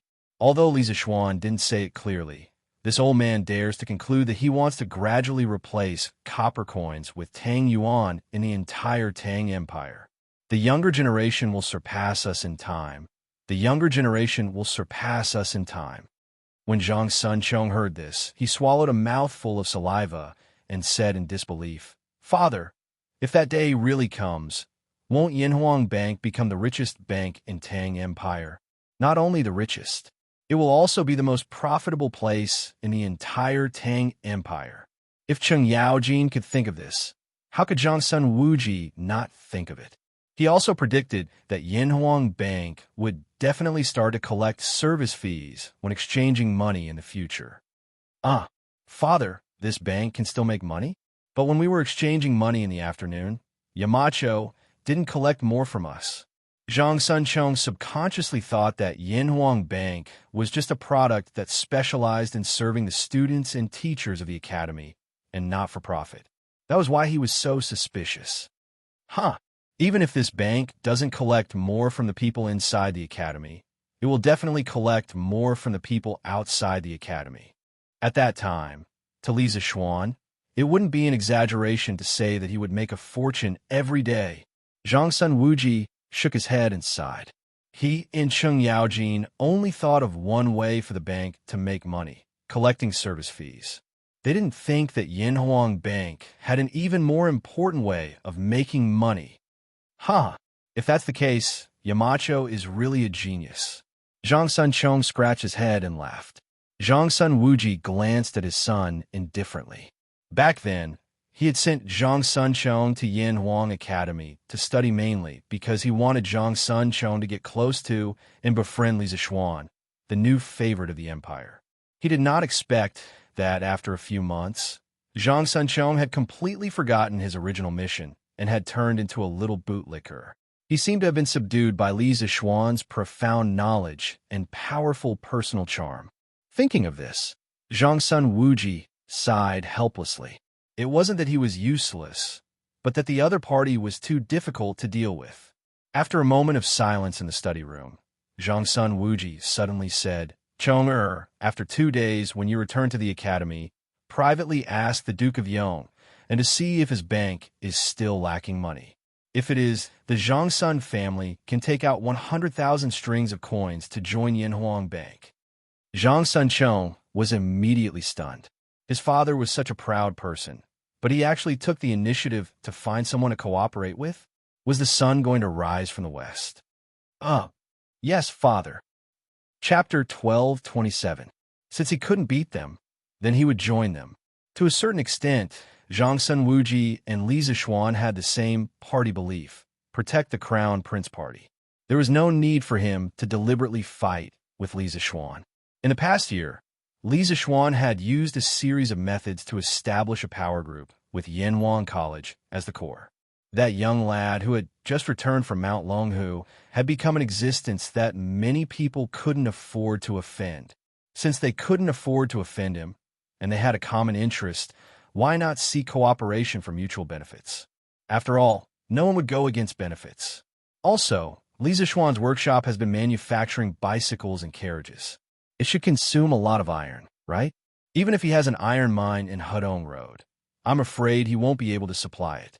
Tell Li Zixuan that if he's willing to cooperate, I'm willing to let him mine the iron mine of the Zhongsun family, as long as he can give us half of the iron he refines. In the study room, Zhongsun Wuji's face revealed a sly smile. He stroked his beard and said to Zhang Sunchong, what was a win-win situation? This was called a win-win situation. Currently, Li Zixuan didn't seem to lack money, but he lacked resources. Things like iron mines couldn't be bought with money. Zhongsun Wuji giving his iron mine to Li Zixuan was exactly what Li Zixuan wanted. At the same time, the Zhongsun family wouldn't be at a disadvantage, because with the Zhongsun family's iron refining skills, it would take a few hundred years to refine all of their iron mine into iron. Speaking of which, why would Zhongsun Wuji care about what happened a few hundred years later? At that time, whether the Zhongsun family would still exist would be a problem. However, if the iron ore was given to Li Zixuan to refine, it would be completely different. With the smelting speed of a Strange Taste Pavilion's smelting speed, the amount of iron produced in 1 year would be equivalent to the Zhongsun family's previous 4 to 5 years of production. Even if he gave half of it to Li Zixuan as remuneration, Zhongsun Wuji would still make a huge profit. This was a method that sacrificed future resources in exchange for current wealth, and it was a win-win situation. The old fox was indeed an old fox. He was probably the only one who could come up with such a smart idea. Father, you want to give our iron mine to Yamacho? Then wouldn't our family suffer a huge loss? Why would Zhang Sunchong think so much? He looked at his father in disbelief. Although he did admire Li Zixuan more personally, Zhongsun Wuji's image in his heart had always been one who prioritized the interests of the family. Now, the old man's actions made him a little confused. Whether it was a loss or not, he would only know after trying. Chong-er, you just have to tell Li Zixuan this. Zhongsun Wuji stroked his beard and smiled. Oh, okay, father. Although Zhang Sunchong was full of doubts, he still scratched his head and replied. The first time Tang Yuan met the world, he had already caused a lot of commotion. The main reason was that Tang Yuan was easy to carry around and difficult to imitate. This had attracted the attention of many people. However, most people only treated Tang Yuan as an extremely exquisite work of art. Only a very small number of people could be like Zhongsun Wuji and see the huge business opportunity behind Tang Yuan and Yinhuang Bank. Young master, just yesterday afternoon, the bank had exchanged Tang Yuan worth more than 6,000 strings of coins for the students. This is unbelievable. On the second day, Wang Zhong came to the courtyard and told Li Zixuan excitedly. Li Zixuan had just finished his meal. He wiped his mouth with a tissue and smiled. Uncle Wang, this is only the beginning. There's still many more things that you can't believe. Oh, right, the bank has so much money. Firstly, they have to pay attention to safety. If they don't have enough manpower, I'll send more guards over. Secondly, They have to take out the copper coins to dry regularly to prevent them from rusting. This was the true meaning of having so much money that it was rusty and moldy. Not only would iron rust, but copper would also rust. This was called copper rust. In ancient times, the circulation of money wasn't very frequent. Those rich families would often let their servants dry their copper coins regularly to prevent the copper coins from rusting and affecting their quality. Young master, don't worry. This old man knows all of this, Faubert said with a smile. Li Zishuan nodded and said, since that's the case, Uncle Wang, you can go and do your work first. Faubert clasped his hands and left. He still had to go to the bank for his duty. Husband, you have worked hard for so many days. Can you finally relax now? After Faubert left, Han Yushi walked over and handed over a cup of hot water with a smile. Recently, Li Zishuan had been running around for Tang Yuan and the bank. He even worked overtime and stayed up late. Han Yushi's heart ached when she saw this. She wished she could replace him. However, there were some things that she couldn't replace, so she could only worry by the side. I'm not busy anymore. However, now that my confinement period is over, it's time for me to go out and walk around. Li Zishuan had just finished his meal, and the cup of hot water that Han Yushi brought over was just in time. He smiled as he drank the hot water. Speaking of which, today was a good day. It had been exactly 2 months since he was confined by Lier. Although he was an otaku, the feeling of not being able to go out when he clearly had something to do was really too uncomfortable for him. Oh, I almost forgot. Today is a good day for my husband to be released from confinement. My husband's memory is really good. When Han Yushi heard this, she came to a realization and then said with a hint of reluctance. In these 2 months, Li Zishuan couldn't go out, so naturally, he spent more time with her. However, she also knew that her husband was someone who did big things and couldn't be by her side forever. Therefore, her face didn't reveal the slightest bit of girlish emotions. Brother, can I go out and play? Lana wants to go out too. Lana immediately shouted after hearing the couple's conversation. She had been holding it in for the past 2 months. Although she also had a companion, Li Onren, Onion Shan, how could it be as lively as Chang'an? Okay. We'll go out in a while. We'll go to Uncle Chin's house for lunch at noon. Li Zishuan rubbed Lan Er's little head and said, due to confinement, their family didn't go out to pay New Year's greetings during the New Year. One had to know that Han Yushi had just married into the Li family last year and was considered a newlywed. A newlywed's return to the family in the first year was very important. However, it was precisely because Li Zishuan was confined that Han Yushi didn't even return to the family. Although the confinement period was over, Han Tianhu had gone to Lan province, and the Han family was basically an empty house. Fortunately, Han Yushi still had a pair of adoptive parents.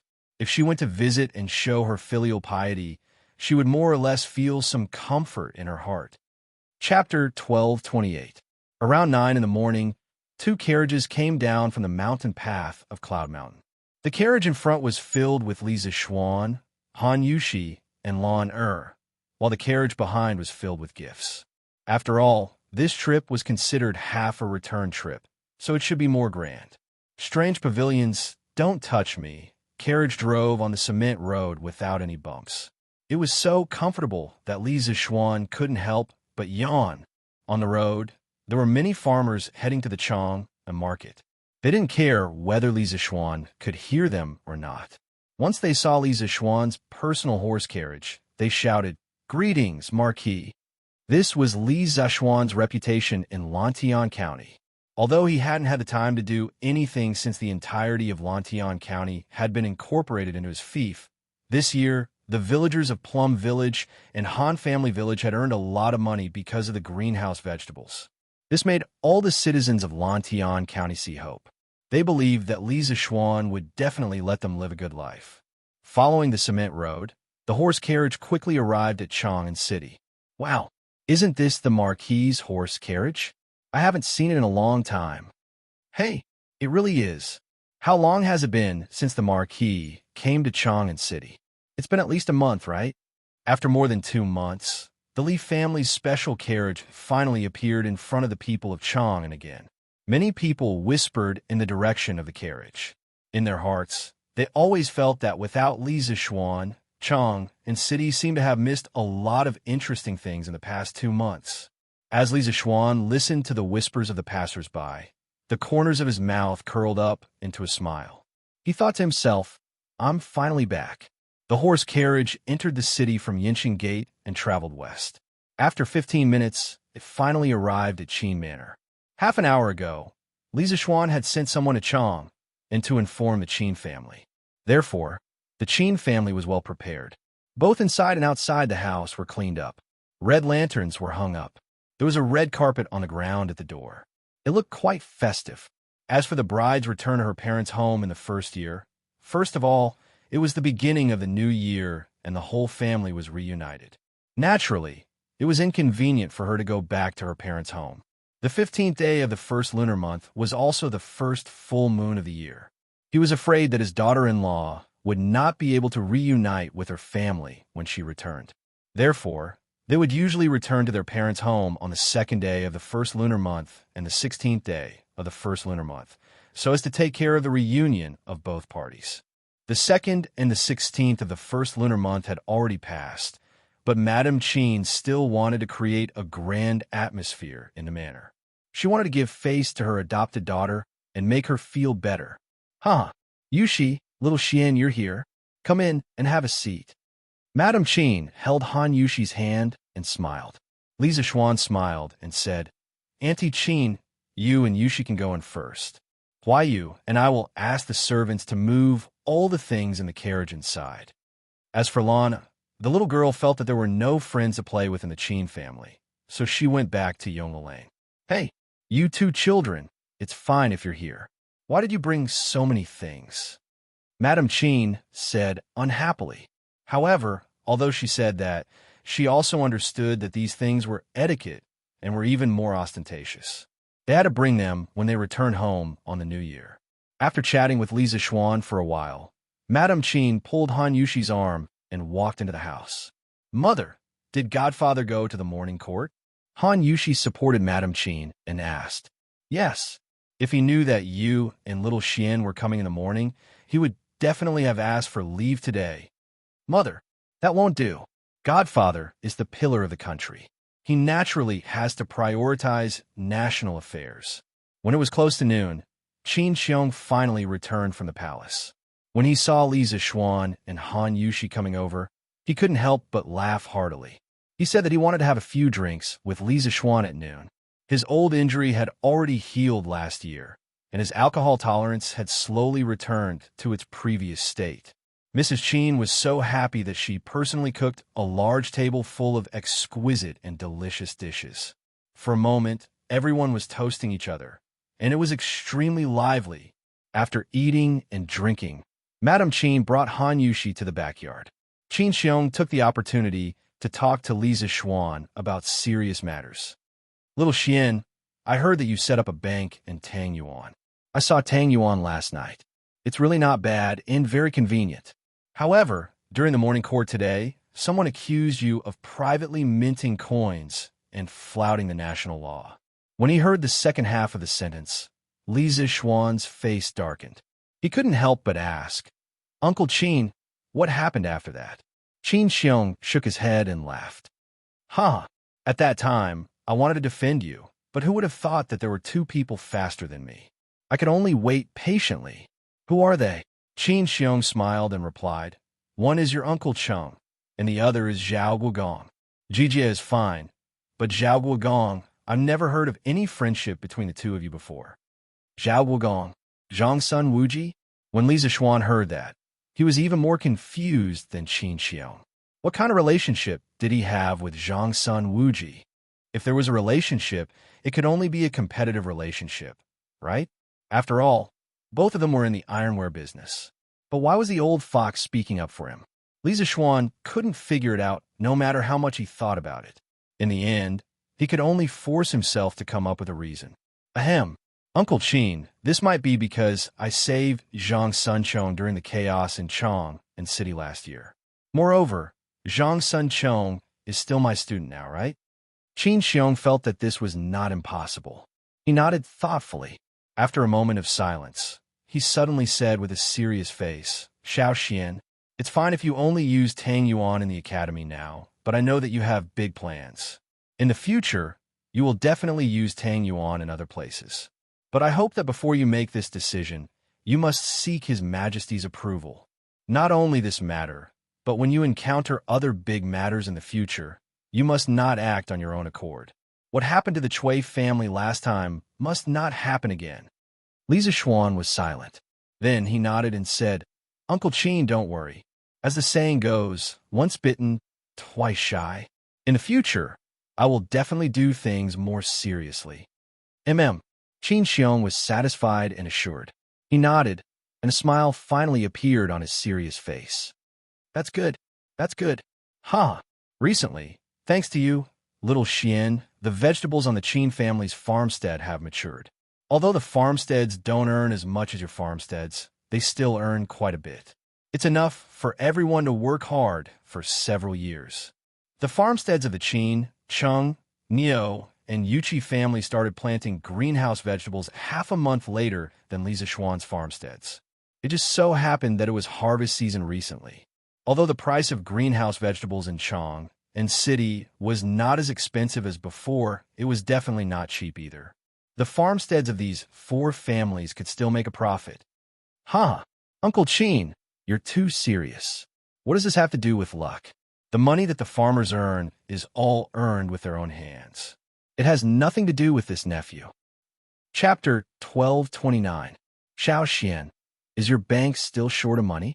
Although my Qin family isn't a wealthy family, if you urgently need money, I can still raise some. Qin Manor, Main Hall. After talking about the farmers, Qin Xiong talked about the bank. Li Zishuan was silent for a moment and said, Thank you for your kind intentions, Uncle Qin, but the bank is only running in the academy now, so I'm not short of money. When I'm short of money in the future, I'll be thick-skinned and ask Uncle Qin. In terms of family background, the Qin family was actually poorer than the Cheng family. After all, because they owned shares in the winery, the Cheng family's monthly dividends were comparable to the total income of the previous year. Qin Xiong had always been good to him, and he was Han Yuxi's adoptive father. In the past, he might have neglected Qin Xiong when he had a business to make a fortune, but with the bank now, if there was a chance in the future, he had to bring the Qin family along. Qin Xiong glared and said, What are you talking about, kid? The Qin family's things will not only belong to Huayu in the future, but also to you. I've always treated you as half a son. If you need anything from the Qin family, just ask. There's nothing to be thick-skinned about. These words were said sincerely. To Qin Xiong, Li Zishuan was not only his savior, but also half a son-in-law. Many times, Qin Xiong treated Li Zishuan as his own son. Some treatment even Qin Huayu couldn't compare to. Li Zishuan was touched and said, Uncle Qin, I appreciate your kindness.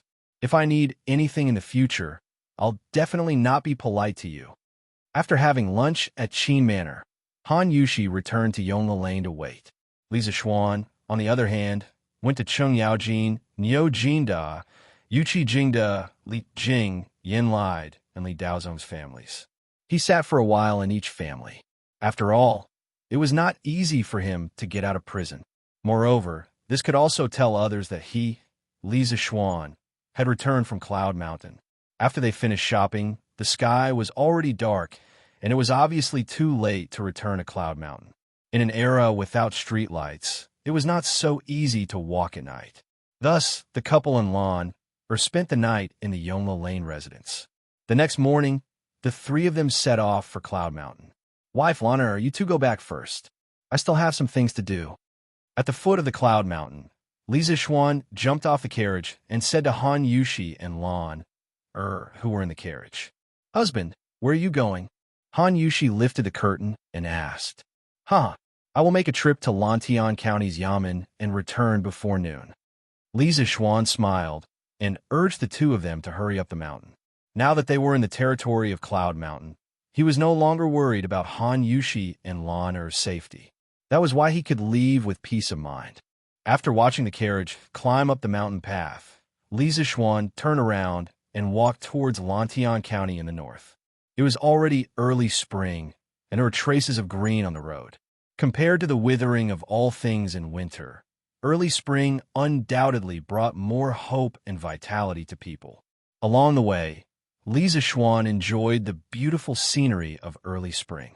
When he met the villagers who greeted him, he smiled and nodded. After about 45 minutes, he finally arrived at the foot of Lantian County. The green city wall was not tall, but from afar, it looked quite imposing. 2 guards stood at the city gate, inspecting the pedestrians entering and leaving the city. With Chang and city next to it, there were very few pedestrians entering and exiting Lantian County. For those who were doing business or wanted to enter the city to buy things, Chang and city was definitely their first choice. Anyway, Chang City was not very far for them, so they might as well take a few more steps and go to Chang and city to sell things for a higher price or to have better choices. In any era, a super city had a huge siphon effect on the surrounding counties. Chang and city in the Tang dynasty was no exception. As such, Lantian County's position was a little awkward. Because of its natural geographical disadvantage, in terms of development prospects, it was almost impossible to get close to Chang and city. At most, it could only follow behind Chang and city and eat soy sauce or drink soup. Therefore, the county magistrate of Lantian County did not ask for no merit, but to not make any mistakes. It was because the structure of Lantian County was set, and it was difficult for there to be any big development. After asking a passerby, Li Zixuan knew the direction of the county office and walked towards it. Don't run. Stop. Your father sold you to this young master. Are you still thinking of running? Quick, quick, catch her for me. Suddenly, there was a rush of footsteps and an arrogant man's voice behind him. Aya, isn't this the son of old Master Fan from the east of the city? Why is he here? Let's go, let's go. Sigh, I don't know whose family's daughter is going to suffer this time. I heard it's Wu Lao-san's daughter. Sigh, this Wu Lao-san lost dozens of strings of coins at the Fan family's gambling den. How can he afford to pay it back? He probably sold his own daughter. Sigh, what a pity. The Fan family. Let's go, let's go. Don't meet young Master Fan later. In my opinion, the good days of the Fan family's father and son are coming to an end, now that Lantian County has become the fief of the Marquis of Yong. And everyone knows that the Marquis of Yong entreats the people of his fief very well. When the time comes, will the Fan family continue to do whatever they want? But why hasn't the Marquis of Yong come to Lantian County after so long? Let's not count on it. Listening to the whispers of the passers-by, Li Zixuan shook his head. He had watched many melodramatic dramas in his previous life, but he did not expect such a melodramatic plot to fall on his head. It seemed that the sky of Lantian County was not so clear. Ah, bam! Suddenly, a woman's scream came from behind him. Li Zixuan turned around and saw a woman in coarse hemp clothes, who had fallen to the ground. Behind the woman was a slightly plump youth with a mole at the corner of his mouth, who was leading a group of strong men towards them. Ha! Let a wretched girl like you run? Are you still going to run now? Men, tie her up and bring her back. The slightly plump youth did not continue to run. He pointed at the woman who had fallen to the ground and laughed arrogantly. Yes, young master. The group of people roared in agreement and surrounded the woman. No, no, young Master Fan, the money my father owes you, I will definitely pay it back for him. Don't catch me. The woman wanted to get up from the ground, but perhaps because she had fallen too hard before she could get up, she was lifted up from the ground by the group of people behind her. Her face was full of tears, and as she struggled, she complained bitterly to the slightly plump youth behind her. Hee hee, you still want it? What are you going to use to pay it back? 30 strings of coins. Even if you don't calculate the interest, you won't be able to pay it back in your lifetime.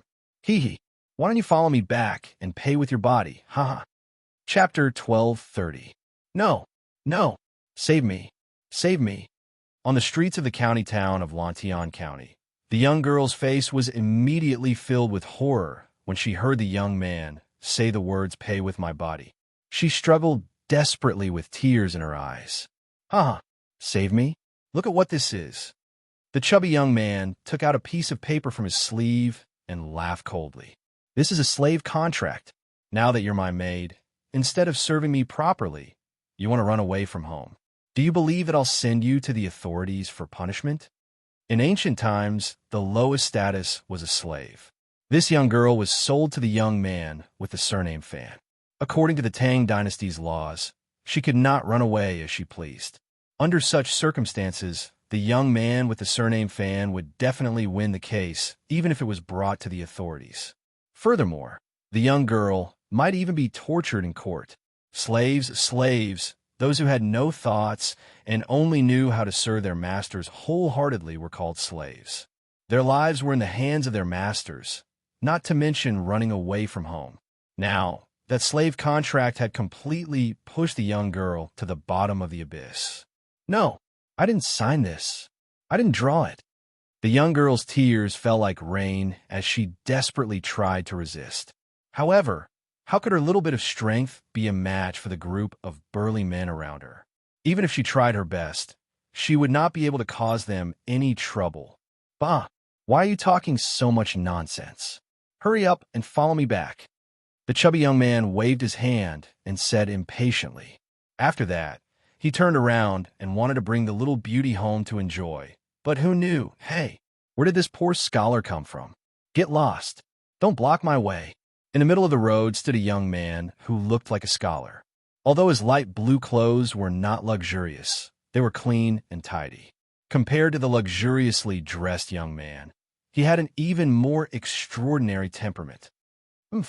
Fan Jinxiang, don't you know whose territory Lantian County is now? How dare you kidnap a girl here? Aren't you afraid that Marquis will punish your Fan family? The blue-robed scholar said coldly to the chubby young man without fear. Fan Jinxiang? Strong and strong? When Lisa Xuan heard the name of the chubby young man, he almost burst out laughing. As for the scholar who was blocking the road, he also recognized her. She was Yu Dehang from the Yu clan, whom he had met a few times before. However, because he was quite far away from Fan Jinxiang. Oh no, Fan Jinxiang and the others, and there were many people in between them. Although he could see Yu Dehang through the gaps in the crowd, Yu Dehang did not notice him. At this time, a manservant beside Fan Jinxiang came to his ear and whispered a few words. Fan Jinxiang laughed and said, I was wondering who it was. So, it was elementary scholar Yu, from a Yu family manor. You're asking me whose territory this Lantian County is? Haha, no matter whose territory it is fine as long as it is not yours. You, elementary scholar Yu, should go home and study hard. Wait until you've truly become an elementary scholar before you meddle in other people's business, right? Ha ha ha. You.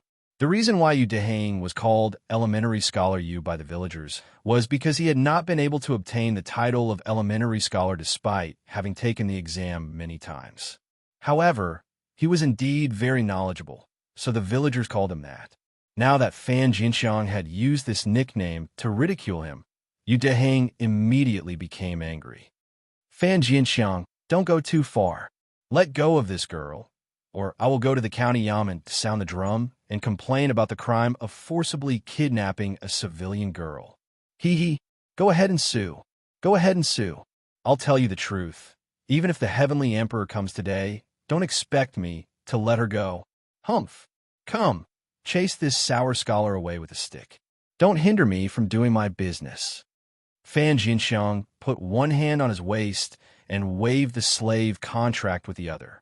He had the feeling that with the slave contract in hand, the world is mine. He laughed loudly and said without fear, Ha, young Master Fan, you remind me of someone who used to be as arrogant as you. Do you know how he is now? Just as Fan Jinxiang's two guards were brandishing their sticks and walking towards Yu Dehang, a faint but clear voice suddenly came from the street. When Yu Dehang heard this voice, his expression changed slightly. He was about to say something, but after thinking for a while, he decided not to say anything. What happened to him after that? Fan Jinxiang did not know why, but he followed the voice and asked this question. Whoosh! A gust of wind blew, and Fan Jinxiang could not help but squint his eyes. When he opened them again, there was suddenly another person in front of him. It was a handsome young man with a strong aura. After that, he ate celery for half a year, and his breath finally became fresh. The young man looked at Fan Jinxiang with a serious face. Fan Jinxiang puffed.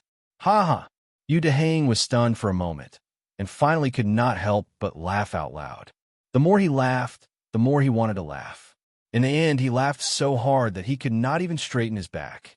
The girl who was caught by the Fan family guards, who had been crying a moment ago, could not help but want to laugh.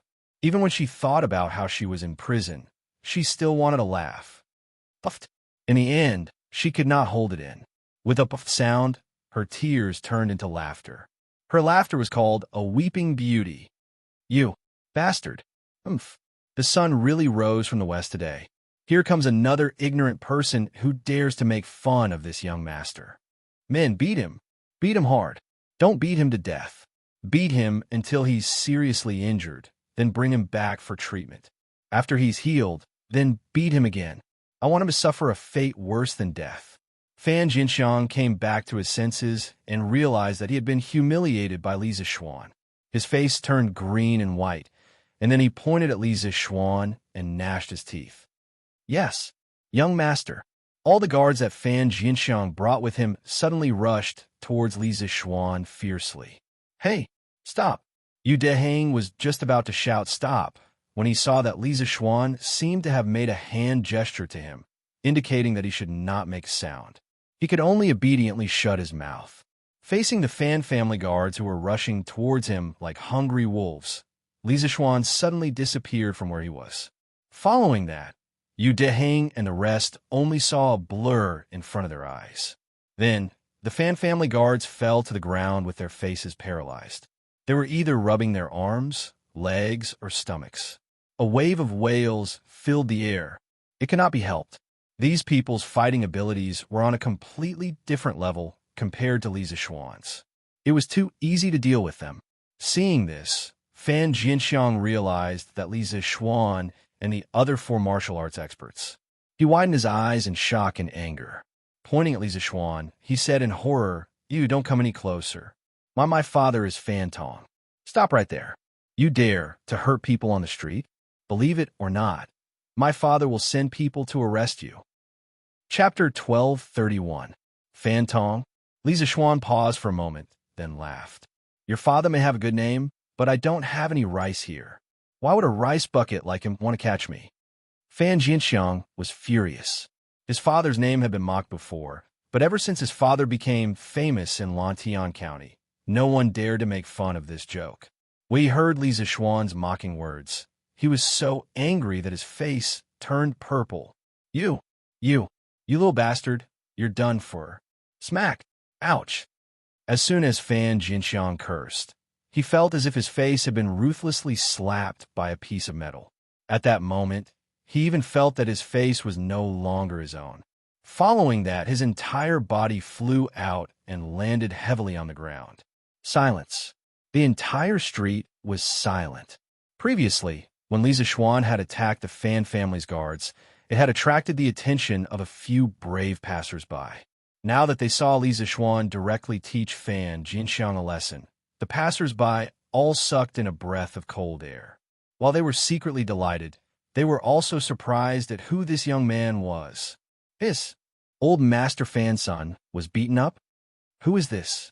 He looks unfamiliar. Maybe he's from another county? There are many people who knew Li Zixuan, but there were even more who didn't know him. Oh my God, isn't that the Duke of Yong'an? Why is he in Lantian County? Duke of Yong'an? Are you sure? Gulp. I'm sure. It's really the Duke of Yong'an. I saw him in Chang'an last year. That's great. The Duke of Yong'an is in Lantian County. Let's see how the Fan father and son can still be so arrogant. The onlookers were shocked at first, but when someone recognized Li Zixuan's identity, everyone cheered. When Li Zixuan had beaten up Fan Jinxiang, the young girl who had been caught by the Fan family guards had been so shocked that she had forgotten to run away. She stood there in a daze. Now that she heard the crowd mention Li Zixuan's identity, her eyes suddenly glowed with vitality. I don't like people with foul mouths, so I suggest you eat more celery in the future. That way, Your breath will be fresher.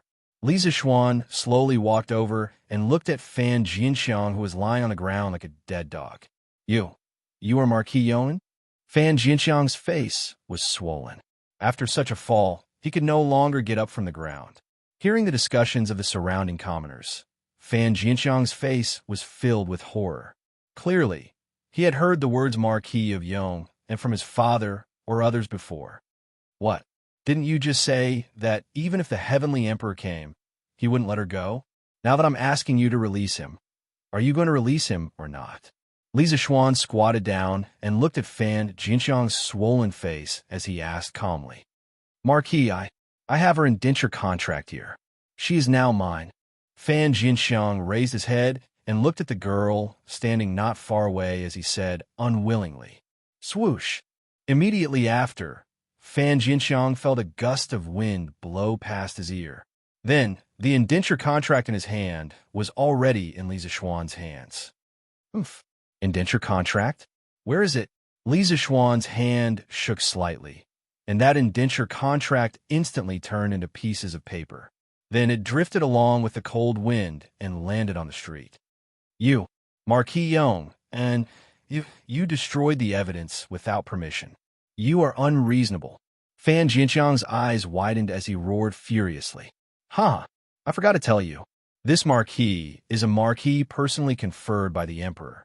Lantian County is a fief that the emperor personally bestowed to this marquis. This is my territory, and I have the final say here. Li Zixuan smiled faintly. He was the true king of Lantian County. Here, as long as he didn't do anything treacherous like rebelling, he could always enjoy the highest treatment. Everyone had to listen to him. Whatever he said, it was what it was. For a small case like Fan Jianxiang's kidnapping of a civilian girl, even if he didn't have any evidence, no one would do anything to him. At most, they would just scold him in private. Who asked the entire Lantian County to be his fief? There were ways to deal with cultured people. To deal with a bully like Fan Jianxiang, there was a need to use more overbearing methods to deal with him. One had to let the bully experience the feelings of those who were bullied by them. Fan Jianxiang was feeling aggrieved. He used to be able to do whatever he wanted in Lantian County, but now he had fallen to the point where he was bullied. He wanted to reason with others, but the other party wouldn't reason with him. At this moment, he finally tasted the feeling of being bullied. Bang, bang, bang. Just then, a flurry of footsteps suddenly came from a street. Then, a person shouted loudly, "Who dares to fight on the street in broad daylight? Stop right now. Otherwise, all of you will be taken back to the county yamen for questioning." As soon as the voice fell, a group of people surrounded Li Zixuan and the others. Looking at their uniforms, they were the yamen runners of Lantian County. "Young Master Fan, are you all right?" The head constable saw Fan Jianxiang lying on the ground with swollen cheeks and hurriedly ran over. He asked with concern, Constable Zhao, I'm fine." Fan Jianxiang's face didn't show any joy because of the arrival of reinforcements. Instead, there was a trace of panic. He said to Constable Zhao with an unnatural expression, "Impudent! Which unruly commoner dares to hurt people on the streets of Lantian County? Men, take him back to the county yamen for this constable." Constable Zhao thought that Fan Jianxiang was afraid of Li Zixuan's martial prowess and didn't dare to speak. He suddenly stood up and pointed at Li Zixuan as he spoke sternly. However, he quickly noticed the abnormality in his surroundings. Not only were the commoners on the street not afraid of him, but they were looking at him as if he was an idiot. This made him a little confused. All right. Come, Constable Zhao, quickly take me back to the county yamen. I just happen to have some things to discuss with county magistrate he. Li Zixuan looked at Constable Zhao and said with a smile. However, no one noticed that a cold light flashed in the corner of his eyes. At least you know what's good for you. Men, take him back. Constable Zhao thought for a long time, but couldn't come up with a reason. The main reason was that he didn't recognize Li Zixuan and thought that he was from another county and probably didn't have any background. Thus, he gritted his teeth and waved at the surrounding yamen runners. "Hey, wait, Constable Zhao, since it's a fight, You can't just arrest me, right? In order to avoid criticism, you have to bring young Master Fan back to the county yamen as a witness. Li Zixuan smiled and said, the main reason was that he was worried that Fan Jinxiang would secretly escape. Oh, you have a point. Men, take young Master Fan back to the county yamen. One was to arrest, the other was to invite. The difference in treatment was obvious. Chapter 1232. Under the lead of Lantian County's Constable Zhao, Li Zixuan and Fan Jinxiang were escorted to the county yamen. The onlookers, Yu Deheng, and the girl who was rescued from the Zhao family's guards all followed behind Constable Zhao without a word. However, the way they looked at Constable Zhao was filled with hatred and a trace of sympathy.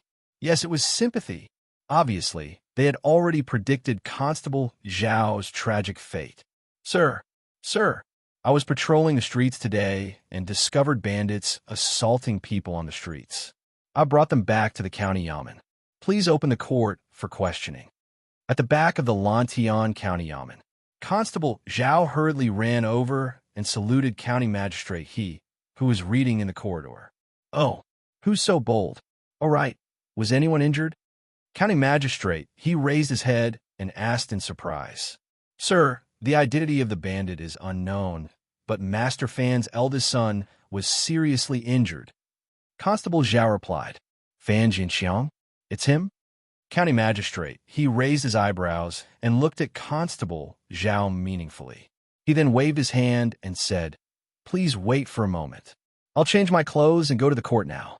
Yes, sir.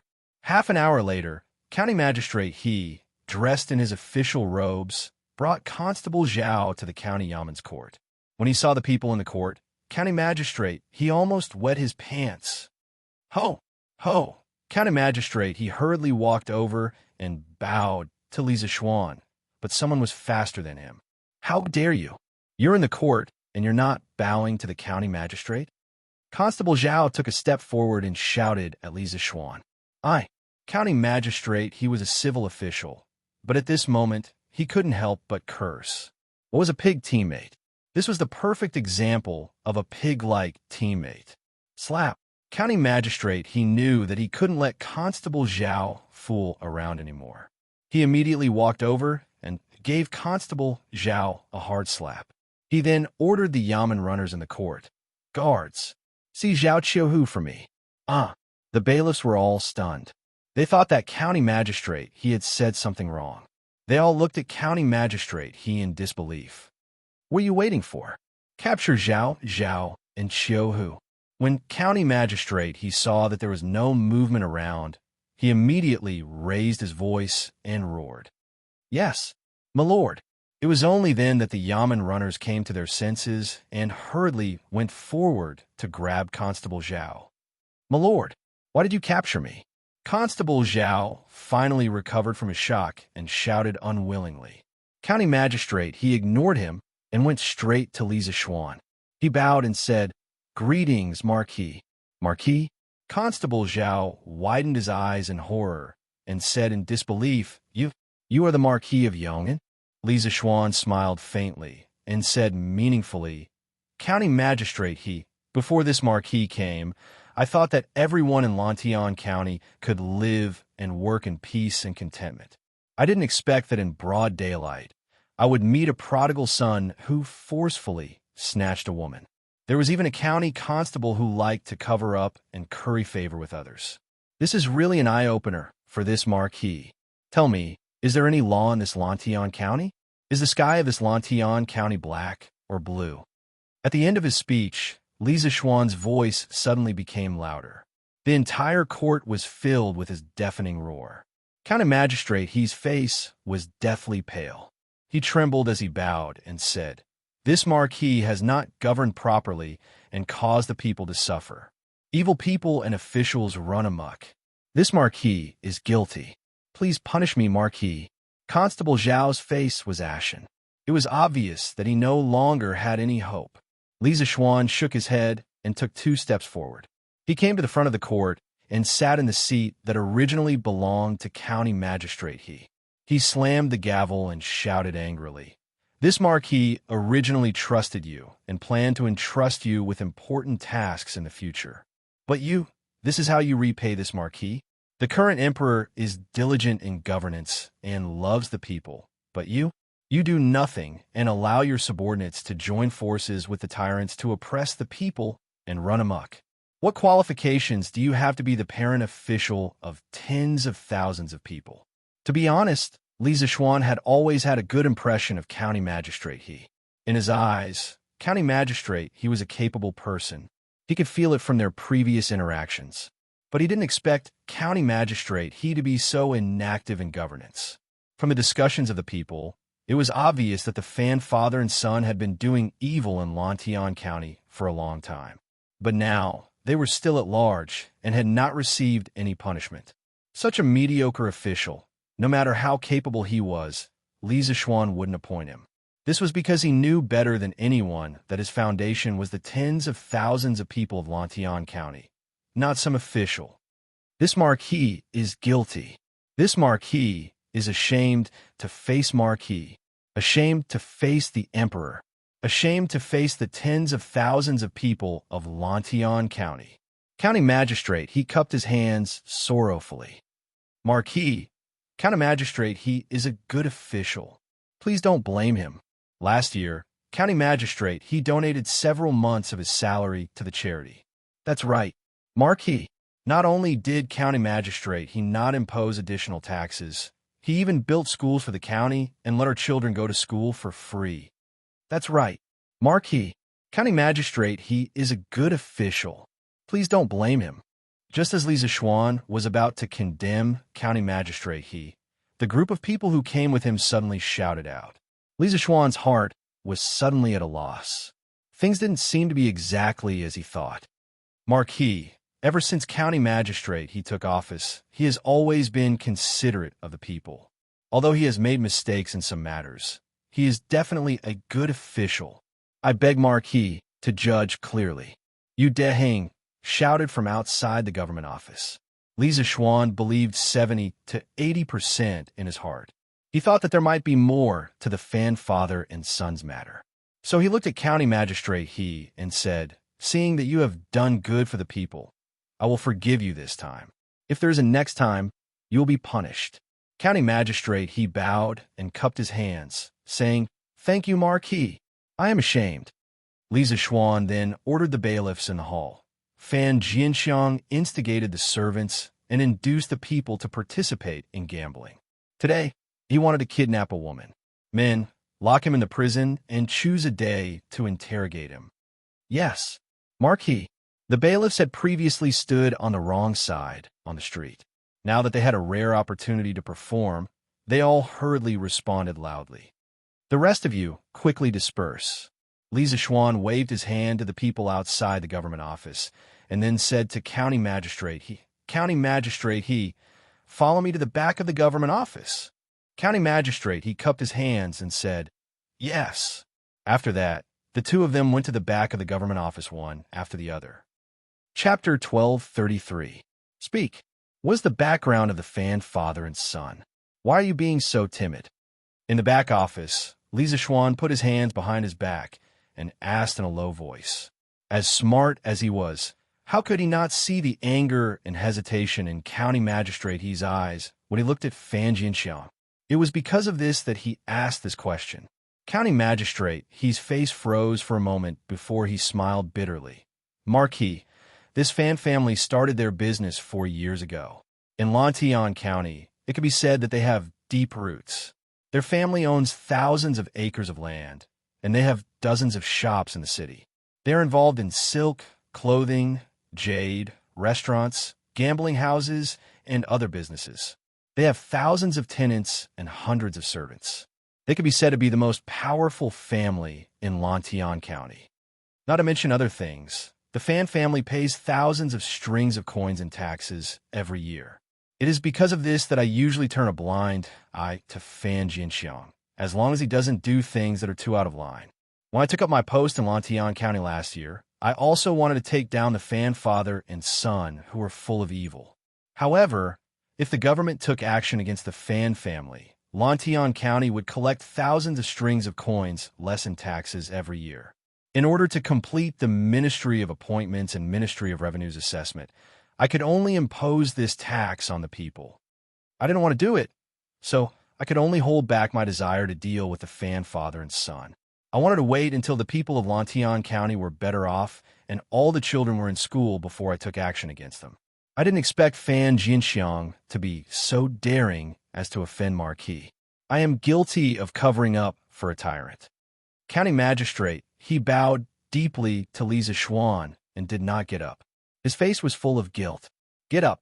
Li Zishuan was silent for a moment and said, since there is a reason for this, and you are wholeheartedly concerned about the people, how can I blame you? Although it is pardonable, I don't agree with your way of doing things. Lantian County's conditions are not good and taxes are hard to collect, but indulging a tyrant is like drinking poison to quench thirst. It hurts the people's hearts. No matter what, I don't want you to do such things in the future. County Magistrate, he cupped his hands and said with a gloomy face, Marquis is right. I was foolish. It was never too late to mend the pen after the sheep had been lost. From now on, all you have to do is to protect the people and live up to your title as the county magistrate. As for the tax revenue of Lantian County, you don't have to worry about it. With this Marquis around, the county's treasury will definitely have more than enough every year, and the people will gradually become richer. The government is still the government, relying on the tyrants in the city to maintain the government's operations. Can such a government be called a government? Might as well call them the lackeys of the rich. Immediately send someone to investigate the illegal activities of the Fan father and son over the years. After the investigation is done, hold a public trial. At that time, all the people in the county are allowed to watch. In the past, Lantian County still needed to complete the tax tasks given by the imperial court, but now there was no need at all. This was because Lantian County had now become Li Zishuan's private territory. The land, official appointments, and financial authority were all under Li Zishuan's control. The taxes that were previously handed over to the imperial court would now be handed over to Li Zishuan. To a certain extent, the current Li Zishuan was no different from the feudal lords of the previous dynasties, just that the land was a little smaller. With Li Zishuan's support, Magistrate he's back straightened, and his previous misgivings were no longer present. He excitedly saluted and replied, Yes, Marquis, this official will have someone investigate the Fan family thoroughly. Sir, not good. Lord Fan has brought many of the Fan family's guards to the front office and is making a scene in the front yard. They want us to release Fan Jinxiang immediately. At this moment, a yamen runner hurriedly ran over, shouting as he ran. Impudent. Magistrate, his expression changed. The court was a solemn place, and Fan Tong had come to cause a scene. This was a slap to his face, especially when Li Zishuan was watching from the side. This made County Magistrate his expression turn even uglier. Zheng Fan, quickly inform all the yamen runners on duty to gather in the front yard. Those who are not there on time will no longer have to work as a government official. Today, I will capture all of these villains who dare to cause trouble in the county office. Yes, sir. The yamen runner saw Magistrate his unyielding attitude and felt his blood boil. He used his loudest voice to reply. Marquis, it's all my fault for indulging Fan Tong and his people too much. That's why they dare to act so impudently. I will do my best to make up for my past mistakes.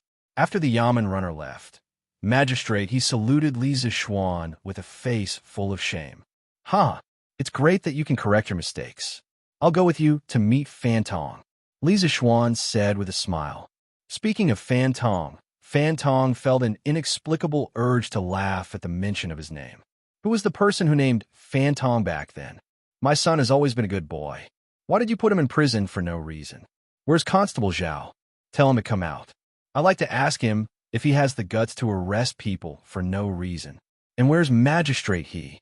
In the past, the Fan family has always been the most active when the county office collects taxes. What Magistrate he did today will disappoint all the aristocrats of Lantian County. In the front yard of the county office, a fat, well-dressed middle-aged man was holding his big belly and scolding the yamen runners of the yard. It was as if he was the official and the runners were the commoners. It was clear that magistrate he was very kind to the aristocrats of the county. "Oomph, Lord Fan, your son kidnapped a commoner in broad daylight. Do you think I can't arrest him? You, on the other hand, brought people to the county office in broad daylight. What are you trying to do? Do you have any respect for the law? Do you have me? Do you have His Majesty?" While Fan Tong was in the middle of his rant, magistrate he walked out of the courtroom.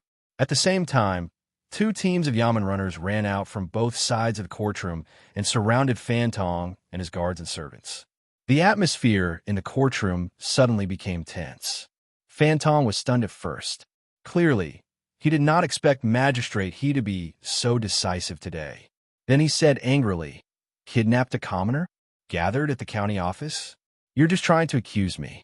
The person my son arrested today was only a servant girl who escaped from the Fan family.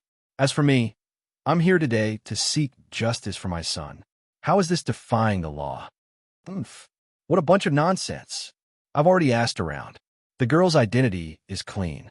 When did she become a servant girl of the Fan family?" "Magistrate," he said coldly. Fan Tong rebuked, "Impossible. That girl must be lying. My son has her indenture." "Ha! Indenture? Fan Tong, go in and ask your son if he can produce the indenture. Guards, Fan Tong has offended the county office and is defying the law. Take him to jail and interrogate him another day." Li Zixuan, who was standing behind magistrate he, did not want to waste any more time. He walked out and gave his orders. "Yes, Marquis." Chapter 1234. "Marquis? You are the Marquis of Yeoman?" Fan Tong looked at Li Zixuan in surprise. Li Zixuan did not want to talk to him, mainly because the old man's image was too unsightly. He waved his hand and said, "Take him away." Yes. Which of the yamen runners did not know Li Zixuan? Who would dare to disobey Li Zixuan? Just now, Constable Zhao was a living example. Therefore, as soon as Li Zixuan finished speaking, the yamen runners rushed towards Fan Tong.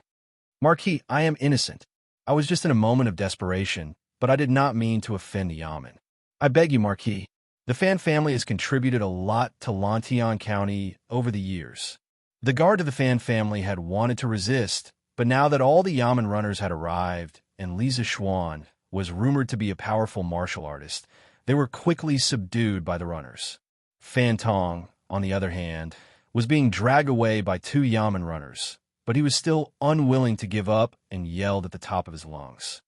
"County Magistrate, you have to hurry up with collecting evidence of the Fan family's crimes. I can only give you 2 days. After 2 days, the public trial must be held as scheduled.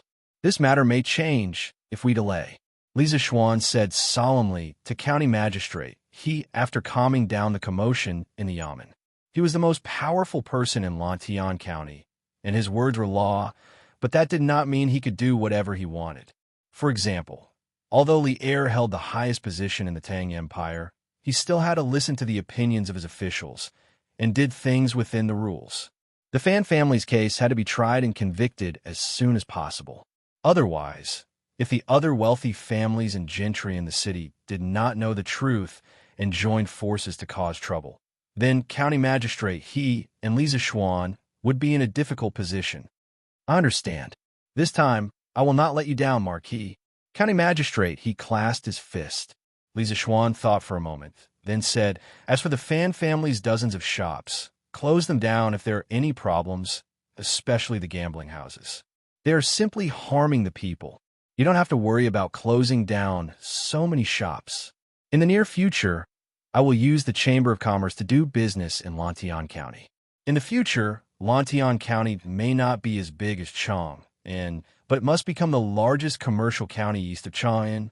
When that time comes, taxes and whatnot will naturally not be low." Attracting investment and developing business were his main goals for coming to Lantian County today. Dealing with the Fan father and son was just a coincidence, and it was just a casual move. Hearing this, County Magistrate was overjoyed. After all, This was a real benefit for Lantian County. Marquis is wise. The Lantian County will finally have a good life. In addition, I plan to build a mansion in the city, as well as a dam at the Bar River in Plum Village. I will need a large number of craftsmen and laborers. When the time comes, I will prioritize hiring from Lantian County. The wages will definitely be generous, and when the time comes, I will be able to provide subsidies to many of the people. These were the two major projects that Li Zixuan was about to start. The dam was the most important, and although the mansion was secondary, it would still provide many employment opportunities for the people in the city. Marquis is benevolent and righteous. I will definitely send people to the various villages to mobilize them. County Magistrate, he replied with a smile. Previously, he had been worried about the people's livelihood, businesses, and taxes.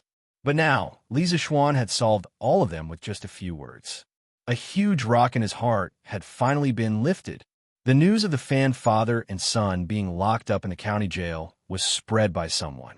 In the evening, almost all the people in and out of the city knew about it. For a while, the people were discussing and celebrating in private. Many of the people who had been bullied by the Fan family before were running around to tell each other. Some even set off the leftover firecrackers from the new year. The entire county began to be immersed in a sea of joy. As for the rich, at this moment, they were a little uneasy, especially those who were close to the Fan family. Now, they were beginning to worry that Li Zixuan would one day be ruthless to them. However, these people now, other than secretly worrying, it seemed that there was nothing they could do unless they completely moved out of Lantian County. But these people had big families and businesses and their roots here. How could they move out in a short period of time? Besides, Li Zixuan had not caught them yet. If they directly escaped, wouldn't that be admitting to it? The next day, Yinhuang College Calendar, Monday. The students, who had rested for 2 days, finally returned to the college. But this time, they did not have to carry a big bag of copper coins as living expenses for a week at the college, because now they all had Tang Yuan. Many students who lived in Chang and took advantage of the weekend to send people to the college with a lot of copper coins to exchange for Tang Yuan. For example, Cheng Chimo now had more than 100 Tang Yuan, which was enough for him to live in the college for a long time.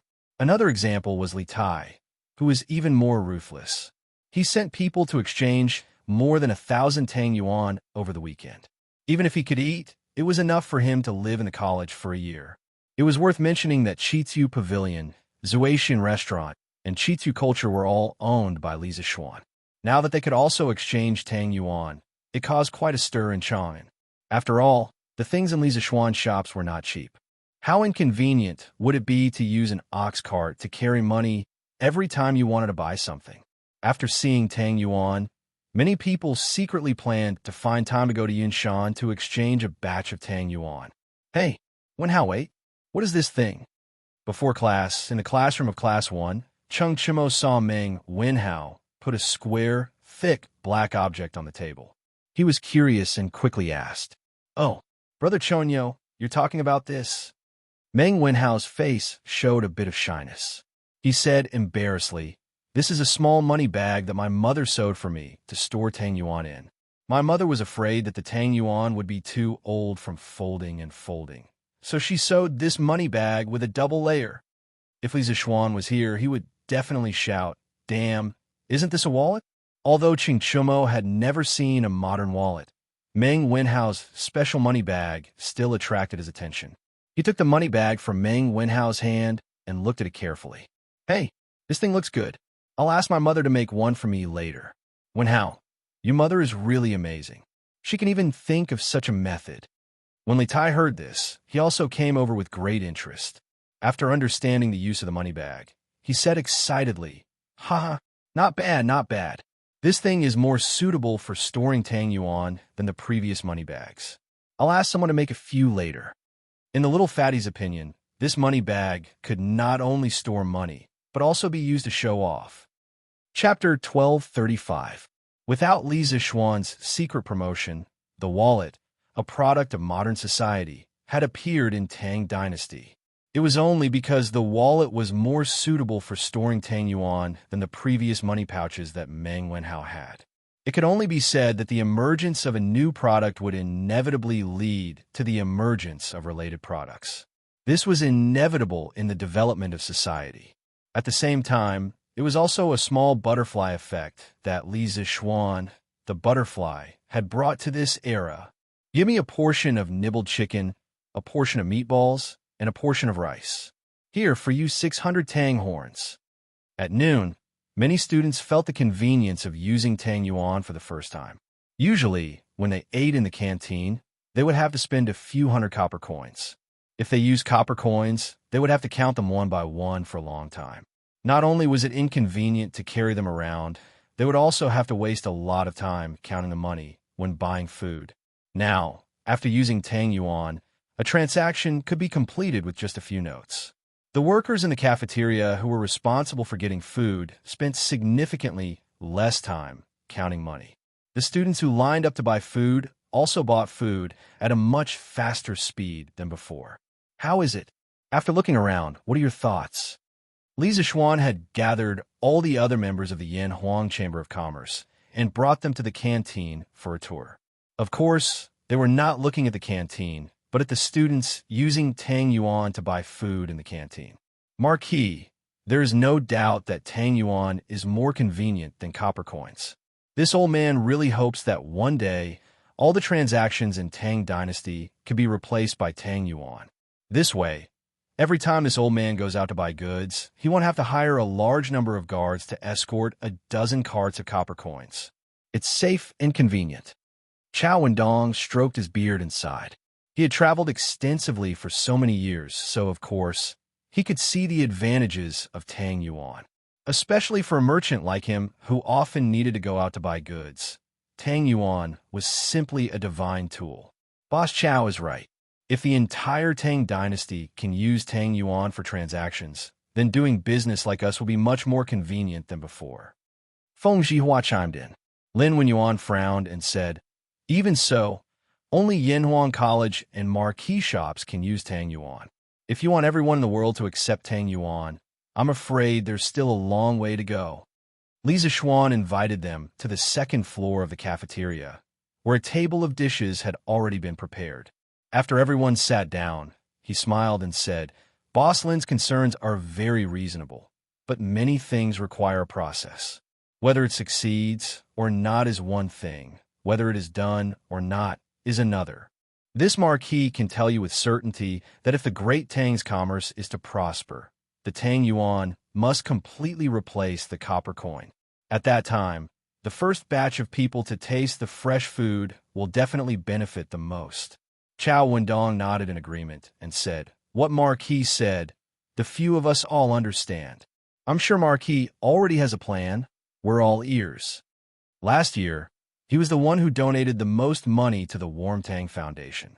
In the first month, he finally received the imperial edict of Righteous Merchant of the World from the imperial court. Now that he had received the title, he naturally wanted a profit. And if he wanted a profit, then he could only follow Li Zixuan, the god of fortune. Yes, as long as Marquis has any orders, this phone will definitely obey. Feng Zhihua said without hesitation. Compared to Chao Wendong, he was the first to receive the title of Righteous Merchant of the World because of Li Zixuan. As soon as he finished speaking, the rest of the people also voiced their agreement. Li Zixuan smiled and said, all right, then this marquis will talk about the plan first. If anyone has any objections, you can raise them. First, this marquis hopes that the businesses of the Yanhuang Chamber of Commerce members will be able to use Tang Yuan for transactions. This marquis will use all of his wealth to guarantee that the Tang Yuan you receive will be able to be exchanged for copper coins at the bank at any time. In addition, Lantian County is now this marquis fief. This marquis welcomes everyone to place a portion of their businesses in Lantian County. This way, you will be closer to the Yanhuang Bank, and it will undoubtedly be more convenient for you to exchange copper coins and Tang Yuan. Of course, the most important point is that if you do business in Lantian County, as long as you abide by the law, there will definitely not be any officials coming to find trouble with you. On the contrary, If you meet any troublemakers, the officials will even step in to help you deal with them. In any era, merchants could not avoid dealing with local officials. Of course, the end result of these dealings was that the merchants had to spend money to buy convenience. Therefore, a good business environment was a very, very important factor for merchants. After hearing Li Zishuan's words, everyone's eyes lit up. Chao Wendong asked tentatively, "Marquis, are you serious? Not to mention the Tang Yuan and the convenience provided by the Yanhuang Bank. Just the latter was enough to attract him to open a shop in Lantian County. In these years, he had dealt with many local officials and knew the principle that the King of Hell was easy to deal with, but the little ghosts were difficult to deal with. This was not a special characteristic of a certain place, but almost all the provinces and counties of the Great Tang had such unspoken rules. Of course, in the future, this marquis will implement a series of measures to prevent low-level officials from making things difficult for merchants. This marquis will guarantee it with my dignity," Li Zishuan said with a serious face. Chao Wendong stood up excitedly and said, "Good. This Chao firmly believes that marquis will definitely do it. Since this is the case, this Chao will first transfer half of the Chao family's business to Lantian County.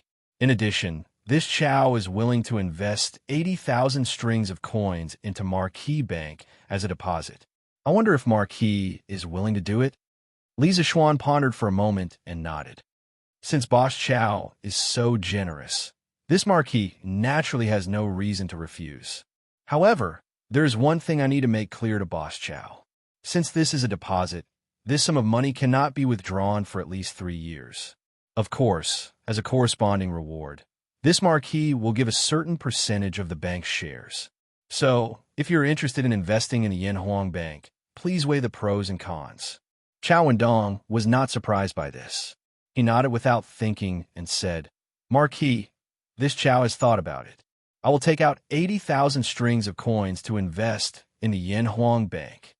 Marquis, this Feng is also willing to take out 80,000 strings of coins to invest in the bank. This Lin is willing to take out 50,000 strings of coins. This Liao." In the end, during this banquet, Li Zishuan pulled in a lot of business for Lantian County. He also pulled in as much as 380,000 strings of coins for the Yanhuang Bank as an initial investment. Together with his own 100,000 strings of coins, the Yanhuang Bank's deposit had reached an astonishing 480,000 strings of coins. This reputation was definitely unparalleled in the entire Tang dynasty. Later on, it was recorded in the history books that in the second month of the second year of the Jingguan era, Marquis Yong and led 6 wealthy merchants in the capital to raise 500,000 strings of coins as a deposit for the Yanhuang Bank. From then on, the name of Tang Yuan began to spread throughout the world. Chapter 1236.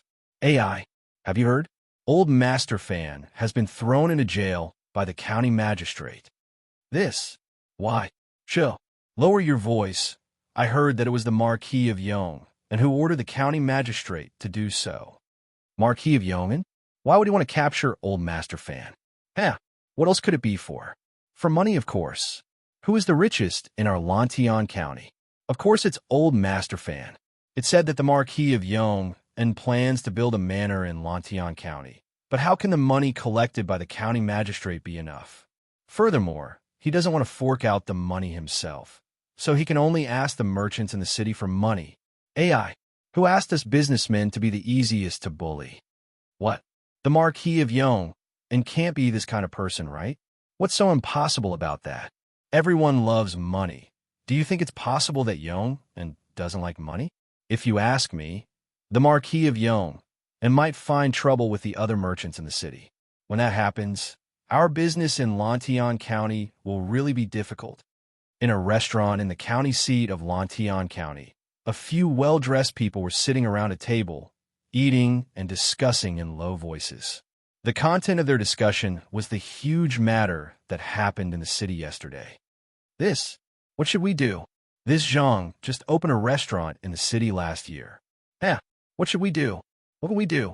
It's said that since ancient times, commoners do not fight with officials. We're just commoners. how can we be a match for the Marquis of Yeoman? If he wants to find trouble with us, we can either obediently hand over the money and settle the matter, or be like old Master Fan, with our whole family thrown into jail. No, I don't believe that no one will care about the Marquis of Yong's outrageous acts. Tomorrow I will go to Chong, in city's capital office, to complain. Tisk, Brother Zhang, I think you should save it. Why would the magistrate offend the Marquis of Yong for you? When the time comes and the Marquis of Yong finds out, he will destroy your family. Impudent, what are your intentions? How dare you slander Marquis? Today, Yu Dehang came to the county town to buy some things. At noon, he was hungry, so he went to this restaurant to order some cheap food to fill his stomach. Coincidentally, he met this group of businessmen who were secretly gossiping about Li Zishuan. After hearing the details, how could he tolerate it? He slammed the table and scolded them angrily. Who dares to slander Marquis? When the surrounding diners heard this, they hurriedly stood up and ferociously searched for the people mentioned by Yu Dehang. The few merchants who had been whispering about Li Zishuan earlier turned pale. They looked at each other and immediately slipped away, not daring to stay here any longer. We can't go on like this. I hope Marquis can solve the problem of the Fan family as soon as possible. Yu Dehang looked at the backs of those people and muttered to himself. Yamacho. In the afternoon, in the Yamacho office of Yanwang College, Zhang Sunchong pushed the door open and entered after getting permission. Li Zishuan smiled and asked, Little Chong, are you looking for me? Zhang Sunchong nodded and said, Yes. Yamacho, my father wants me to help him pass a message to you. Li Zishuan raised his eyebrows and said, Your father? Oh, Little Chong, sit down first. Zhang Sunchong sat opposite Li Zishuan and said, Yamacho, my father wants me to ask you, is your Yanhuang bank still short of money? Li Zishuan was startled, then looked at Zhang Sunchong and smiled. Little Chong, why does your father ask if the bank is short of money? Under Li Zishuan's gaze, which seemed to be able to read people's minds, Zhang Sunchong suddenly felt uneasy. He scratched his head and shrugged, as if he had given up. Ahem, Yamacho, actually, my father wants to help you increase the deposit of the bank to make Tang Yuan more trustworthy. Li Zishuan smiled faintly and said, Your father still wants the shares of the Yanhuang Bank, right? Zhang Sunchong didn't hide it and nodded. It's like this. My father can take out 100,000 strings of cash as a deposit. Also, my father said that if Yamacho agrees to let my family invest in the Yanhuang Bank, he can let the Zhangsun family mine the iron mine. As long as Yamacho can give half of the iron produced from the iron mine to the Zhangsun family, it will be fine. Li Zishuan narrowed his eyes. Although he didn't show it on his face, he was shocked in his heart. He didn't expect Zhangsun Wuji to be willing to use such a large sum to invest in the Yanhuang Bank. Of course, this also showed that this old man had good eyesight and saw the huge potential of the bank. Otherwise, he wouldn't be willing to spend such a large amount of money. Xiaochong, since you don't want to hide it from me, I won't hide it from you either. In fact, the Yanhuang Bank doesn't lack money at all. Just yesterday, the deposit of the bank reached 480,000 strings of cash. With such a large deposit, the Yanhuang Bank can even establish itself in the entire Chong, an area. 480,000 strings of cash? Zhang Sunchong's eyes widened and couldn't help but exclaim. With such a huge amount of wealth, the Zhangsun family wouldn't be able to gather so much money even if they sold everything they had. Gulp. Yamacho, then. Then I'm sorry to disturb you. I'll go back this weekend and tell my father the truth. Sorry to disturb you. Facing such a nouveau riche Li Zishuan, Zhang Sunchong could only say, Sorry to disturb you. When Li Zishuan heard these 3 words, he couldn't help but recall the joke from his previous life and almost laughed out loud. He quickly said, Wait. Xiaochong, don't leave yet. Zhang Sunchong, who had already stood up and was about to leave, paused and asked curiously, Yamacho, is there anything else? Yes. Although the bank doesn't lack money recently, since Zhao Wugong has asked, I have to give some face no matter what. 2 days ago, he had heard from Qin Xiong that someone in the imperial court had accused him of privately minting money. Fortunately, Zhang Sun Wuji had supported him. This was more or less a favor. Now that Zhang Sun Wuji was so sincere in wanting to invest in the Yanhuang Bank, Li Zixuan couldn't be so unreasonable and offend someone for no reason. At this moment, he thought for a while, looked at Zhang Sun Chong, and said, "How about this, Xiao Chong? Go back tonight and tell your father that with the conditions he offered, in exchange for 5% of the bank's shares. It's not that I'm not willing to give more, but more people will invest in the Yanhuang Bank in the future.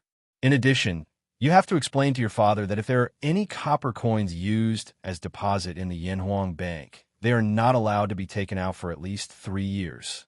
5% within 3 years." Zhang Sun Chong frowned worriedly. This was because he subconsciously felt that Li Zixuan's shares were too little. After all, the Zhang Sun family had paid 100,000 strings of copper coins and half of an iron mine as a price. However, although he thought this in his heart, Zhang Sun Chong still cupped his hands and replied, "Yes, Yamacho. Then I'll go back tonight and tell my father." As for whether his father agreed to this deal or not, it was not up to him to worry. "Yes, you can take a class leave in the afternoon so that it won't be safe if you go back late," Li Zixuan suggested thoughtfully. "Thank you, Yamacho." Chapter 12:37. Marquis. These are the crimes committed by the Fan family's father and son over the years. There are a total of 23 crimes, each of which has witnesses and material evidence. When it was close to evening, County Magistrate, he rode a horse and rushed to Cloud Mountain. He handed Li Zixuan a dossier. Hearing this, Li Zixuan flipped open the file. In the 4th year of Wu De, Fan Tong hoarded a large amount of grain and worked with 8 grain merchants to raise the price of grain in the counties around the capital. Although the government suppressed the price, the Fan family still made millions. At that time, Lantian County's magistrate, Sha Han Yang, only caught some of the grain merchants who raised the price. Fan Tong made a fortune because of this and survived. In the 5th year of Wu De, the Fan family colluded with Lantian County's magistrate and took over the shops and restaurants in the city. They opened their own shops, restaurants, and gambling houses, tempting the people to gamble. In the end, many people sold their land to pay off their gambling debts.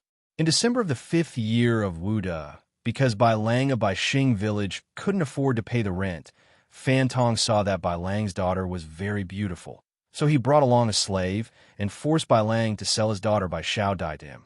Bai Lang didn't agree, so Fan Tong ordered people to capture him and forcibly put his fingerprint on the slave contract. In order to please Magistrate Sha, Fan Tong offered Bai Xiao Dai to him. Bai Xiao Dai could not bear the humiliation and committed suicide the following year. In the 7th month of the 6th year of Wu De, Bai Lang and the villagers of Baixing village exposed Bai Xiao Dai's case. However, they were forcefully suppressed by County Magistrate Sha.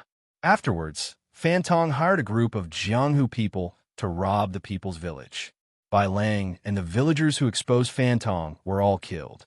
In the 9th month of the 6th year of Wu De, County Magistrate Sha was worried that the imperial court would investigate the case of Bai Xiao Dai, so he resigned from the Ministry of Personnel in advance and returned to his hometown.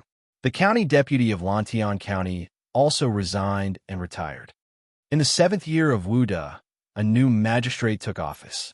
Fan Tong began to restrain himself. However, he still used his wealth to oppress the villagers and took over thousands of mu of land. According to the investigation, there were 12 villagers who sold their children because they could not pay the rent. In the 1st year of Jingguan, the Fan family's gambling houses expanded to 4. Many people became addicted to gambling and lost their family fortune.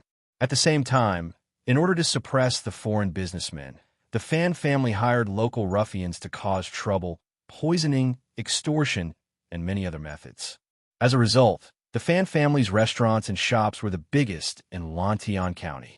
In addition, Fan Jinxiang has been relying on the power of the Fan family to run amok in the village, oppressing the villagers and forcefully taking the daughters of 8 villagers as his concubines. But today, only 4 women are still alive. The Fan family lied that the other 4 women died of illness, but according to the servants of the Fan family, The four women committed suicide because they could not bear the humiliation of the Fan family's father and son. Bang! It was a long scroll with over 100 lines of words, but every word seemed to have been soaked in blood. Although the primitive accumulation of capital was generally evil, the sins that the Fan family had committed over the years were too numerous to be recorded. After Li Zixuan finished reading, he could not help but angrily slap the table and say, "In a small Lantian county, there are actually such evil tyrants running amok. The Fan family's crimes are no less than the Chui family's last year. If I don't bring the Fan family's father and son to justice, I am the Lord of Lantian County." County Magistrate He's face was full of shame. Some things, if you don't investigate deeply, you will never know the depth of the evil behind it. At first, County Magistrate He did not take the Fan family's matter too seriously. He thought that although the Fan family's father and son were a little scoundrels, they contributed a lot to Lantian County's revenue every year. Their merits offset their faults, so he turned a blind eye. But after collecting all the evil deeds that the Fan family had done over the years, it was a little shocking. It was because of this that he felt deeply ashamed of his inaction over the past year. Marquis, according to what I know, there have been a lot of rumors in the county these 2 days about the Fan family's father and son. The merchants are secretly worried that you will do something to them. County Magistrate, he was silent for a moment and said carefully, "Gossips? If you don't do anything wrong, you don't have to be afraid of ghosts knocking on your door. Those who spread the rumors are most likely not clean." After dealing with the Fan family's father and son, County Magistrate, he investigate them one by one. If there's a problem with one family, arrest them. If there's a problem with 2 families, arrest a pair. If there is a problem with all the merchants in the county, arrest them all. These people are the scum of the merchants. The reputation of the merchants is ruined by them. Since ancient times, the social hierarchy of the scholars, agriculture, industry, and commerce was not only because of the social background, but also because some merchants were unscrupulous for profit. The upper class did not have a good impression of the merchants, and it was not without reason. Li Zixuan came from the modern era, so he did not discriminate against merchants. On the contrary, he admired merchants like Father Ma, who had a sense of responsibility. But for scum like Fan Tong, he must be resolute in eliminating him. County Magistrate, he was shocked, and said, "Marquis, this must not be done." Li Zixuan waved his hand and said resolutely, "Why not? Even if all the merchants in Lantian County are gone, I have a way to recruit another batch of merchants. Business will be the main brand of Lantian County in the future. If we want to have a good reputation and a good image, we must get rid of all these scum." Li Zixuan's plan for Lantian County was to make it into a city of commerce, and integrity was the foundation of commerce. All right, since Marquis already has a plan, I will not say more. County Magistrate, he was stunned for a moment, and then shook his head. "The day after tomorrow, at 6:45 in the morning, we will hold a public trial of the Fan family's father and son. The county magistrate will be prepared. Prepare witnesses and evidence. This time, I will completely destroy the Fan family." Li Zixuan pondered for a moment, and then said coldly, "County Magistrate," he saluted, and said, "This official obeys." After County Magistrate he left, Li Zixuan thought for a moment, and then went out to the new workshop. When he arrived at the workshop, he went straight to Ma Zhou's office and handed him a file. "Mr. Ma, it seems that your editorial department will have to work overtime tonight," Li Zixuan said half-jokingly. Ma Zhou smiled and opened the file suspiciously. His smile suddenly froze on his face. "Marquis, you want me to publish the contents of this in tomorrow's Datong Daily?" After 15 minutes, Ma Zhou put down the file and asked with an ugly expression. Li Zixuan nodded and said coldly, "Yes, that's right. The contents of this file must appear in tomorrow's newspaper, because the day after tomorrow, the show will begin." Ma Zhou immediately understood, and he replied, "Marquis, don't worry. There will be no problems with the editorial department." He had always hated evil. If he could get rid of evil for the people, he would be willing to do it personally, let alone working overtime. "Thank you for your hard work, Brother Ma." Li Zishuan cupped his hands and took his leave. Chapter 1238. 5% of the shares. Night, Chongren Lane, Zhangsun residence. Zhangsun Chong repeated the words that Li Zishuan said during the day. Zhangsun Wuji listened and couldn't help but frown. Now that the Tang dynasty was promoting new mathematics, Zhangsun Wuji knew a thing or two about it. He knew about the concept of 5%. Zhangsun Chong nodded. Yes, father. Yamacho said that there will be many people investing in the Yanhuang Bank in the future. He can only give us this much. I heard that Chong, in cities Chao, Wendong invested 80,000 strings of cash and only got 2% of the shares. 80,000 strings of cash, 2%. When Zhangsun Wuji heard this, he gasped and said in surprise, according to this calculation, that Li Zishuan is planning to expand this bank to the scale of over 1 million strings of coins. This old man's guess wasn't wrong back then. This kid is indeed scheming big. Gulp. Zhangsun Chong swallowed his saliva and said in disbelief, Father, over 1 million strings of cash. Where did Yamacho get so much money? Zhangsun Wuji looked in the direction of the palace leisurely and said, Your mountain head is right. There will be more and more people who want to invest in the Yanhuang Bank. Let's see if he can convince the higher-ups with his glib tongue. How could he not see that if the Yanhuang Bank wanted to establish itself in the Tang dynasty, it needed Lier's approval and the royal family's participation? At that time, there would be too many monks and too little porridge.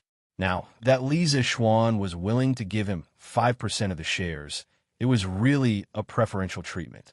The next day morning, the Tang Daily's headlines lit up the entire Chong'an city. Lantian Tycoon is heartless. His sins are too numerous to be recorded. By Xiao Dai? I seem to have heard of this name before. Isn't this the massacre of White Star Village 5 years ago? That girl, Tisk. So the culprit is the Fan father and son. Damn it. The Fan family deserves to die. They must die. Marquis is mighty. Otherwise, the Fan father and son would still be at large. There's nothing to say. Tomorrow, I must go to the Lantian County Yamen and personally witness the execution of the Fan father and son. This father and son from the Fan clan are even more despicable than the Chui clan.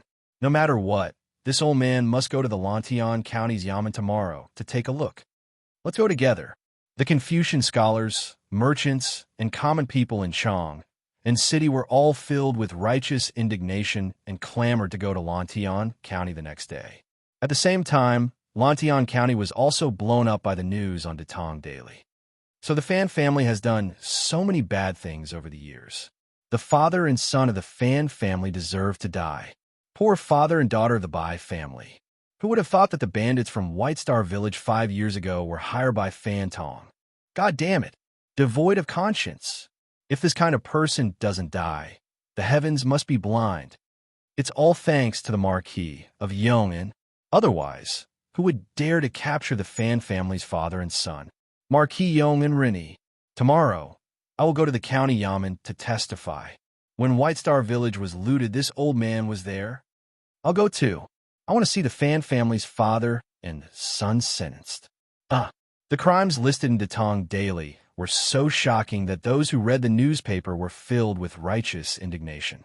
As for the Lantian County merchants who had complained about Li Zishuan's capture of the Fan family's father and son, they did not even dare to fart now.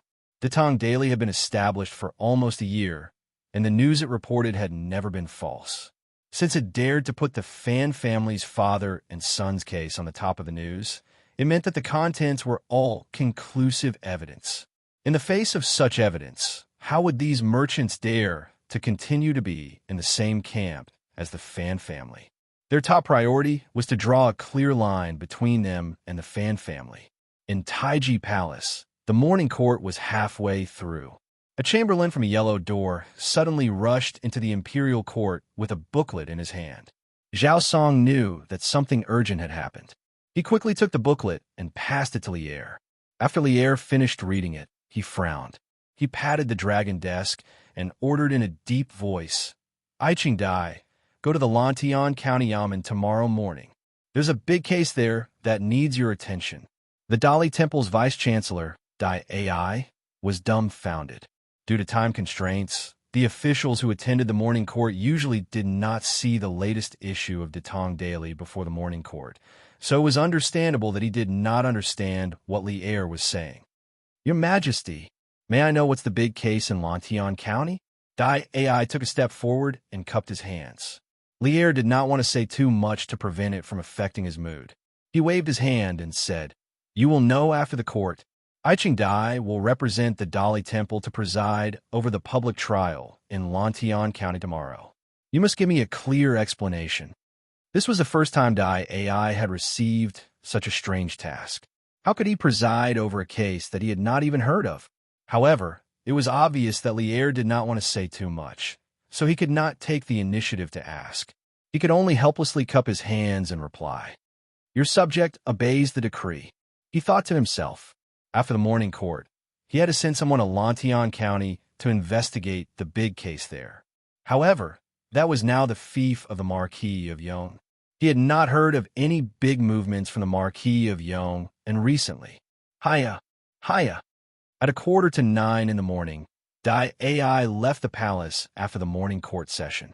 His coachman brought him a newspaper.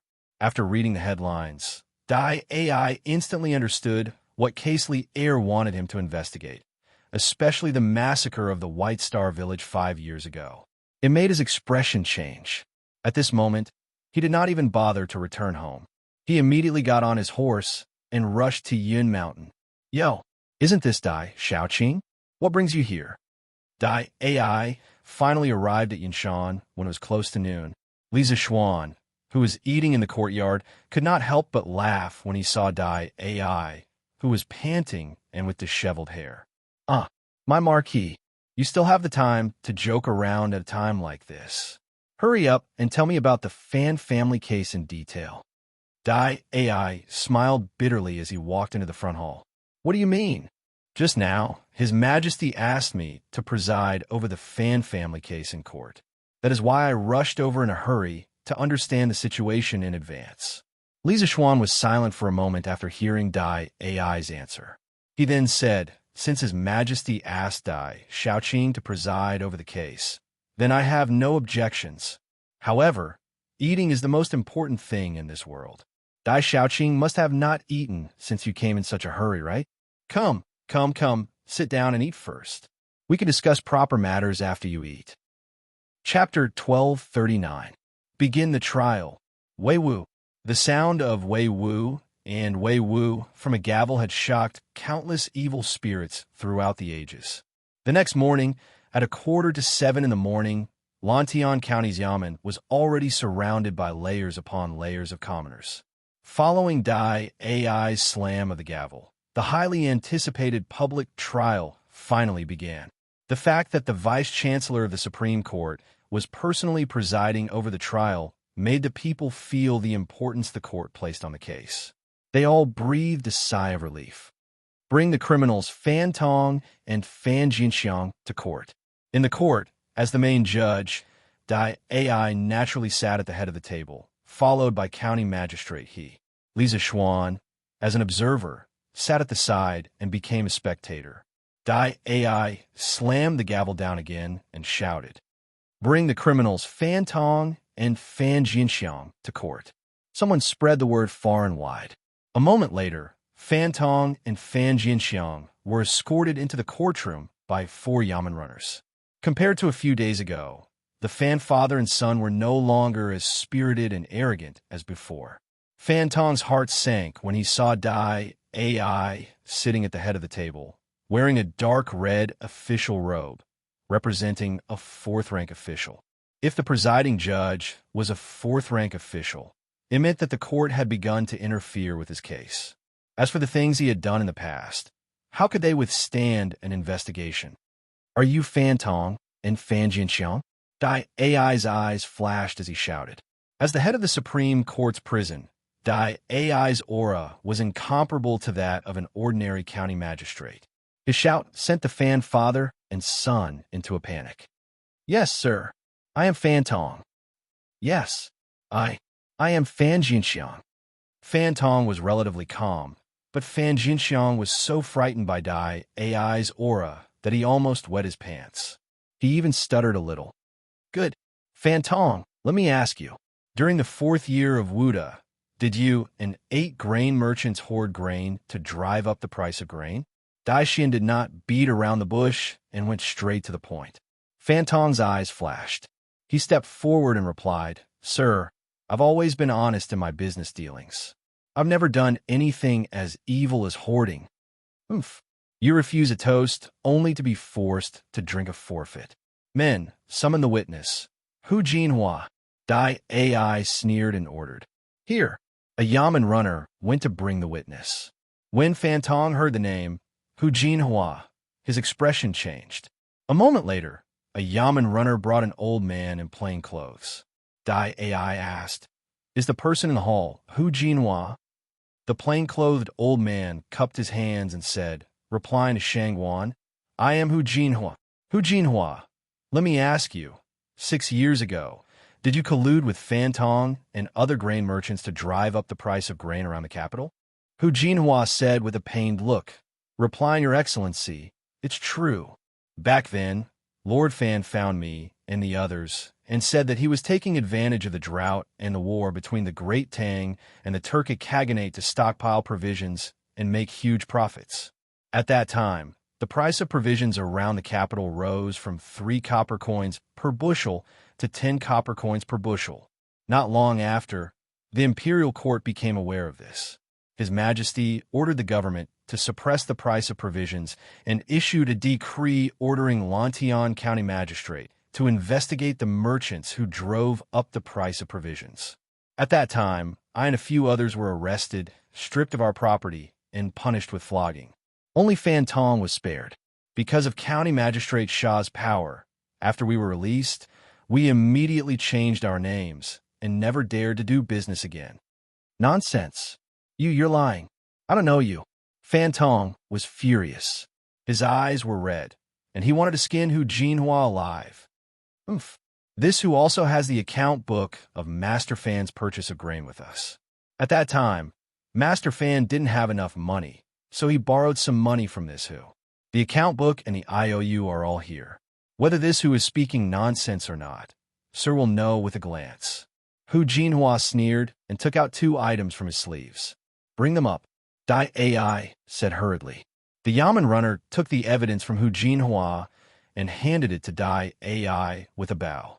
Dai Ai flipped it open and said angrily, Humph. Fantong, how dare you lie to me in court? Now that we have witnesses and evidence, what else do you have to say? Men, take him away and give him 20 strokes of the cane. Yes, Your Excellency. The 2 Yamen runners charged at Fantong like hungry wolves. Fantong was scared out of his wits. He had lived like a prince for so long. How could he withstand 20 strokes of the cane? If he continued, he would probably lose half his life. Your Excellency, I plead guilty. I know I was wrong. Please have mercy on me, Your Excellency. Dai Ai said coldly. Take him away and flog him. For some people, flogging was no different from a killing blow. They would not tell the truth until they were flogged. Bang! Ouch! Your Excellency, please spare my life. The Yamen was filled with Fantong's pleas and the sound of flogging. The people outside the court were enjoying themselves. A quarter of an hour later, Fantong was brought back to the court like a dead dog. I did not give him a chance to breathe. Fantong, today, this official is going to interrogate you about your crimes. There are witnesses and evidence. If you still dare to lie, don't blame this official for being impolite. Fantong's face was pale. Facing such a cruel and merciless court official put him under great pressure. His voice trembled when he heard Dai Ai's words. I won't do it again. I won't do it again. Dai Ai nodded. Then let me ask you again. In the 5th year of Wuda, you colluded with County Magistrate Shah to embezzle other people's land and shops. Is that true? It's true. I plead guilty. Then let me ask you again. I plead guilty. The rest of the trial went smoothly. Fantong confessed to 4 crimes in a row. Dai Ai was getting thirsty.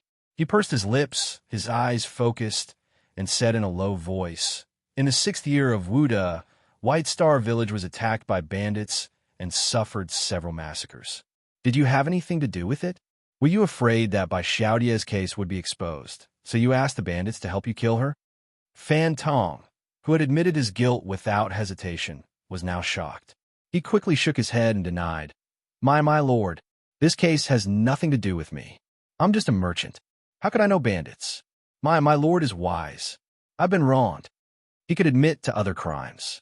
At most, he would be stripped of his property and be punished. However, he could not admit to this crime. If he did, he would lose his life. The people outside the court saw that Fan Tong refused to admit to his crimes. They began to curse under their breaths. Dai Ai's face darkened. He said coldly, I'll give you one more chance. Are you sure you won't admit to your crimes? Fan Tong was sweating. My lord, I've been wronged. You won't shed a tear until you see the coffin. Men, summoned by you and Fan Shicheng. Chapter 1240. It was a sunny day in February. The warm afternoon sun made people feel hot and hungry.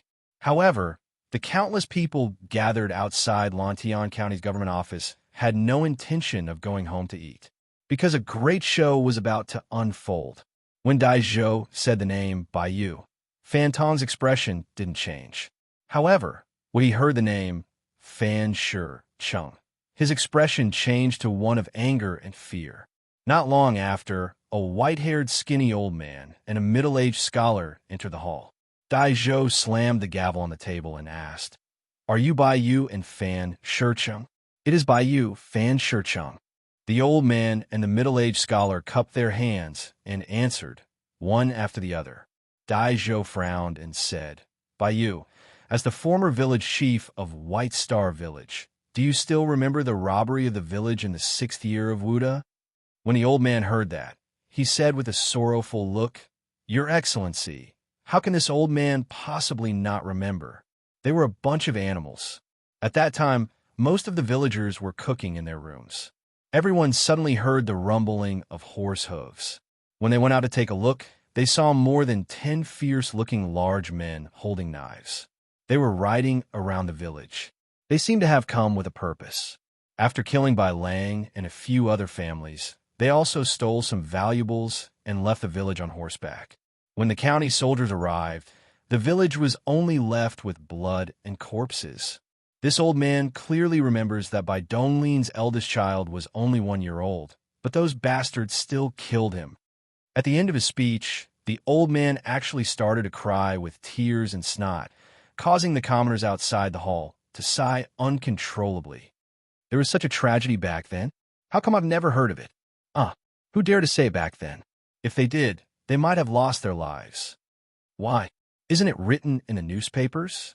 That Sha County magistrate colluded with Master Fan and deceived everyone. Who dared to say it? Do they want to die? Those bastards. They didn't even let a child go. The Fan family should die too. Yes, kill them. Kill them. Not long after, the onlookers began to shout in unison. The father and son of the Fan family turned pale with fright. Dai Ai shouted, Silence. Waiting for the commoners to quiet down, Dai Ai looked at another person and said, Fan Shicheng, I heard that you were the previous housekeeper of the Fan Manor and that you have something to report in court. Housekeeper. It was no wonder that Fan Tong's face was so dark when magistrate he managed to get the former housekeeper of Fan Manor to come here. Reporting to my lord. Shicheng indeed has important information to report to my lord. Fan Shicheng took a step forward and cupped his hands. Shicheng's original name was Ding Shicheng. Due to my reliable work in the Fan family, I was specially given the surname Fan by Old Master Fan and was appointed as the housekeeper of the Fan family. I was in charge of all matters inside and outside the Fan family. However, Old Master Fan was greedy and insatiable. He would do anything for money and even lose his conscience. Shicheng couldn't stand Old Master Fan's way of doing things and left the Fan family 2 years ago. He had wanted to expose the evil deeds of the Fan family over the years, but Old Master Fan had always had a good relationship with the county government, so he gave up the idea. Now that Marquis is in charge of Lantian County, Shicheng finally has the chance to expose the Fan family's evil deeds to the world. Nonsense! Fan Shicheng, you ungrateful scoundrel. You betrayed me for a woman, and you still talk about righteousness and morality. Hypocrite. Shameless. Fan Tong could not help but rage. Fan Shecheng was about to defend himself when Dai Ai, who was sitting at the head of the table, interrupted him. Shut up. I didn't ask you anything. Who gave you permission to speak? Fan Tong shrunk his neck and obediently kept his mouth shut. Dai Ai looked at Fan Shecheng and asked, Fan Shecheng, I want to ask you, did you know that Fan Tong colluded with the bandits to rob White Star Village? Fan Tong's face was pale. He looked at Fan Shecheng with anger and malice. Fan Shecheng's face was calm. Reporting to my lord, of course I knew. Old Master Fan sent me to contact the bandits. Dai Ai's eyes narrowed. Oh, tell me the details. Yes, my lord. Fan Shecheng recalled for a moment, then began to speak. That year, Bai Xiaodia's case was exposed by the villagers of White Star Village. Although County Magistrate Xia forcefully suppressed the news, he was still very angry with Old Master Fan and blamed him more than once. Old Master Fan held a grudge and was worried that the villagers would cause trouble again. He ordered Shecheng to bring a box of golden leaves to Taiying Mountains and ask the 4 demons of Tai Bai to attack the villagers of White Star Village. As soon as he said this, there was an uproar in the hall. Fan Tong's crime of hiring bandits to kill the villagers was almost confirmed. Nonsense. My lord, I'm innocent. This Fan Shecheng is just holding a grudge against me and is purposely fabricating a crime. I hope my lord can understand. Fan Tong was anxious and hurriedly shouted. Shut up. This time, it was Li Zixuan who spoke. He coldly shouted, then looked at Fan Shecheng. You mentioned the 4 demons of Tai Bai. How do you know the 4 demons of Tai Bai? Fan Shecheng respectfully replied, replying to Lord Marquis, although the 4 ghosts of Tai Bai don't often leave the mountain. Lord Fan had asked them to do something a long time ago, and they have been in contact ever since. Li Zixuan nodded, a thoughtful look on his face. Seeing that Li Zixuan was silent, Dai Ai asked again, You have no proof. You have no proof. Do you have any evidence? I do. Fan Shecheng took out a piece of paper. Fan Tong was about to snatch it when Li Zixuan snorted coldly. His fingers moved slightly, and a pencil was stabbed viciously into Fan Tong's knee. Arg! Fan Tong let out a cry of pain and fell to the ground. Only then did the Yamen runners around them react and quickly went to take Fan Tong down.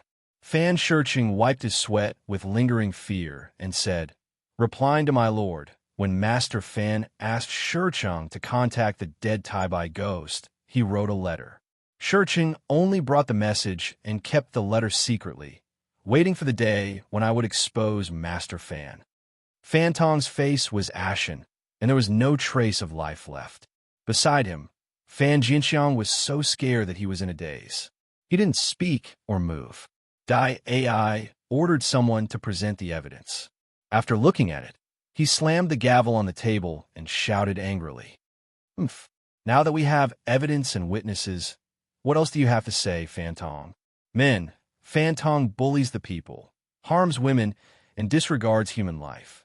He is guilty of the most heinous crimes. Throw him in jail. I will report this to His Majesty and execute him. Understood. The Yamen runners answered respectfully and quickly dragged Fan Tong away like a dead dog. Oh, that's great.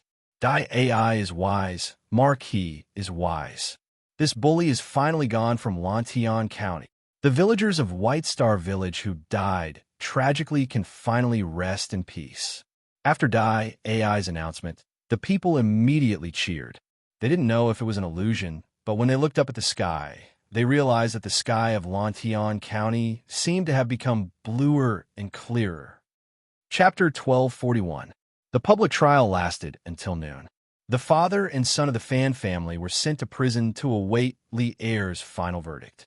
The Tang dynasty implemented a death penalty review system. Other than the emperor, no official could casually sentence a person to death. The death penalty review system originated from the Han dynasty. It referred to the system of requesting the emperor to approve the execution of a death sentence. Since the Han dynasty, the emperor began to pay attention to the cases of officials who committed capital crimes. At that time, the death penalty cases of officials with annual salaries of more than 2,000 sure were reviewed. The death penalty cases of officials with annual salaries of less than 2,000 sure did not need to be reviewed by the emperor. During the Wei, Jin, and Northern and Southern dynasties, the death penalty review system was gradually established. The death penalty cases of local people, regardless of whether they were commoners or nobles, had to be reported to the central government for the emperor to personally approve. During the Sui dynasty, the death penalty would be decided after 3 petitions. This meant that only after 3 petitions could the emperor decide whether to give the death penalty. The Tang dynasty followed the old system. However, according to the normal historical trend, in the 5th year of Jingguan, Li Er changed the 3 petitions before the execution to 5 petitions to avoid wrongful killings. 2 petitions the day before the execution, and 3 petitions the day before the execution. Therefore, in some TV series, local officials casually sentenced people to death and immediately executed them. This was not scientific. The ancient rulers had always been very cautious about the death penalty. This marquis has been in charge of Lantian County since the beginning of this year. Previously, due to many mundane matters, I had no time to care about the people's livelihood. Today, this marquis will use the case of the Fan father and son to make a promise to the people of Lantian County. That is, as long as this marquis is the owner of Lantian County, I will not allow evil tyrants like the Fan father and son to run amok. I will also not allow corrupt officials like the former Sha County magistrate to go unpunished. I will also not allow officials to deliberately oppress commoners and merchants for benefits. In a few days, a locked public opinion box will be built outside the county office. If you're bullied by large families or officials, you can write the truth on paper and put it into the public opinion box. Only this marquis has the key to the public opinion box. This marquis will regularly check the letters inside. As for the problems that the villagers have, this marquis will definitely send people to thoroughly investigate. Of course, if anyone deliberately reports false information and this marquis finds out, they will be severely punished. The public opinion box is a tool for the people of Lantian County to redress grievances. I hope you can cherish it and use it properly. As soon as Li Zishuan finished speaking, Dai Ai, county magistrate he, as well as the people and merchants outside the court, all widened their eyes and looked at him in disbelief. It wasn't that they were making a fuss over nothing, but Li Zishuan's move could definitely be described as unprecedented and even shocking. Since ancient times, there had never been an official who was willing to use this kind of method to give the people the right to redress their grievances. Li Zishuan was really the only one. Marquis is wise. Marquis is mighty. Marquis is wise. Marquis is mighty. After the citizens recovered from their shock, they shouted in unison, their faces filled with excitement. Huh, county magistrate, he looks like it won't be easy for you to be the county magistrate of Lantian County in the future. Dai Ai stood up and said half-jokingly to county magistrate he. In fact, the reason why today's public hearing went so smoothly was inseparable from county magistrate he's ample preparation. Especially Fan Shi Chung, who was an extremely important witness. County magistrate, he had found him and directly sent Fan Shi Chung to the 18th level of hell. Because of this, Dai Ai admired county magistrate he's investigative abilities. Otherwise, he wouldn't have been so free as to chat with county magistrate he. Ha! What are you saying, Dai Ai Xiaoqing? Marquis' move has saved the county magistrate a lot of effort in investigating the case. I'm afraid it'll be easier for me to be the county magistrate. County magistrate, he chuckled. Dai Ai narrowed his eyes and whispered meaningfully. County magistrate, he is quite open-minded, but I don't know if county magistrate he is interested in investigating the case at the Supreme Court. Perhaps I can make some arrangements for you. This fellow had the intention of cherishing talent. If it was someone else, he definitely wouldn't have done this. How sharp was Li Zishuan's hearing?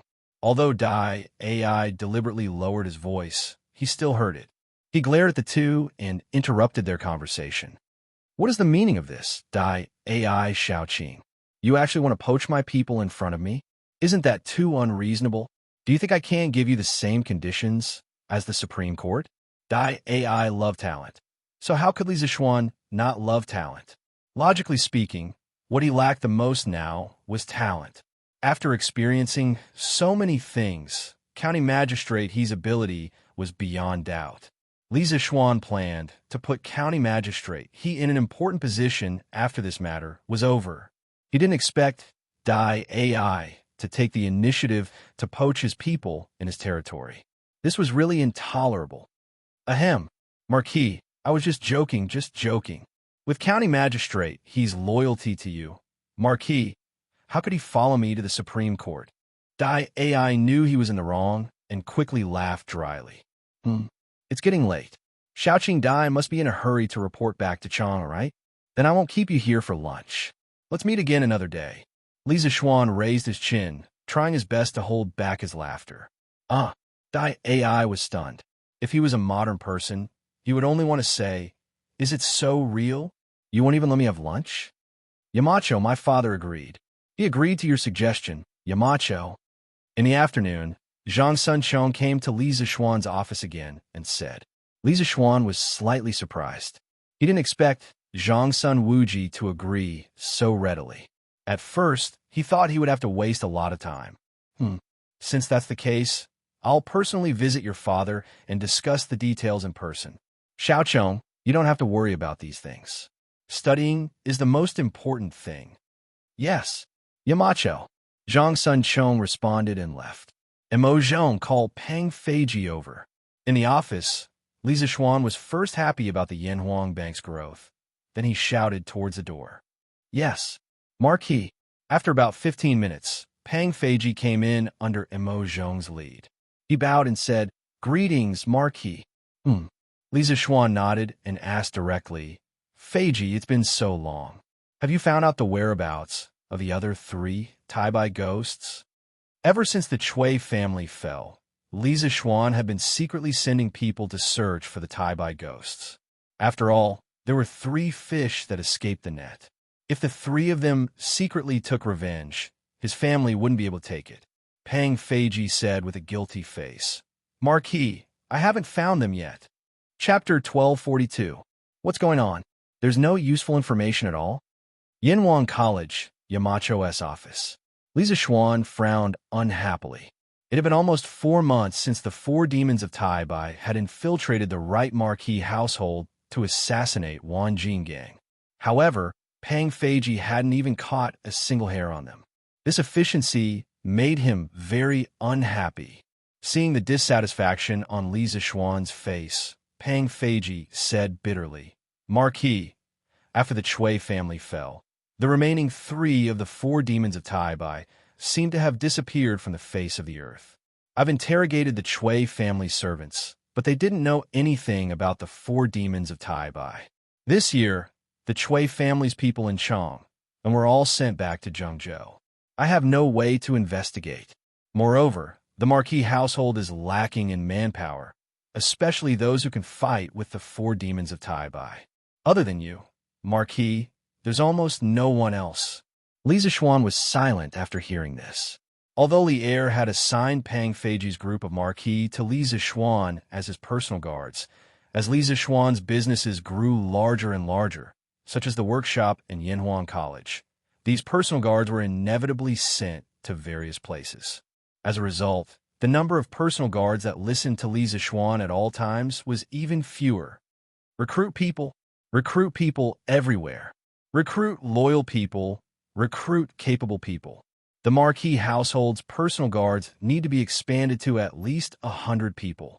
Li Zixuan said to Pang Feiji after pondering for a moment. In the future, he would need more and more people by his side. It would be better to recruit a group of people first. Of course, to him, loyalty was the most important thing, and ability was the second. However, if he could recruit people with high loyalty and ability, that would be even better. Pang Feiji cupped his fists and said, Yes, Marquis. All right. While recruiting people, continue to track down the whereabouts of the 4 demons of Taibai and the guards in the Marquis household. You don't need to worry about my safety. You just need to take care of my family's safety. Lisa Schwan felt that the 4 ghosts of Tai Bai wouldn't just vanish from the face of the earth. The 3 ghosts were probably hiding in the dark, preparing to ambush him. He had to be on guard. Yes, Marquis. Who would have thought that a small county could be so evil?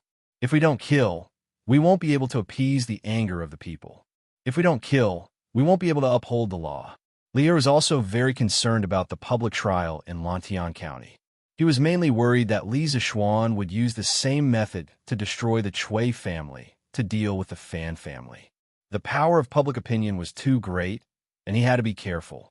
During the morning assembly the next day, he called Dai Ai out and asked her about the details of yesterday's public trial. In the end, he was furious and said coldly, "Your Majesty, the county magistrate of Lantian County inadvertently solved an unsolved case from the Wuda era. That year, in Baixing village, a few families suffered misfortune. Not long after, the county magistrate of Lantian County resigned due to old age, and the case became an unsolved case. The county magistrate, who came later, couldn't investigate it. I didn't expect the truth to be like this." Lu Dui, the Minister of Justice, stepped forward and cupped his hands. Li Er smiled and nodded. In this public trial, the county magistrate of Lantian County, He Lin Feng, painstakingly collected a large number of witnesses and evidence. The Fan father and son were unable to refute and coincidentally solve the case. I have decided to bestow upon him the rank 6 Minister of Deliberation, 100 bolts of silk, and 30,000 yuan. Minister of Deliberation was a rank 6 civil position. It was just a title and didn't have any real power. However, compared to the rank 7 county magistrate, it was still a big promotion. Dai Zhou smiled and said, "Your Majesty is wise." The other ministers also said, "Your Majesty is wise." Li Er thought for a while and said, "The Fan father and son have committed many evil deeds and killed many people. 3 days later, they will be paraded through the streets and beheaded in public at noon." This was equivalent to giving the Fan father and son a death sentence. Dai Zhou and Lu Dui stepped forward and said, "Your Majesty obeys." In addition, order the Supreme Court to capture the 4 ghosts of Tai Bai with all their might.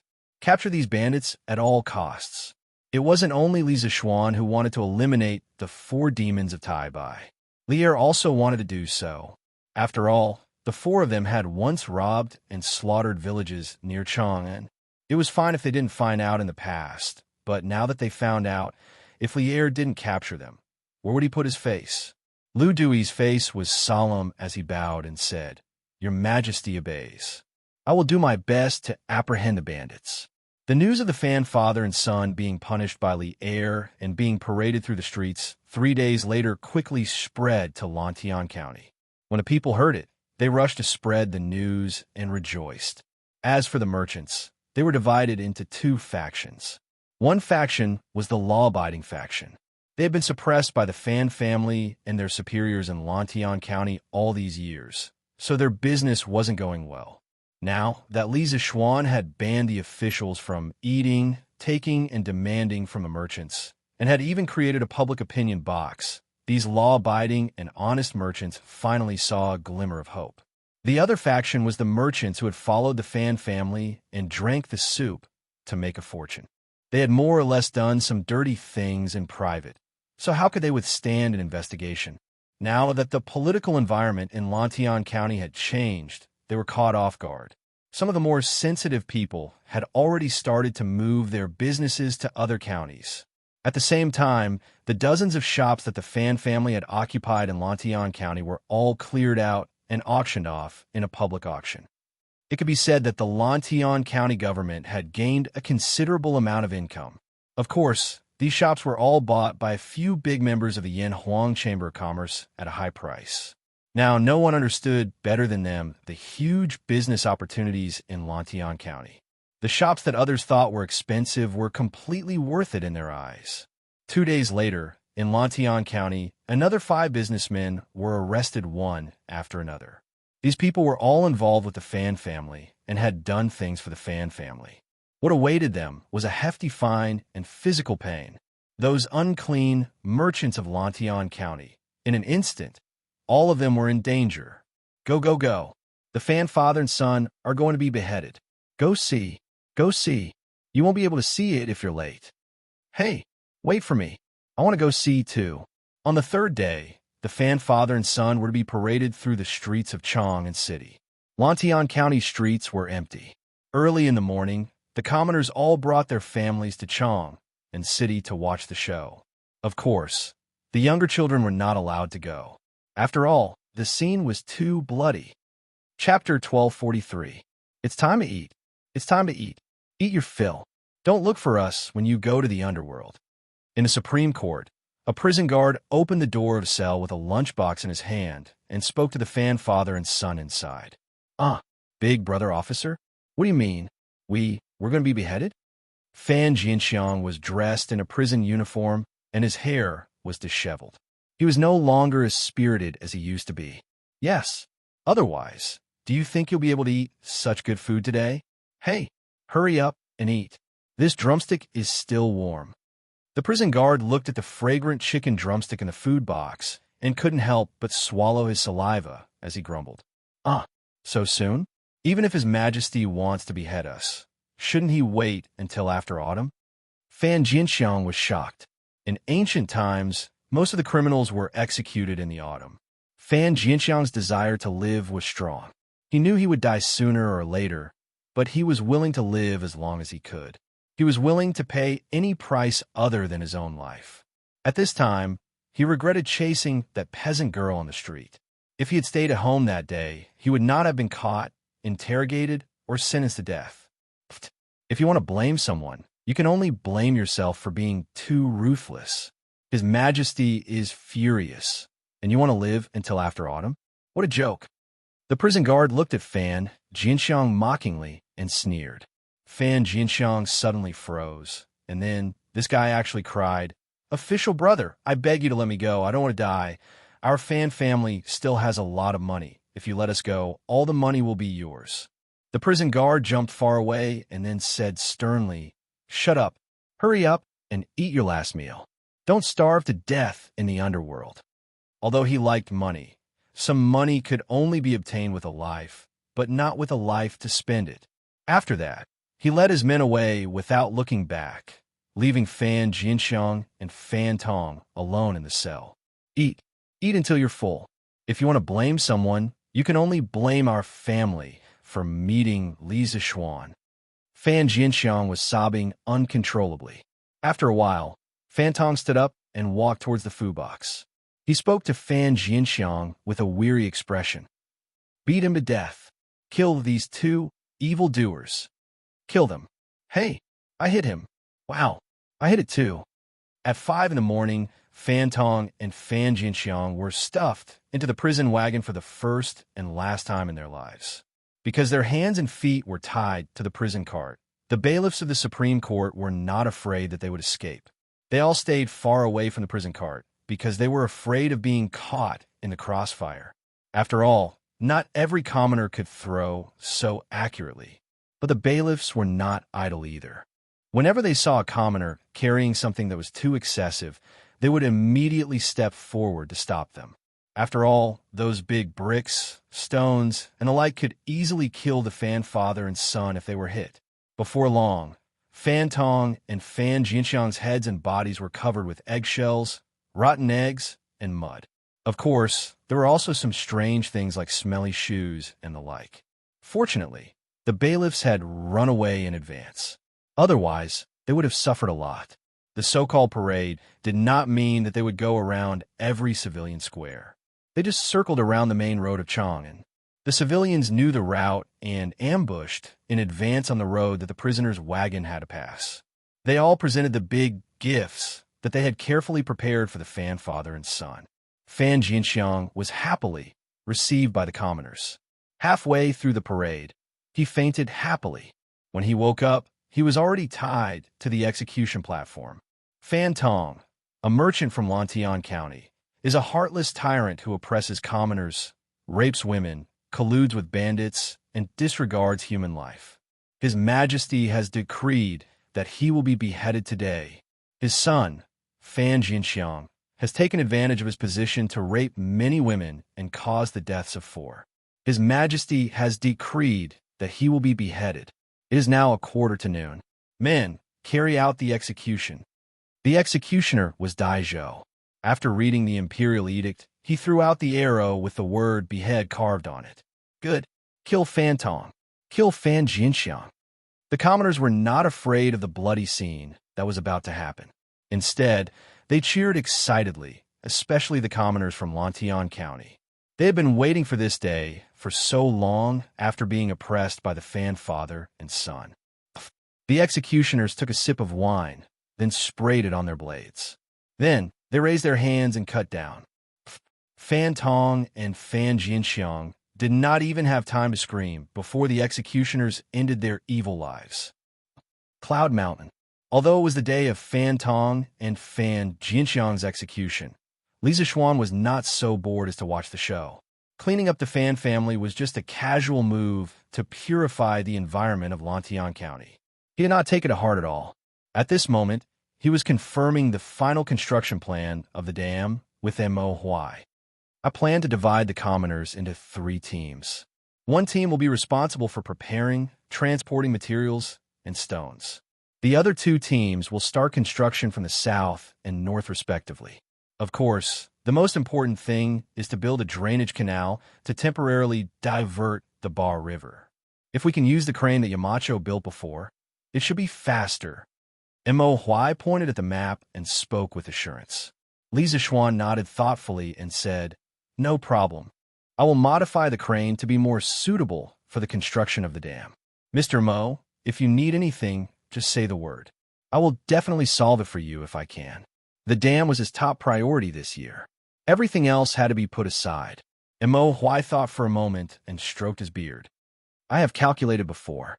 If this dam is built according to Yamacho's requirements, it will cost at least 400,000 strings of cash. I don't know if Yamacho can bear such a huge price."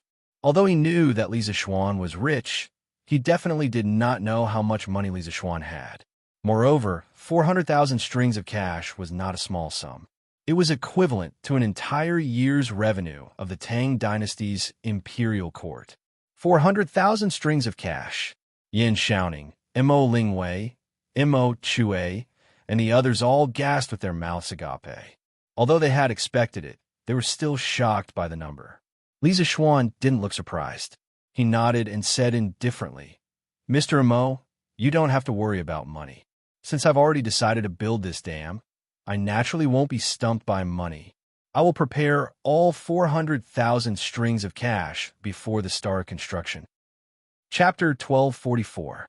As the days passed, Lantian County began to change bit by bit. In the blink of an eye, it was the middle of February. Many citizens had noticed the recent changes in Lantian County. Strange Taste Pavilion is opening a branch in Lantian County. Really? Looks like Marquis is starting to take our county seriously. It's not just Strange Taste Pavilion. I heard that Drunken Immortal House, Quirky Culture, Skillful Craftsman House, Appraisal House, Elegant House, Jade Treasure Hall, Earth Treasure House, Wizong House, and Treasure House are all here to open branches. Is there really such a thing? Why didn't I know about it? Hey, how can it be fake? Yesterday, when it was almost dark, I saw a few shops over at the South Market with their signboards hanging up. I think they'll be officially opening in 2 days. China's market square system originated from the Western Zhou dynasty and gradually matured during the Sui and Tang dynasties. In the Tang system, 100 households is a li, 5 li is a village. Those who live in a state or county are called squares. Those outside the state or county are called villages. Li, villages, and squares all have zhengzheng. Li Zhengzheng is in charge of household registration, teaching farming and mulberry farming, inspecting violations, and urging people to pay taxes. Square Zhengzheng is in charge of the gate key, inspecting traders. It was clear that there was a clear division in Tang Dynasty's Li Fang. In the capital city of Chang'an, south of the imperial city, there are 10 squares from east to west and 9 squares from north to south. East and west of Imperial City, There are 12 squares each. As for Lantian County, although it was only 1/10 the size of Chang, and the city still strictly adhered to the market square system of this era. It was divided into 10 residential squares and 1 market square. All the shops and restaurants were in the market square in the south of the city. Doesn't that mean that we don't have to travel all the way to Chang and the city in the future? Here in Lantian County, we can eat Chang and city's delicacies and buy Chang and city's goods. Hey, it's true. When Drunken Immortal opens, I'll go and try it. Let's see if it tastes the same as Drunken Immortal Restaurant in Chang and City. Yo, old Master Wu, only you can afford it. People like us, whether in Chang, in City, or Lantian County, can't afford to eat by Drunken Immortal Restaurant's food. When the time comes, I'll go to Chitu Culture to buy a book for my child. The books there are still very cheap. What a joke. You must be joking. The anticipation of the masses could only be described with these 4 words. After all, no one would be willing to travel all the way to Chang, and if there were good goods and delicious food nearby. Therefore, the people of Lantian County were looking forward to the opening of these shops that had moved over from Chang'an. Strange Interest Pavilion, Drunken Immortal House, and Strange Interest Culture are opening today with a 30% discount. Don't miss it. Look, it's written in the newspaper that Strange Interest Pavilion and Drunken Immortal Restaurant are opening for business today. The busy people who were preparing to go out in the morning came across a boy selling newspapers. They casually bought a newspaper and inadvertently saw the small advertisement in the middle of the newspaper. Instantly, they became excited. 1 spread to 10, 10 spread to 100, and not long after, the entire Lantian County was in an uproar. 30% discount? This was too worth it. Today, I can finally afford to eat a meal at the Drunken Immortal Restaurant. I must go and have a taste. That's right. Let's go together. Oh, and I'm going to buy 2 books. Look, it's not just the Drunken Immortal Restaurant and Strange Interest Pavilion. Craftsman Pavilion, Treasure Pavilion, and Elegant Study are also opening for business today. And it's also a 30% discount. Then no matter what, this old man will go and buy a bicycle today. With a 30% discount and a membership card, this bicycle will only cost about 200 strings of coins. It's too cheap. Wow, it's true. Buy a bicycle. I must buy a bicycle today. If I can buy one, I'll make a profit. I wonder how many bicycles Craftsman Pavilion, Treasure Pavilion, and Elegant Study will have today. These things used to be priceless in the past. Dozens of shops were opening for business at the same time, and all the goods were at a 30% discount. Such a huge commotion caused this small county that had been peaceful for more than a decade to suddenly become lively. Even the people far away in Chang and in the surrounding counties rushed to Lantian County after hearing the news from today's Datong Daily. If you can buy something, you'll make a profit. This saying was not wrong at all in today's situation, especially when it came to bicycles. Although the workshop had supplied a large number of bicycles to Craftsman Pavilion, Treasure Pavilion, and Elegant Study in Chang, and after the new year, it still could not meet the huge demand of the market. There were still many people who wanted to buy a bicycle. Line up. Today's bicycles are fully stocked at Elegant Study, so don't worry. Also, to save everyone's time, all the goods from Elegant Study can be traded with Tang Yuan. In the southern market square of Lantian County, the Lin family's housekeeper was shouting with all his might. There were simply too many people, so he had to come out to maintain order. Tang Yuan? What's Tang Yuan? The people who came to buy bicycles were puzzled when they heard that. The Lin family's housekeeper chuckled and said, "Dear customers, did you not read today's Datong Daily carefully? Today, other than the opening of our big shops, Yanhuang Bank in East Dao, Elaine of Lantian County, is also opening. Everyone can exchange their copper coins for Tang Yuan at the bank. Here, this is a Tang Yuan. A Tang Yuan is a fixed amount of money. If you use Tang Yuan to buy things, you can save a lot of time." Hearing the housekeeper's words, those who had newspapers on hand immediately flipped through the newspapers on the spot, looking for news about Tang Yuan. Hey, the Tong Daily really wrote about it. This Yanhuang Bank was established by Marquis Zhao Guogong and 6 wealthy businessmen in the capital. They invested 580,000 copper coins as a guarantee to establish a bank to exchange Tang Yuan. Everyone can go to the bank to exchange their copper coins for Tang Yuan or exchange Tang Yuan for copper coins. There's only a 1% fee in between. Soon, some people saw the news about Yanhuang Bank and Tang Yuan in a newspaper. Actually, they couldn't be blamed for not reading the newspaper carefully. It was just that when most people saw that the top shops in the capital, led by Strange Taste Pavilion, had opened branches in Lantian County and had a 30% discount on everything, their first reaction was to rush over as soon as possible to get a bargain. Why would they continue reading the newspaper? Oh, so it's Marquis who's personally vouching for it. What's there to worry about? And Tang Yuan is so much more convenient than copper coins. I have to exchange for some Tang Yuan. When the people heard that Li Zixuan was personally vouching for the bank, they didn't have much resistance in their hearts.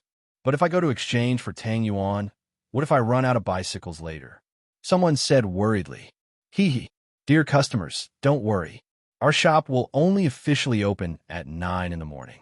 There's still more than an hour. Also, customers who want to use Tang Yuan to buy goods can queue up separately. It's a good opportunity for everyone to see how much faster it is to use Tang Yuan to buy things compared to copper coins. Chapter 1245. Although it was clearly stated in the newspaper that these shops would only officially open at 9 in the morning, the people were afraid that they would not be able to get what they wanted if they were late. Hence, they came early to line up. It was worth mentioning that, under Li Zixuan's promotion, Lantian County South Market opened 3 hours earlier than Chang'an's East Market and West Market. Li Zixuan's next step was to completely abolish the system that required the market to be closed every day. As someone who had transmigrated from the modern world, he knew very well that if the market wanted to develop healthily, it had to be given the greatest freedom. The market system in China's ancient society was mainly established not for the convenience of the residents, but for the rulers to display their national prestige and to better achieve their goal of controlling the people. To a certain extent, the market system would hinder the development of the social economy and bring great inconvenience to the people's daily lives. Hence, in the middle and later stages of the Tang dynasty, the market system was relaxed, and there were shops that the two markets could no longer accommodate. Hence, it began to expand to the nearby markets and other places. As a result, Chong'an Market in the northwest of the East Market and Yinshou Market in the northeast of the West Market were more lively and prosperous than the East and West Market. In the end, there was even a night market.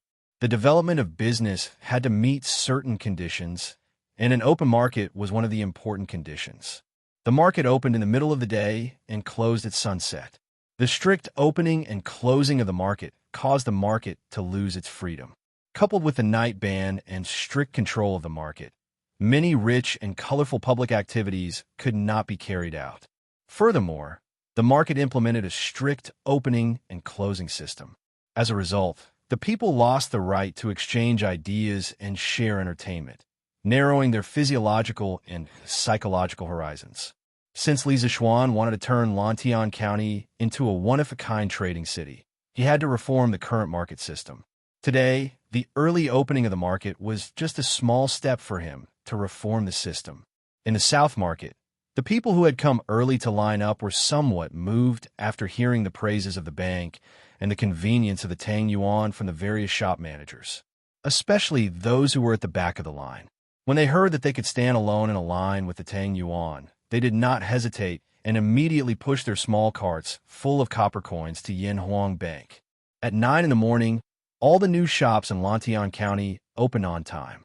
The Zhuaxian restaurant was full. The customers who came to eat were from Lantian County, Chang'an City, and other states and counties. The restaurants in Lantian County, which used to have a bleak business, suddenly became popular because of the Zhuaxian restaurant. Craftsman Pavilion, Jianbao Pavilion, and Elegant Pavilion also began to sell their goods. The customers who had gone to the bank to exchange for the Tang Yuan had finished their exchange and returned. The stewards kept their word and specially arranged a team for these people. Shopkeeper, I want 2 bicycles. Here, this is 560 Tang Yuan. Please count it. Okay, 560 Tang Yuan. No more, no less. Zhang San, quickly pushed 2 bicycles out for this customer. Both within and outside of everyone's expectations, the team that used Tang Yuan to buy things moved forward very quickly. Seeing that 5 people had already bought cars using Tang Yuan and had left while the first person in the copper coin team hadn't finished counting his copper coins, many people in the back instantly panicked. At first, they roughly understood that the Tang Yuan would be very convenient to use, but they did not expect the Tang Yuan to be so fast. Compared to using copper coins, the speed was definitely more than twice as fast. Some of the more decisive people immediately rushed to the bank to exchange for the Tang Yuan, while those who were hesitant were still wondering if they should exchange for the Tang Yuan. Under the publicity of these newly opened shops in Datong Daily, the first branch of Yinhuang Bank to serve the common people quickly became popular. The Tang Yuan, this new thing, also left a deep impression on many people. It was as if a seed had been planted in their hearts. As time passed, it would take root and sprout one day. Marquis, I finally don't have to worry about the county's trade. With these famous shops in Chong, and the people in the eastern counties will not go to Chong to buy things. They will buy things in the nearby Lantian County. Our county is finally going to be lively. County Magistrate He, in his casual clothes, was accompanying Li Zixuan to the South Market Square to observe the people. Seeing that the square was filled with people and was in full swing, the degree of liveliness was comparable to the East and West Market of Chong, and County Magistrate, he stroked his beard and said with satisfaction. Li Zixuan laughed and said, "Ha ha, County Magistrate, you're only looking at the surface. Think deeper. If there are more shops in Lantian County and it becomes more prosperous, then it will correspondingly recruit more commoners to work as workers. In this way, other than relying on the land to make a living, the commoners in our county can also help out during their free time and earn an additional income, right?" In modern terms, this was called increasing employment. Marquis is right. I am impressed. County Magistrate he sighed, and then asked, "Marquis, by introducing the bank in Tang Yuan, are you trying to let the people use Tang Yuan to replace the copper coins in the future?" As a county magistrate, he definitely knew more about Tang Yuan than the ordinary people. He knew that Tang Yuan was convenient, safe, and difficult to imitate. He was in favor of Tang Yuan replacing the copper coins. Li Zixuan frowned and said in a deep voice, "Let's try in Lantian County first. As for Chong, or the other counties, let's not bother about it for now. If the people in Lantian County can eventually get used to Tang Yuan, then I will think of a way to promote Tang Yuan to other places." Currently, there were only 2 places where Tang Yuan could be used. One was Yinhuang College, and the other was Lantian County. These 2 places were basically Li Zixuan's private territory. He could do whatever he wanted there. However, it was different for other places. If he rashly promoted Tang Yuan to other places, he might be impeached. After all, he did not have a right to privately issue money. If Tang Yuan wanted to be promoted in the entire Tang dynasty, he would need Li Heir's approval. And if the Tang Bank wanted to be opened in all the counties in Tang dynasty, he would need the participation of the royal family. Otherwise, it would be difficult to do anything. Now, Li Zixuan was waiting. He was waiting for Li Heir to give Tang Yuan and the Yinhuang Bank a proper status. "Marquis, you are worrying too much. This Tang Yuan is so exquisite and convenient to use. I feel that once the people get used to it, they will definitely not be able to leave it."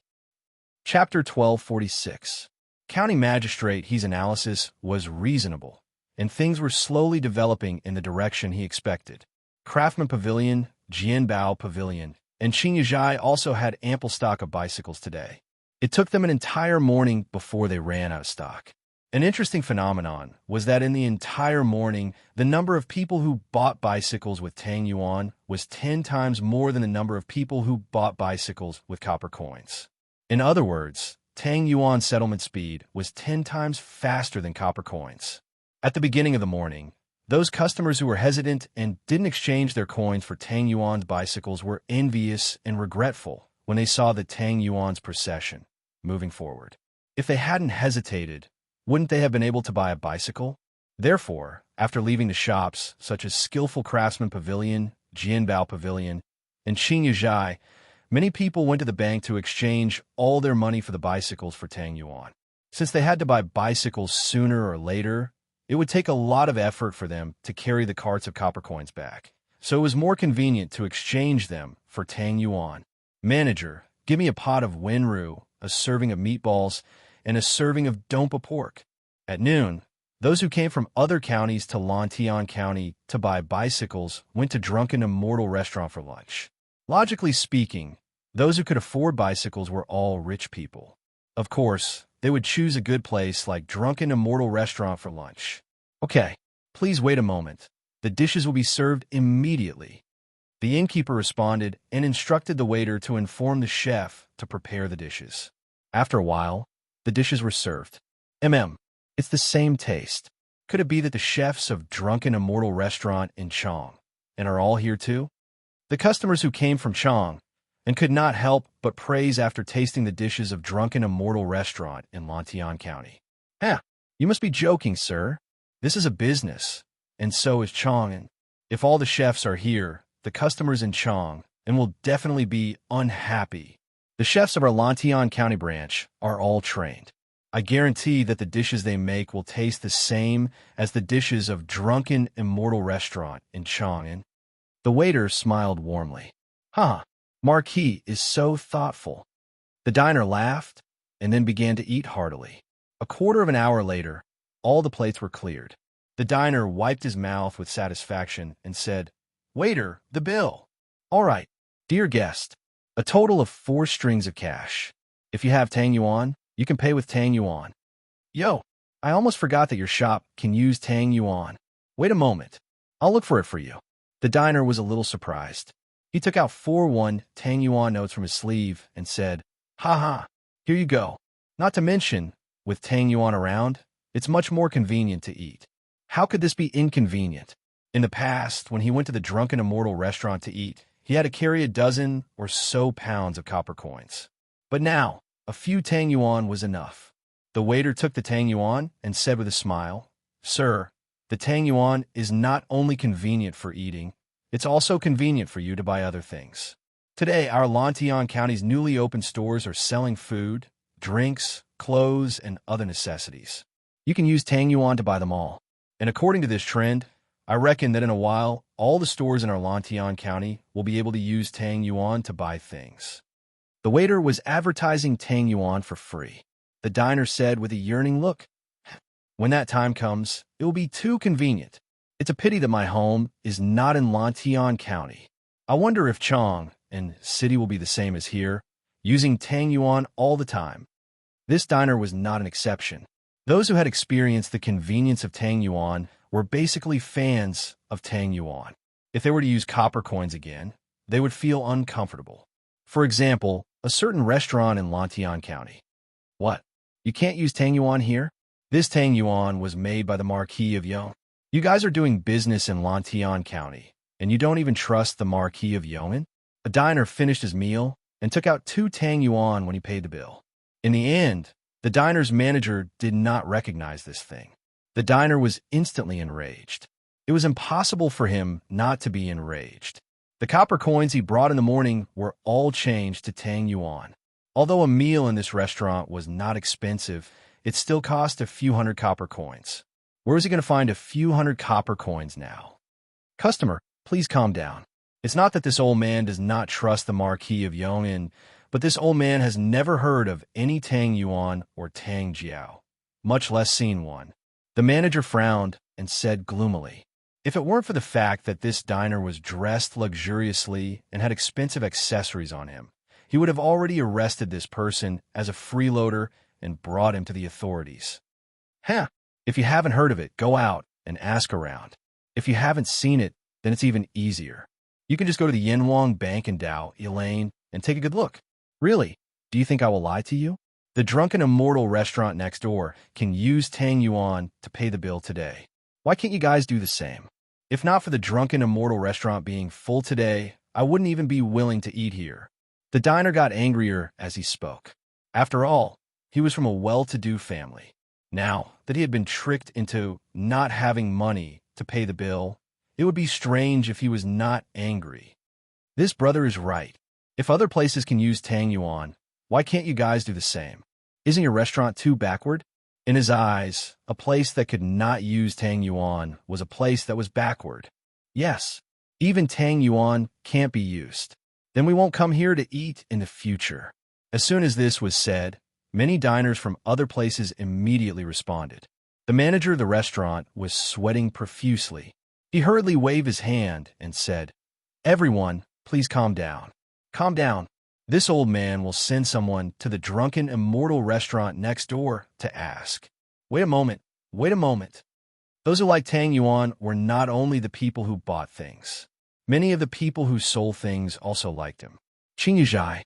Master, in just one morning, we have sold all of the 100 over bicycles. The speed is more than twice as fast as before, Madame Li said with a face full of joy. Lin Wenyuan stroked his beard and said excitedly, This is all thanks to Tang Yuan. Madam, you also saw it this morning. Using Tang Yuan to buy things, the speed is at least several times faster than before." Madame Ji nodded and said, Yes, yes. Marquise things are really useful most of the time. This Tang Yuan, if all the customers in Chang'an can use it, that would be great. Lin Wenyuan looked in the direction of Chang and said thoughtfully, "Whether Tang Yuan can gain everyone's approval or not, it still depends on His Majesty's attitude." Obviously, he, who had been doing business all his life, also saw the biggest hurdle that Tang Yuan was currently facing. Chapter 1247. In the next few days, restaurants and shops such as Strange Taste Pavilion, Skillful Craftsman Pavilion, Inspection Treasure Pavilion, and Elegant Restaurant held several big promotions, causing the flow of people in Lantian County to reach a peak. The local citizens of Lantian County had never seen the county so lively. With the increase in the flow of people, the local restaurants and shops also benefited from it, and their business was booming.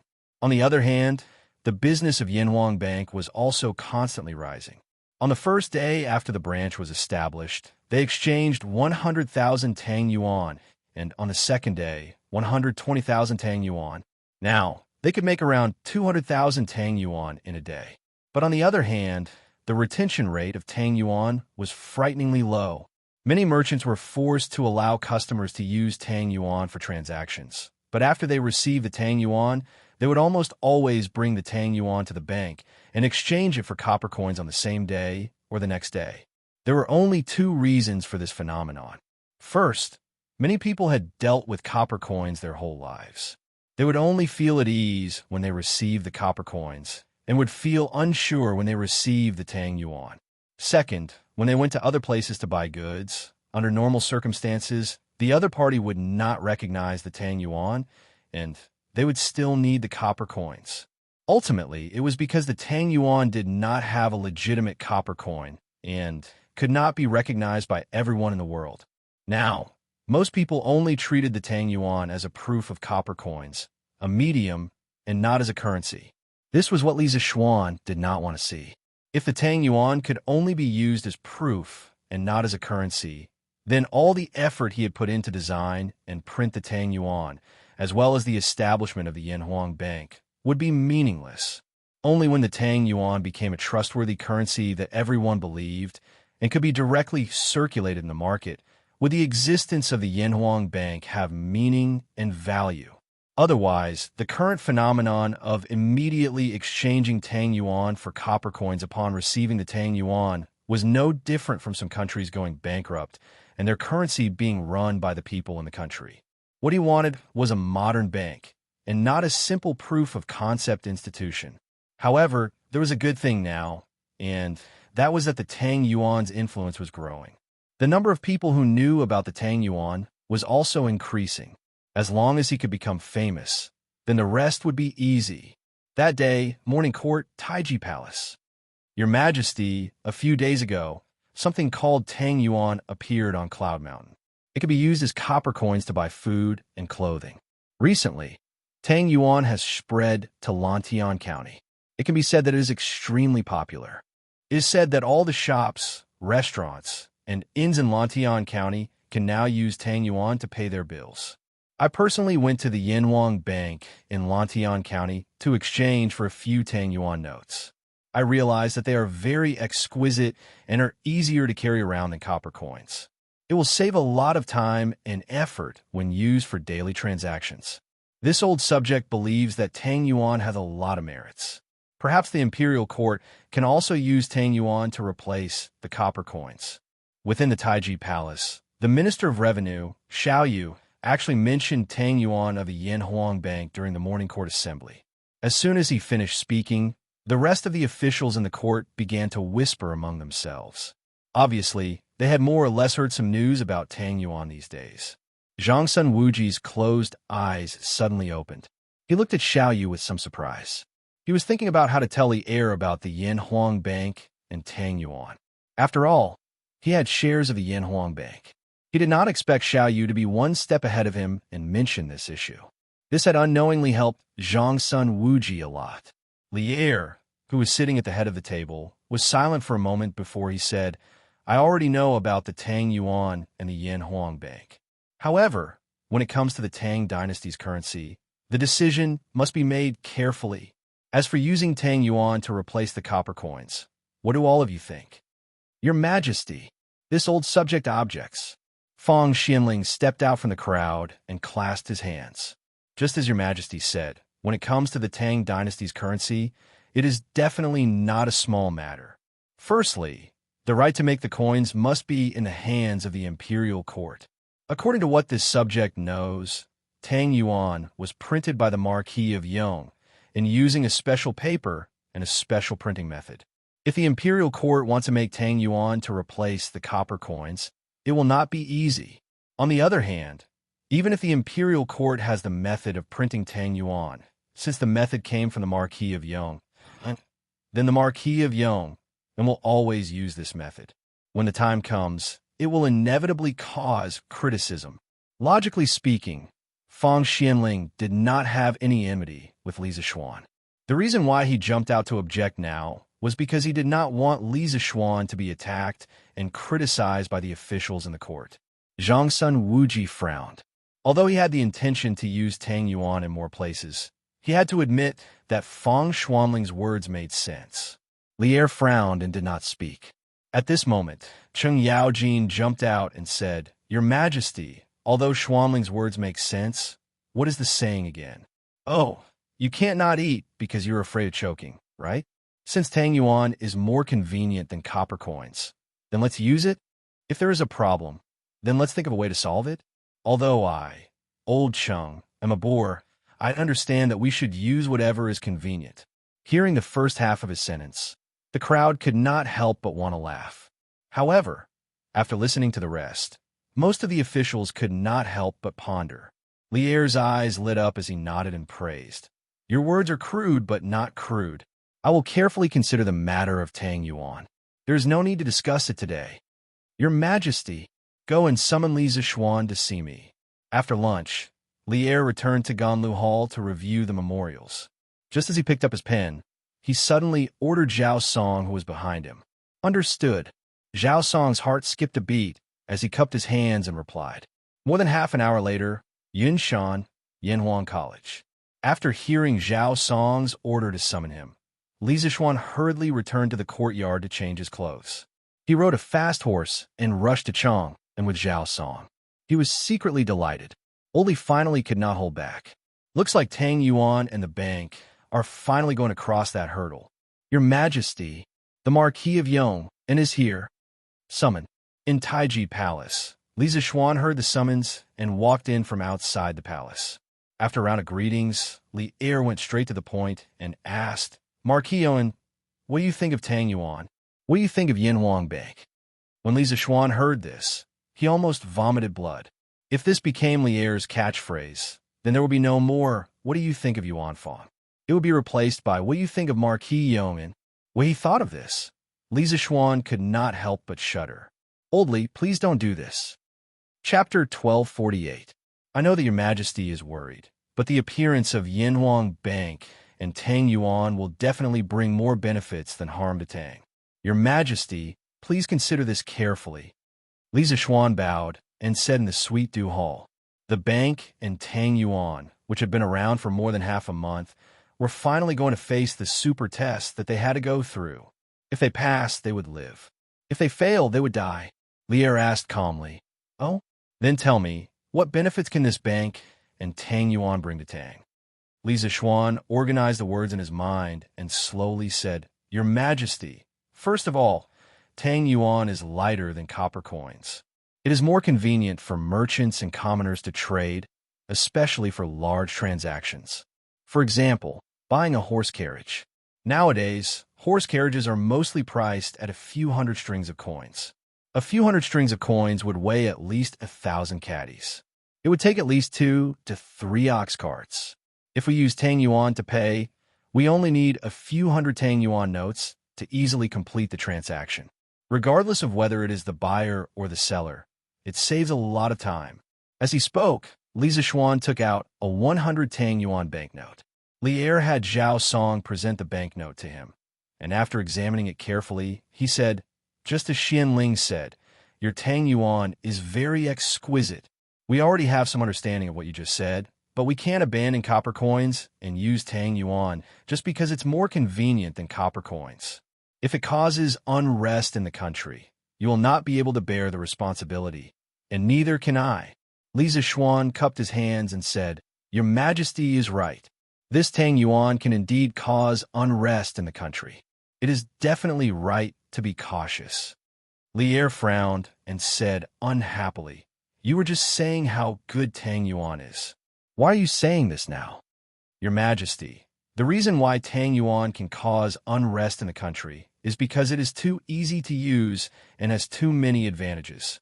If you want to talk about Tang Yuan's disadvantages, you have to start from its advantages. Li Zishuan smiled and continued. Apart from what I said just now, the second advantage of Tang Yuan is that it is extremely safe to carry around and can make up for the lack of money. Our Tang Empire currently produces about 3 million caddies of copper annually. Even if we use all of it to make copper coins, we can only make about 600,000 strings of coins. Ever since His Majesty ascended the throne, he had cooperated with the civil and military officials to vigorously develop the people's livelihood. The 600,000 strings of coins per year might have been enough a few years ago, but since last year, the people's copper coins have been stretched to the limit. And as time went on, with the development of production in the provinces and counties of the Tang Empire and the acceleration of the circulation of goods, the speed of copper coins casting would gradually fall behind the people's needs for copper coins. When that time comes, there will be a shortage of money coins. How will the imperial court deal with it? Must we restrict the production? Of course not. It will hinder the Tang.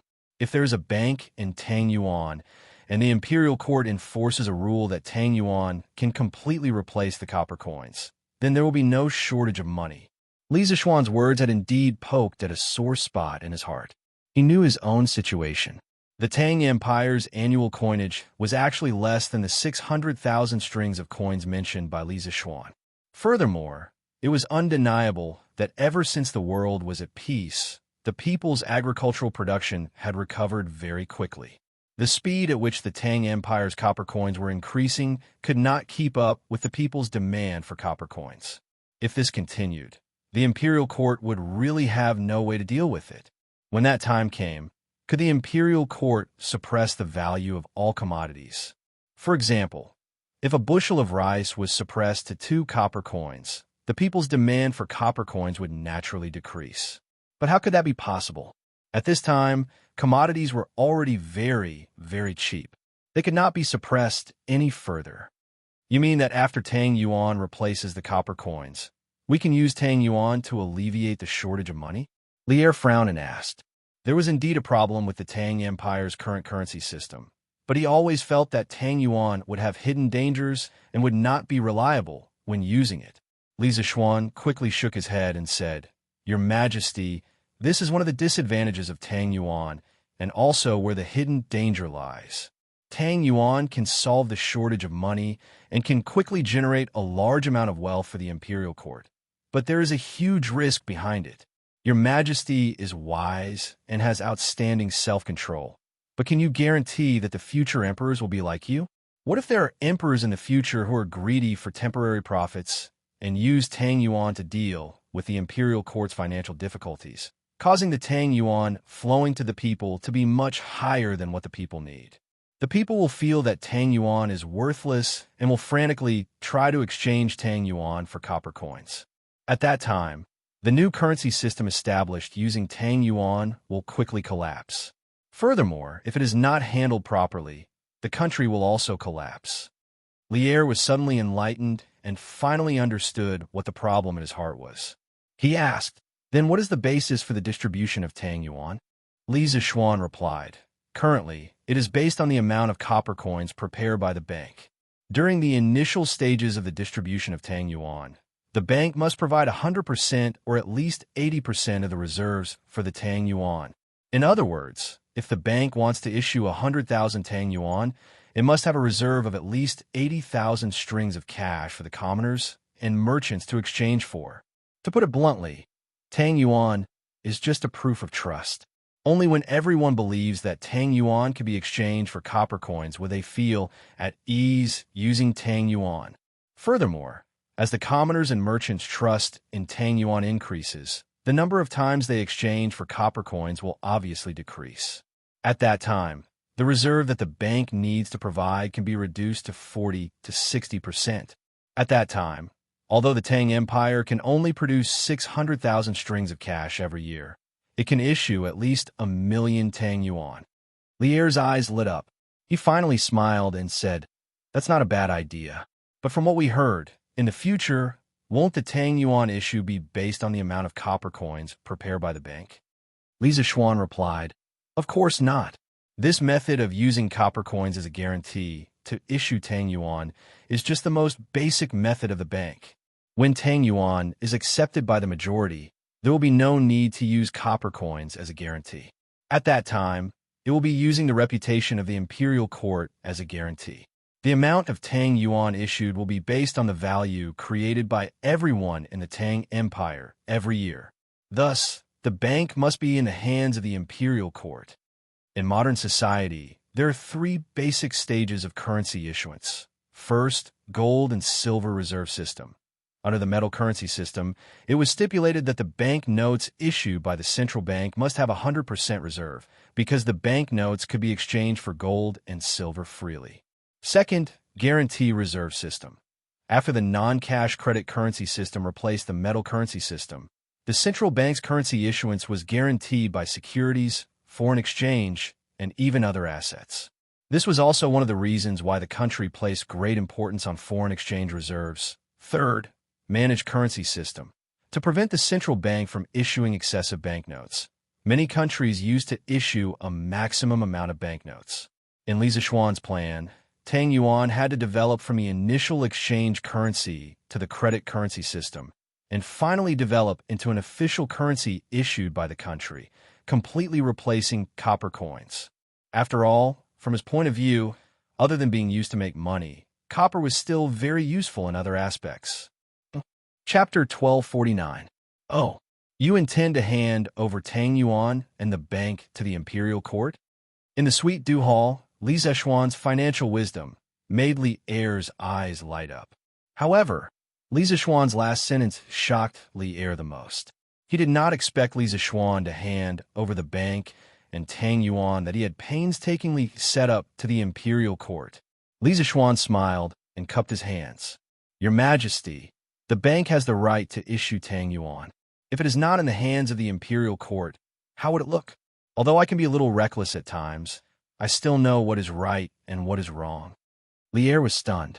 Then he smiled faintly and said, "You have worked so hard for so long. I even heard that the bank has 100,000 strings of copper coins. Now, you are so generous that you are willing to hand over the bank to me?" Based on his understanding of Li Zishuan's character of never taking losses, he didn't believe that Li Zishuan would hand over Tang Yuan and the bank for free. Cough, cough.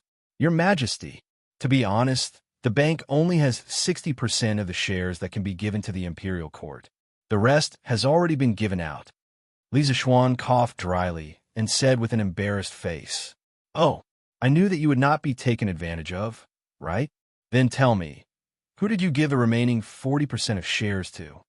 Lier narrowed his eyes and said with an indifferent expression, Li Zishuan cupped his hands and replied, "Your Majesty, 5% of the shares were given to Duke Zhao. He gave 100,000 strings of copper coins to the bank as a deposit. 9% of the shares were given to a few wealthy merchants from the Yanhuang Chamber of Commerce. They gave a total of 380,000 strings of copper coins and are willing to help the bank promote Tang Yuan in the various provinces and counties. I also intend to give Uncle Qin, Uncle Chung, Uncle Niu, and Uncle Yuchi 8% of the shares. They will also contribute money and effort in the future. Although these people owned shares in the bank, they did not participate in the management of the bank. They only participated in the dividends. This subject would like to own 18% of the free shares of the bank. In the early stages, when everyone is unfamiliar with the operations of the bank in Tang Yuan, this subject can provide suggestions for the development of the bank and formulate the corresponding rules and regulations so that the bank can better serve the court and truly become the sharp sword of a strong country. In the future, when the bank has matured and there is a suitable person to replace me, I will take the initiative to withdraw from the management position of the bank." In fact, this private bank was basically equivalent to the central bank in his previous life. Li Zishuan had never thought of taking it for himself. He knew himself well enough to know that this thing was a hot potato. He couldn't take it, let alone eat it. The one who had absolute control over the bank had to be the royal family. As for him, he would be satisfied as long as he could follow behind them and get some scraps. Furthermore, he did not lack money nor status. The creation of the bank in Tang Yuan was more for the sake of the common good and not for personal gain. Using copper coins as currency was not conducive to circulation and would greatly affect the economic development of the Tang Empire. As a modern person, if he wanted the Tang Empire to become stronger in terms of economy, he had to promote the creation of paper money. In fact, if a transmigrator like him did not appear, according to official history, flying money would appear during the Tang Xinzong and Yuanhe years. Some merchants set up associations in the main cities of the country and used flying money to replace copper coins as a tool of exchange. This reduced the demand for copper coins. Flying money was made of paper. Not only was it convenient to carry around, it was also safe. Other than being used by merchants, it was also approved by the government. The New Tang book recorded, Emperor Xianzong banned the use of copper coins. At that time, merchants came to the capital and entrusted the various Taoists with money to submit memorials to the court, as well as the various armies and envoys from the rich families. Using light clothing, they were accepted.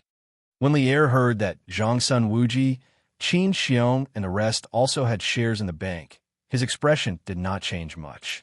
However, when he heard about the shares held by the merchants of the Yanhuang Chamber of Commerce and Li Zishuan, he instantly frowned and could not help but say, "Those merchants in your Chamber of Commerce, no matter how much they invest, you can only give them 5% of the shares at most. And you?" At this point, Li Er paused and said, "I know that in terms of the management of the bank and the distribution of Tang Yuan, no one knows more than you. I'm also not a stingy person. As long as you can really get the bank on the right track and allow Tang Yuan to replace copper coins within the borders of the Tang Empire and completely solve the problem of lack of money without creating chaos for the imperial court, I will grant you 25% of the shares."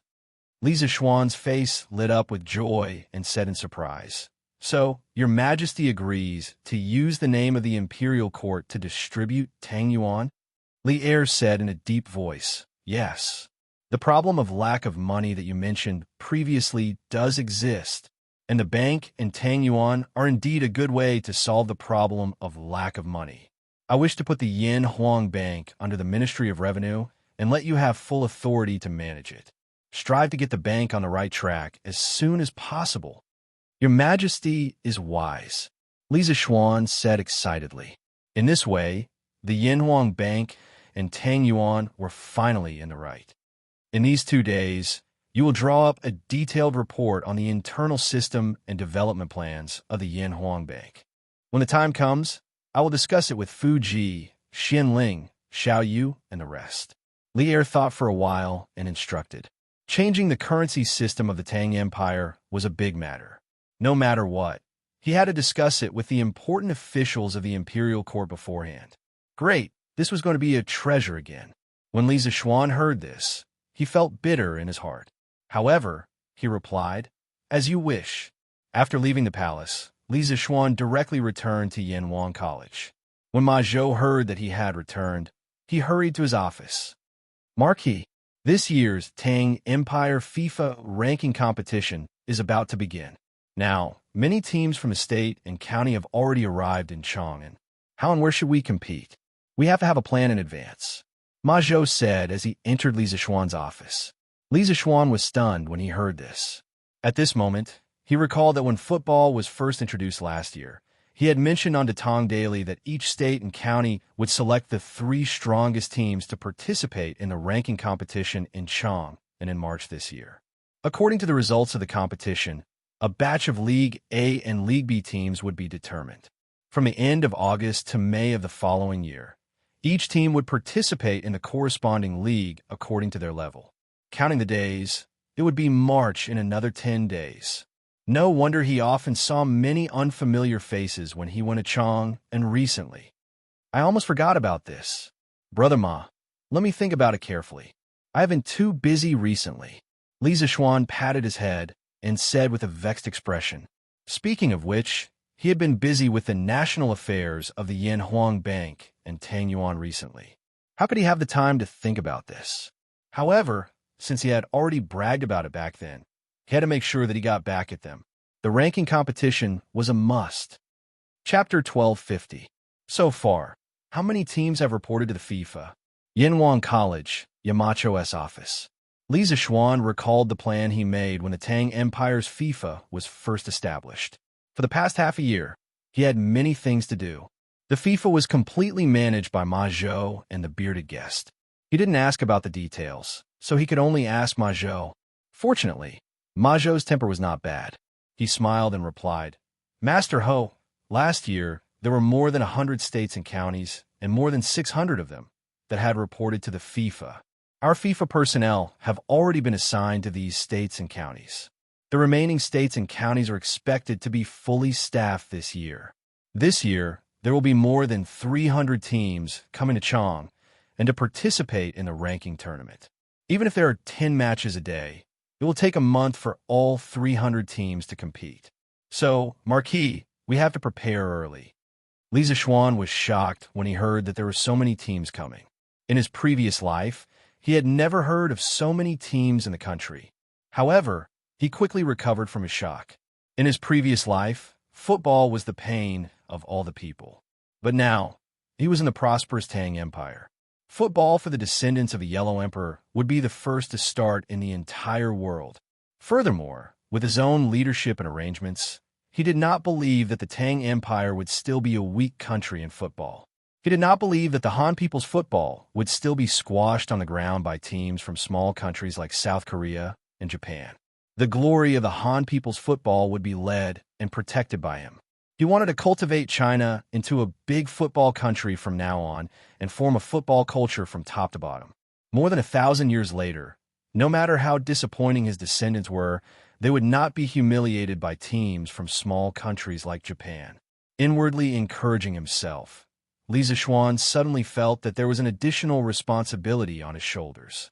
Initially, he had invented football to develop a sport for the students of the academy.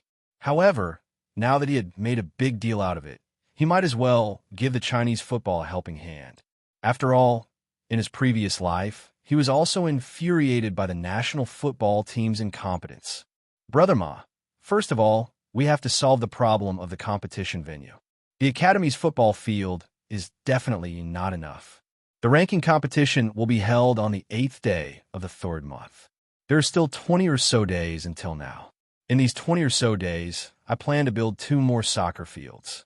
One will be in Lantian County, and the other will be by the Ba River in Plum Village. I will get Shouting to push this matter as soon as possible. As for the schedule of the ranking tournament, it would use a single-round system.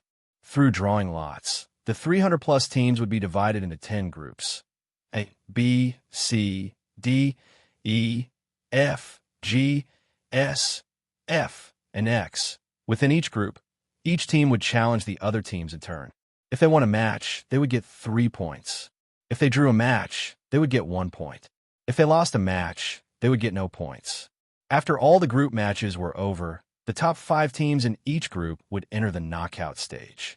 During the knockout stage, the 50 teams would be divided into 5 groups: A, B, C, D, and E, with 10 teams in each group. During the knockout stage, the champions and runners-up of each group would not meet, and teams from the same state or county would not fight against each other. The top 4 teams in each group would be directly promoted to the first division teams, and the rest would be promoted to the second division teams. Due to the special circumstances this year, the 21st Division teams would need to complete the First Division League in the next few months. The First Division League would use a home and away system, with a total of 38 rounds. Similarly, a win would get 3 points, a draw would get 1 point, and a loss would get no points. Only the top 10 teams in the First Division League would be eligible to participate in the Champions League at the end of July and compete for the prize money. According to the original plans set by the FIFA, the First Division League would be held between August and May of the following year. The top 10 teams in the First Division League would be able to participate in the Champions League. The Champions League would be held at the end of July. However, since this was the first year of the official introduction of the Football League, there would need to be a ranking tournament first to determine the level of all the teams. Therefore, Li Zishuan planned to use 3 months to directly let the 21st Division teams play in Chang, and then remove them from the Champions League. After listening to Li Zishuan's explanation, Ma Zhou was a little confused by the detailed and complete plan of the competition system. He knew that Li Zishuan was smarter than him, but how could Li Zishuan come up with such a complete, strict, and detailed set of rules in such a short time for something as unorthodox as football? After pondering carefully in his mind for a long time, Ma Zhou asked, "Marquis, what are the home and away games?" Li Zishuan frowned and replied, The general idea is that 2 teams have to play 2 games against each other. For example, the 2 teams of Qinzhou and Bingzhou need to play 1 game in Qinzhou and 1 game in Bingzhou respectively. This is the home and away games. However, time is short this year, so these 21st Division teams will stay in Chang and to determine the winner. The home and away games are just a formality. Ma Zhou nodded and asked again, "Marquis, if 2 teams have the same number of points in the league, how will the ranking be determined?" Li Zishuan secretly praised Ma Zhou in his heart. This Ma Zhou's thoughts were very meticulous. No wonder he could become the prime minister that Li Zishuan used the most in the future. In the home and away games in the league, if 2 teams have the same number of points, the ranking will be determined according to the goal difference between the 2 teams, which is the number of goals scored minus the number of goals conceded. If they are still the same, the ranking will be determined according to the total goal difference in the league. If they are still the same, the ranking will be determined according to the number of goals scored. In the single-round system, the teams with the same number of points will enter a playoff. Li Zishuan looked at Ma Zhou and replied with a face full of praise. Ma Zhou nodded repeatedly as he listened. In the end, he cupped his hands and said, "Haha." In this way, there are almost no loopholes in the competition system. Marquis strategizing, "I admire you, admire you." This was not a deliberate flattery or flattery. Ma Zhou asked himself honestly. If he were in Ma Zhou's shoes, it would be impossible for him to come up with such an efficient and flawless competition system in such a short period of time. Li Zishuan waved his hand. He knew himself best. He had only borrowed from the football competition system in his previous life. There was nothing to brag about. "Brother Ma, since you understand the competition system of the league-level league and the league-level league, then I'll have to trouble you to get up as soon as possible in the next few days and come up with a detailed competition system so that the teams come into Chang and can prepare as soon as possible. I'll ask Xiaoning to build the other 2 football stadiums as soon as possible." These 2 days, he still had to make a treasure for Li Zishuan and the big shots in the imperial court. The matter of Yanhuang Bank and Tang Yuan could not be delayed. He could use this opportunity to hold a football competition in Chang and to let the people in other provinces and counties know about Tang Yuan in advance. Good. I'll draft the competition system by tomorrow. Ma Zhou responded, and then took his leave. Chapter 1251. Compared to Li Zishuan's slow reaction, the people of Chang and City were more aware of the upcoming football league. 2 days ago, the people had noticed that there were obviously more foreigners in Chang than before.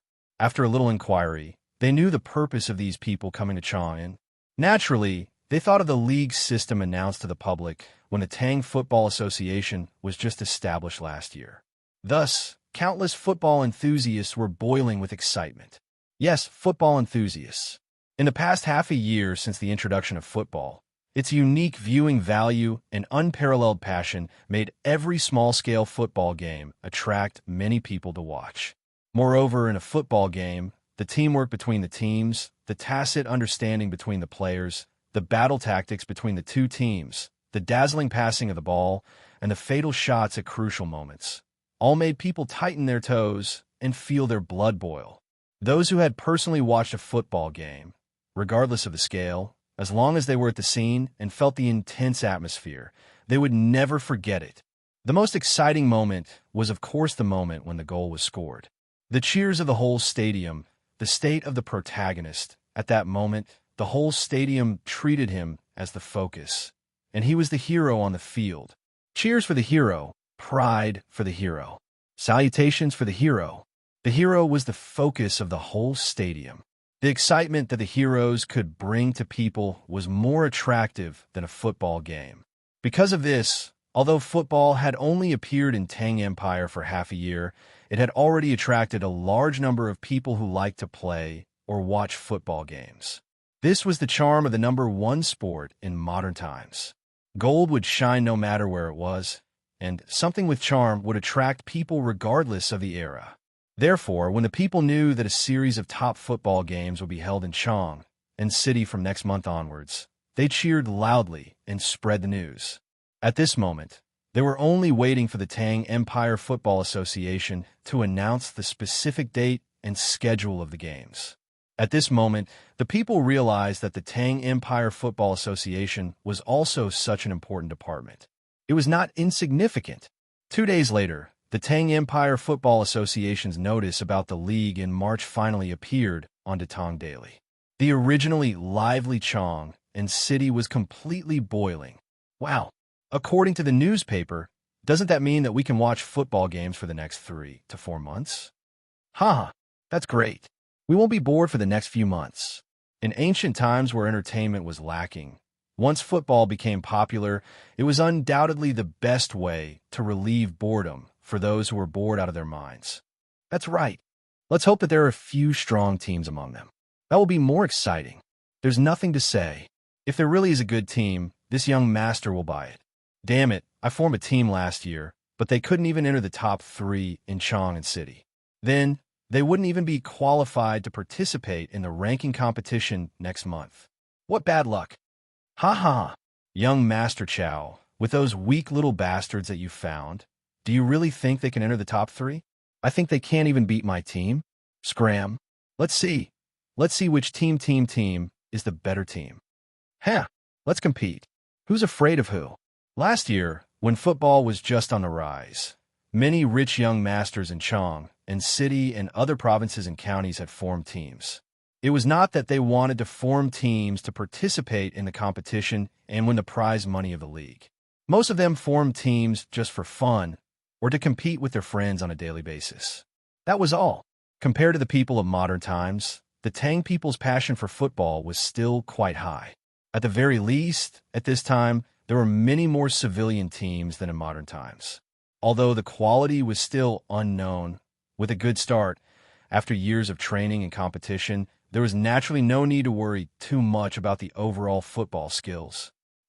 Today, I've gathered all of you here because I have a very important matter to inform you. In a room in the workshop, Li Zishuan looked at the 6 members of the Flaming Yellow Chamber of Commerce and said in a deep voice, "Originally, there were 8 members, but as the crown prince, Li Chengxian must have been listening to politics in the morning. How would he have the time to come? As for Wang Renbiao, he was now the provincial governor of Qizhou, ruling over a region. Of course, Li Zishuan still left some shares for Wang Renbiao in the Flaming Yellow Bank this time.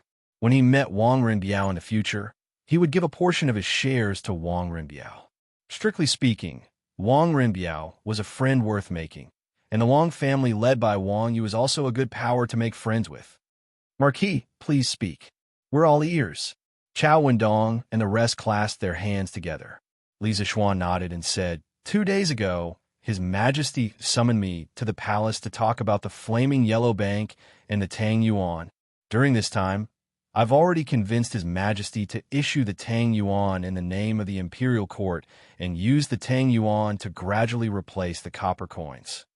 When everyone heard this, they looked at each other and were overjoyed. This was because they all had shares in the Flaming Yellow Bank.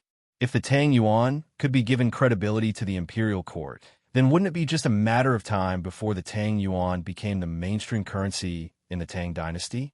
At that time, wouldn't they, the original shareholders of the Flaming Yellow Bank, be lying on the ground and counting money? Furthermore, if the Flaming Yellow Bank became a national bank, their social status would also rise along with it. Thank you, Marquis, for your grace. After the excitement, Chao Wendong and the rest clasped their hands together to express their gratitude. Li Zixuan waved his hands and interrupted. Don't celebrate too early. His Majesty said that the Flaming Yellow Bank controls the economic lifeline of the Tang dynasty. This is a serious matter, so the Flaming Yellow Bank must be controlled by the Imperial Court in the future. Outsiders are not allowed to interfere too much. The 9% shares that I promised you at the beginning will definitely not be given to you. Hearing this, the faces of the few people darkened. They couldn't help but sigh in their hearts. There was indeed no such thing as a free lunch in the world. Marquis, if the Imperial Court is in charge of issuing the Tang Yuan in the future, the Flaming Yellow Bank will indeed be a national treasure. The few of us are just merchants and have no right to participate in it. I understand Marquis' difficulties. After a moment of silence, Feng Zhihua stood up and clasped his hands together. The rest also hurriedly expressed their understanding. Li Zixuan nodded in satisfaction and then said, "Ha ha, I can't give you the 9% shares, but His Majesty is still willing to give you 5% shares on account of your huge investment in the Flaming Yellow Bank. When the time comes, you could divide this 5% shares according to the amount of copper coins that each of you has contributed. However, there is one point. You will only have the right to dividends and cannot interfere with the operations and management of the bank." Swoosh! As soon as he finished speaking, all 12 pairs of eyes turned to Li Zixuan in unison. Everyone's breathing quickened, and all of them were so agitated that their necks turned red. After all, they had thought that they had nothing to do with the bank anymore. Li Zixuan's words had undoubtedly brought them back from the brink of death. Although the shares that each of them received had decreased, with the Imperial Court's participation, the quality of shares had increased. Even if they were only given 1%, they would definitely earn more than before, let alone 5%. Thank you, Marquis, for putting in a good word for us in front of His Majesty. We will definitely be at Marquis' beck and call in the future and serve him faithfully. Chapter 1252. Under the push of Li Zixuan, Yinhuang Bank started to gradually implement public ownership. This was a process that Yinhuang Bank had to go through if it wanted to survive in Tang Dynasty for a long time.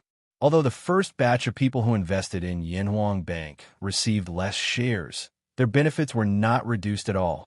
In these 2 days, other than being busy writing the development plan of the bank, Li Zixuan also took the time to make a trip to Chang in city to meet Zhang Sunwuji. The old cunning fox had obviously guessed that the Yinhuang Bank would eventually belong to the Imperial Court. He wasn't surprised at all when he heard the news from Li Zixuan. The old fox was very loyal this time. He promised to help promote Yinhuang Bank to establish itself in Tang Dynasty. This was not only for Li Zixuan, but also for the benefit of the Zhang Sun family. Other than Zhang Sun Wuji's family, Li Zixuan also went to Cheng Yaojin, Qin Xiong, Yuqi Jingda, and Niu Jinda's families. Each family gave 2% of Yinhuang Bank's shares. Of course, the 4 families added together gave a total of 200,000 strings of cash to expand Yinhuang Bank's capital. The reason why he did not give it to Li Zixuan was because the current Tang dynasty's war god was so low-key that he wanted everyone to forget about him. Even if Li Zixuan gave him shares of Yanhuang Bank, why would he want it? Therefore, the Yanhuang Bank was now a true superpower, with assets reaching nearly 700,000 strings of cash. It basically had the appearance of Tang dynasty's biggest bank. Marquee. I heard that there will be a top-level football tournament on the 8th of March. I wonder if it is possible to advertise on the field like in a newspaper. Yanhuang College, Yamacho's office. After knowing that the Yanhuang Bank was about to become a state-owned bank, everyone excitedly expressed their loyalty. Lin Wenyuan then thought of the football match next month and suddenly had an idea and asked, "What's the matter?" After working with Li Zixuan for so long, these members of the Yanhuang Chamber of Commerce already knew that the slogans in the newspaper for other shops were advertisements. Hearing his words, the rest of the people's eyes lit up, and they all looked eagerly at Li Zixuan. Li Zixuan did not expect that someone would think of this. He could not help but look at Lin Wenyuan with admiration. "Boss Lin, you have good taste." He actually saw a business opportunity in football. In fact, this football competition was an excellent opportunity for businessmen or shops who wanted to make a name for themselves. Our football field is very big, so we can put up advertisements for many shops around it. If the businessmen want their shops to be seen by everyone on the football field, they have to pay a sum of money. I call this money advertising fee. The advertising fees can be used to support the continuation of this kind of high bounty competition. Chao Wendong cupped his fists and smiled. Marquis is wise. How much would the advertising fee be? This Chao wishes to make use of the opportunity of this ranking tournament to introduce the Chao clan's appraisal hall to our friends in the various provinces and counties. This way, when this Chao opens branches in other provinces and counties in the future, it will save us a lot of trouble. Yeah, Marquis. This Lin also wishes to let Xinya Zhai show its face in next month's ranking tournament. As soon as Chao Wendong finished speaking, everyone rushed to chime in. Li Zixuan tapped his fingers rhythmically on the table for a moment, then said, "As the earliest followers of this marquee, you will naturally be given preferential treatment in this aspect. How about this? Each of you will pay 1,000 strings of cash, and for next month, there will be advertisements for your shops on the football field. In a few days, I will inform all the wealthy businessmen in Chang and city to come to the workshop to participate in the bidding for advertising spots in a ranking tournament. The starting bid will be 2,000 strings of cash, and there will only be 15 spots in total. Based on this calculation, just the advertising fee alone would allow them to earn more than 30,000 strings of cash in a single ranking tournament. In addition to the admission fee, they would basically not lose money. In the future, they would be able to turn football into an industry. Although he was rich and wanted to develop football, he would not foolishly use his own money to organize a free football match. Any sport that relied solely on interests and hobbies would never be able to become big and strong. Only industrialization could form a virtuous cycle. Thank you very much, Marquis. Everyone stood up happily and cupped their hands. Li Zixuan waved his hand and said, "You don't have to thank me. Go back and find someone to make the promotional banner. Then go directly to the Football Association to pay the money." Li Zixuan was thinking of ways to attract investment and get sponsorship for the Football Association. On the other hand, Yin Xiaoning was leading the craftsmen and workers to build the football field. Speaking of which, every time Li Zixuan assigned him a task, it was always the kind of work that was tight on time and heavy with tasks. It was the same for the construction of Yanhuang College. It was the same for the construction of the football field this time. In just over 20 days, they had to build 2 big football fields. If it were not for the recent construction of the dam and Faubert's hiring of many workers and craftsmen, Yin Xiaoning even wanted to quit directly. Tell everyone to hurry up. Before dark, all the bricks, stones, and cement must be in place. Yin Xiaoning had been at the construction site since yesterday. At this moment, he had his hands behind his back and urged the supervisor beside him. "Yes, Commander Yin." In the construction team this time, Many people had participated in the construction of Yanwang College. The supervisor beside Yin Xiaoning was also one of them. That was why he called Yin Xiaoning Commander Yin, because he was the chief commander of the entire construction team back then. Yin Xiaoning nodded. In his mind, he was calculating whether there was enough time. In general, although the time this time was much shorter than the previous time, the amount of work would also be much smaller. The main core of the 2 football fields was a big lawn. There was nothing to fiddle with. They just needed to get people to mow the lawn. The real trouble was the terrace stands around the lawn. That was the main work of the construction team. The only thing that made him happy was that the terrace stands were not like the internal building of Yanhuang College. They did not need to dig a very deep foundation, which could save a lot of time. Moreover, many people in the construction team had participated in the construction of Yanhuang College.